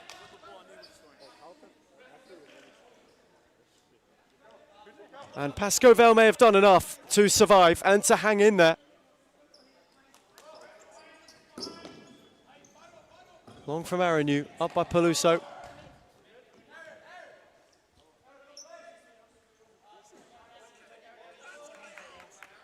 Aranu was invited to come and play. Evangelista for Andre Caro. They have nearly worked the time down. Robocop wielding off. Caro deftly. Aranu had to clear, though they are now restored to the full five and have seen out quite a threat. Chu's stint is done. Mamos will be reinstated. Pascoe Vale again, though, without Kazuma Kurodate next week against Fitzroy. Could prove important. Norbury. Taken up by Peluso. We couldn't go beyond Robocop. One back by Caro, too. Pascoe Vale now knowing in the time that remains, they've got to find a way.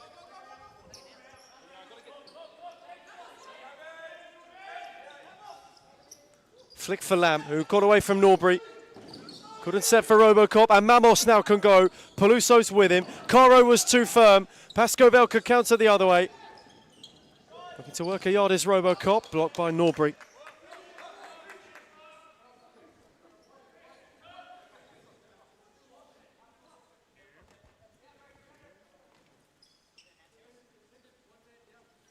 What can the Lions conjure?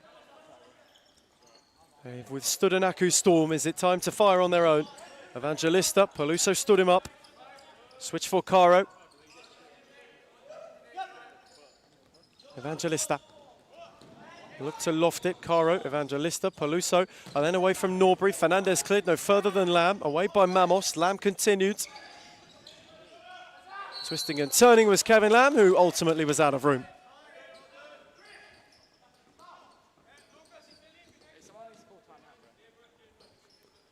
Neither manager has issued a timeout yet in this second half. And we both are saving for the closing stint. Norbury, Mamos, lovely guide. Peluso was played smartly by Lamb in the end. Sapini reinstated, likewise Kademi. Pasco Velme sensed that this is the opportunity to go for it. Caro, Sapina. Off was Kademi, in was Fernandez, who watched diligently.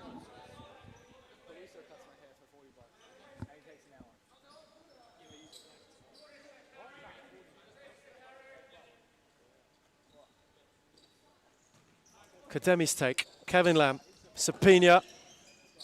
Flick for Andre Caro, good save by Grigadis near post. Pascovel corner.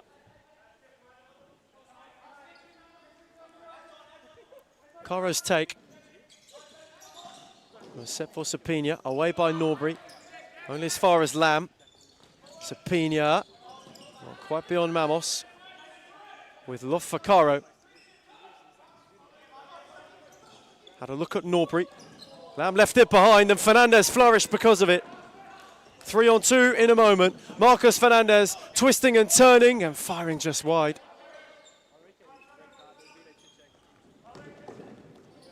They were close on the break. Kademi the other way. Thrashed his effort over.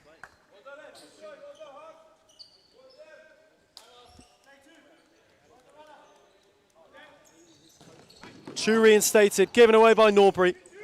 Kevin Lamb will have a drive.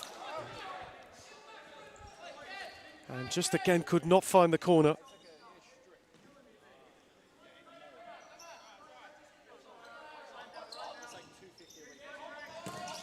Caro through. Ruslan.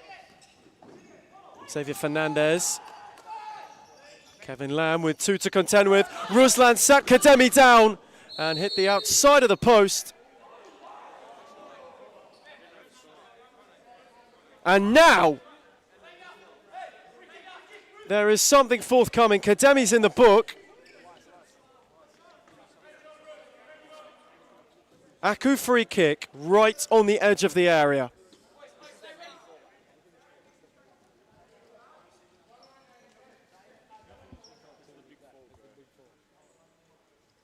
Fourth Pasco Vale foul.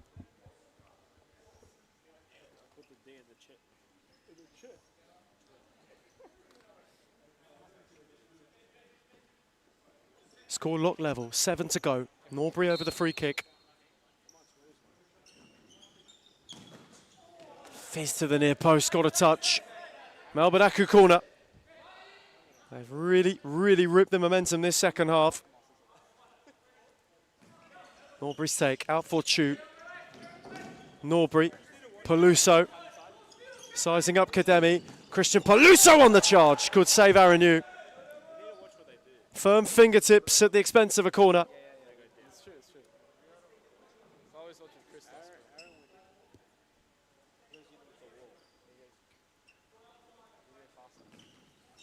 Set for Fernandez. Had a more comfy claim for you.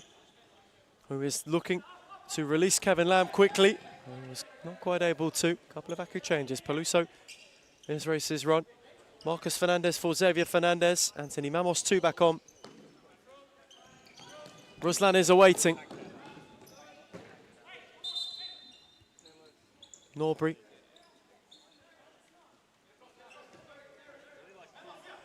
Will venture his way off as well. Kademi. Are we to find a winner? Kevin Lamb. On for Kademi, who got a poke in. Greg denied him. Ruslan. Rolled on for Fernandez, who couldn't escape Lamb nor Sapina. Fernandez kept battling. Chu was given a shove by Kademi, who's already been booked. He has got to be really careful. 5 fouls for Pascoe Vale. And as far as Kademi is concerned, the ice could not be thinner.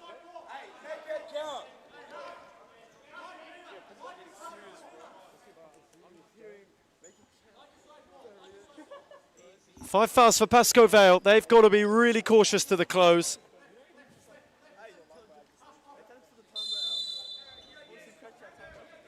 Choose free kick. Set for Norbury. Deflected wide by Lamb. They are getting closer and closer.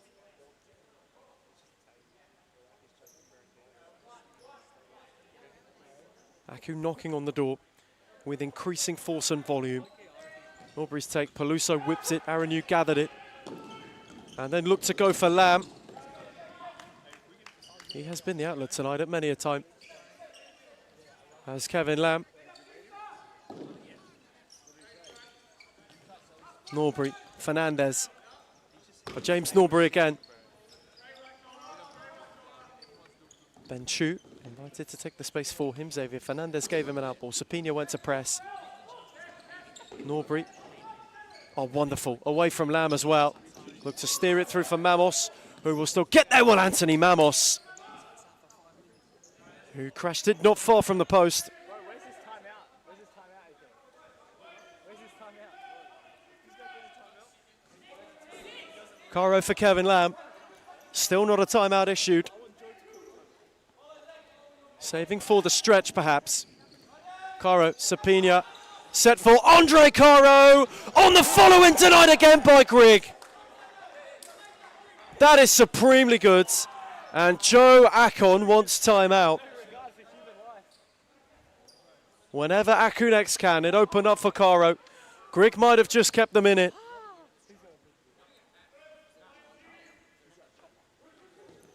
Andre Caro this time. Timeout taken. First of the second half. 5.5 to the close. We again have got a great finish on our hands. It's Pascoe Vale 1, Melbourne Aku 1.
Returning from timeouts, we are down the stretch in Darebin. Series Futsal Sunday.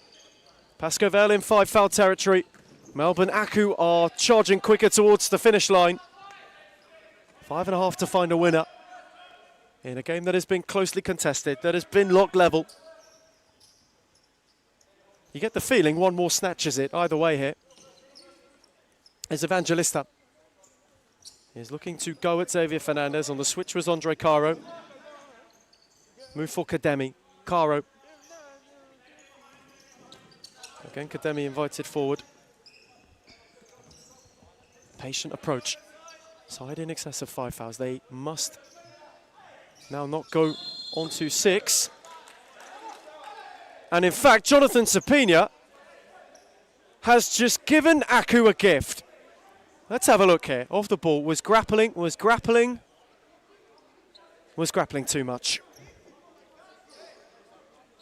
Oh dear, and he'll go in the book as well. Sapina booked for dissent.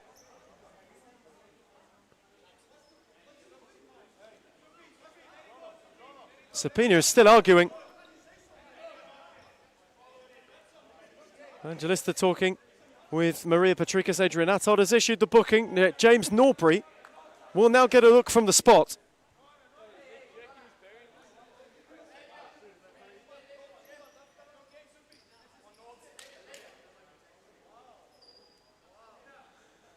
And to put it bluntly, Jonathan Sapini is not pleased.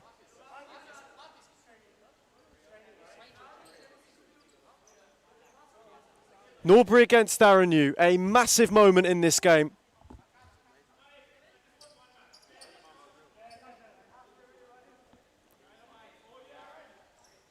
Can Aku find a way through?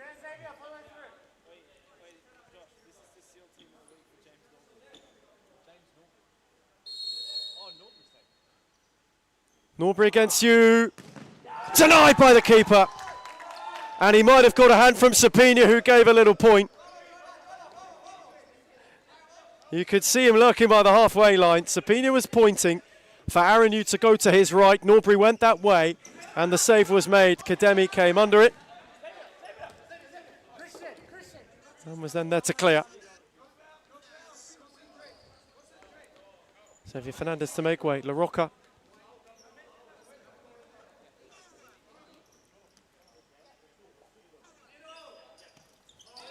Norbury. Who will find the winner? Who will be the one to put their name on the seal of this game? Norbury from Peluso, given away to Kademi, set for Evangelista. Is it Sapina? It may well be! In a flash! A searing hit from the Spaniards, who fires Pasco Vale back ahead. And didn't he love it?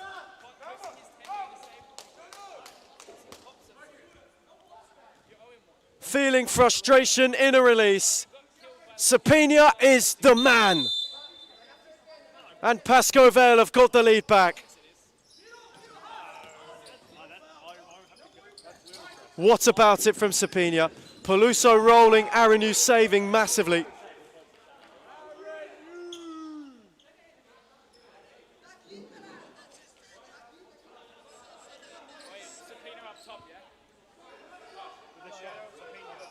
Norbury. Evangelista got a flick. Could you pick someone to make a moment? There's more. Jonathan Sapina, the late run, smashed it. To put it bluntly, was hit with force and feeling. Norbury away by Caro. Sapina can go. La Roca in retreats. Put a stop to it.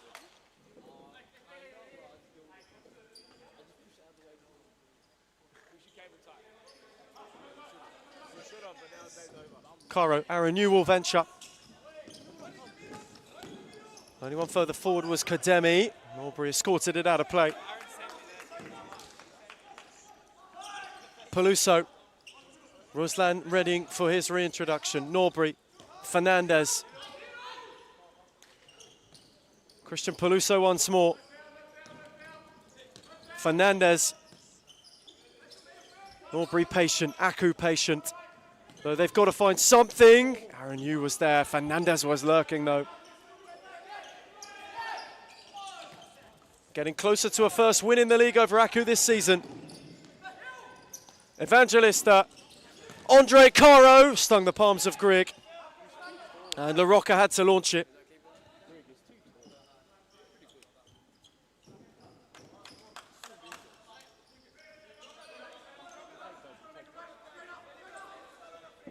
Still time is plentiful. If Aku are to level. Evangelista. Robocop. Norbury saw it out.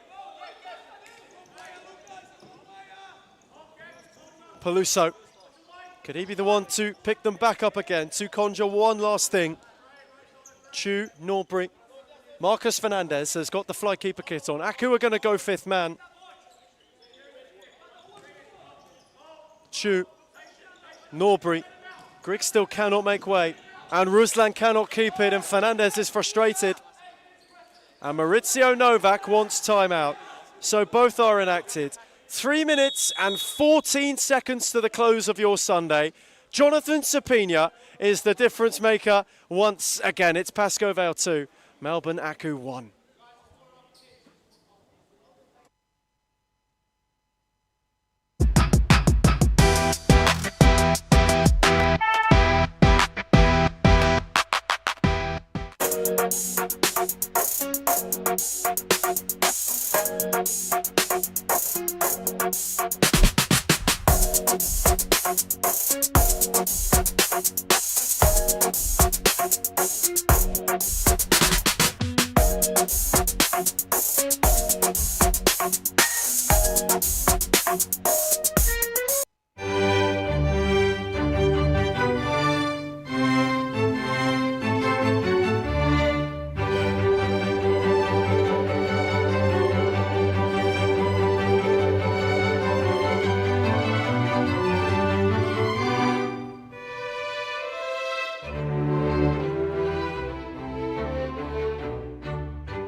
Returning from timeout, the final time tonight, Pascoe Vale are nearly there. Looking for a first league win over Aku this campaign. Jonathan Sapina has got them 2-1 up. Aaron Yu has ventured forward. Kevin Lamb looked to steer it for Robocop. Chu got in the way.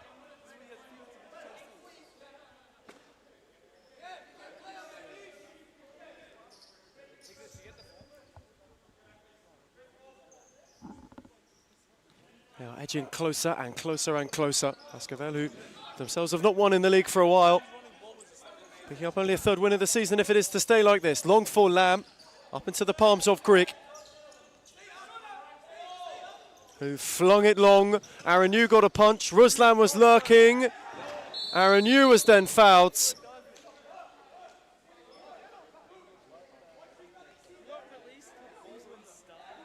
Jonathan Sapina wants a yellow.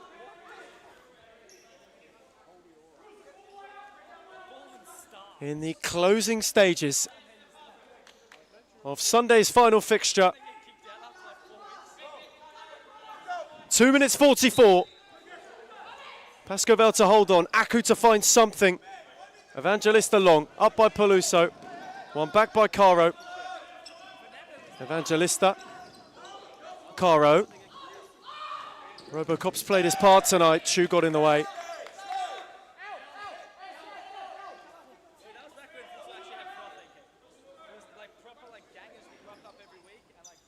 Again long by you, again for Kevin Lamb.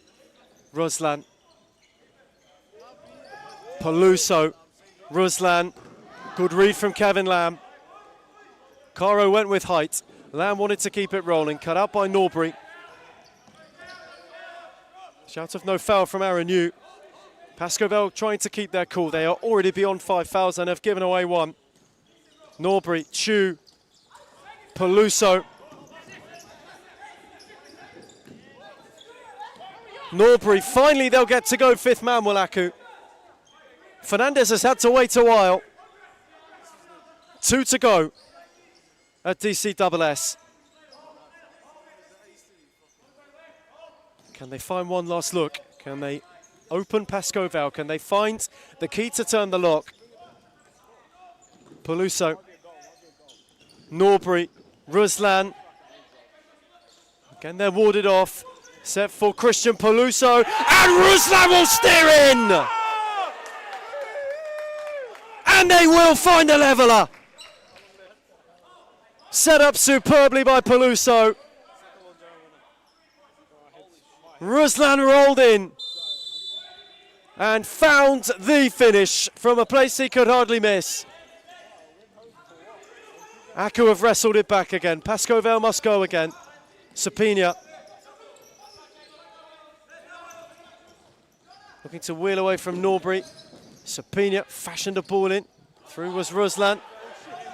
Robocop wanting to find a yard. Norbury in the way. Pascoe Vale corner. 66 seconds.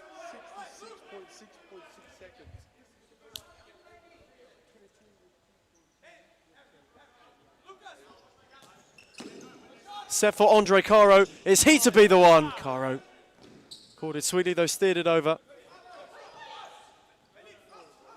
And they want one last look. They want fifth man to go and win it.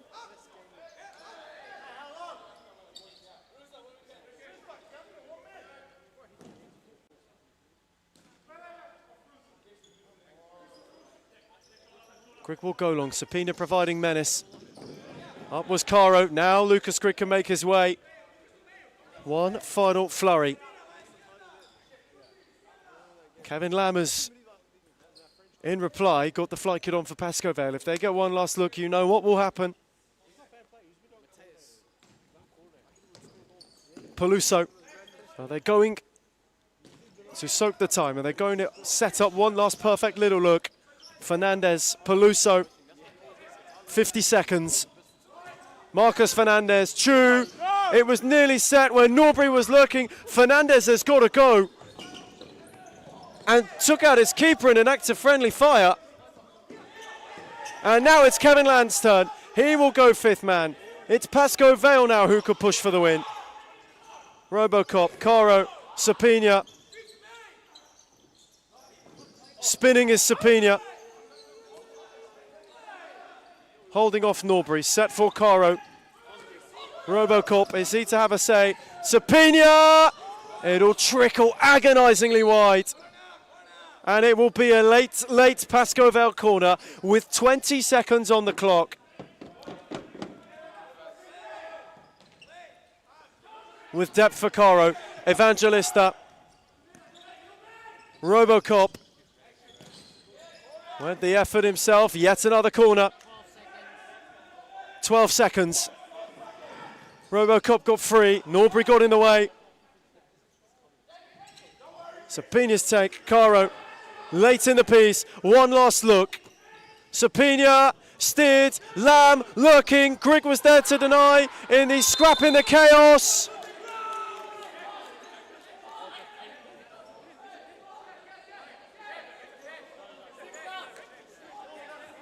There was a foul.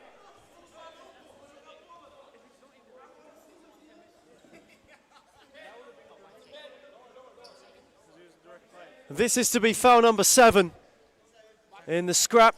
Sapina kicked out at Grigg.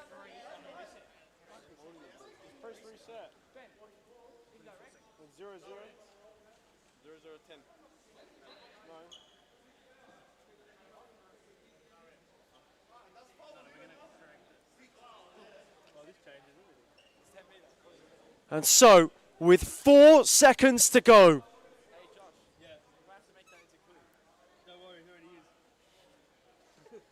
a look for Aku to win it.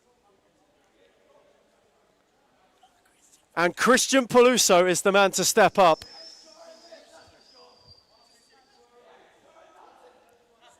Heads in hands on the bench. He left a year ago. There was talk of bridges burned. Could this for Christian Peluso be redemption day? Recently reinstalled, Peluso from the spots, will find an net, and they might steal it. His moment. That is the way to welcome yourself back home. And Christian Peluso pierces the winner. Redemption day indeed.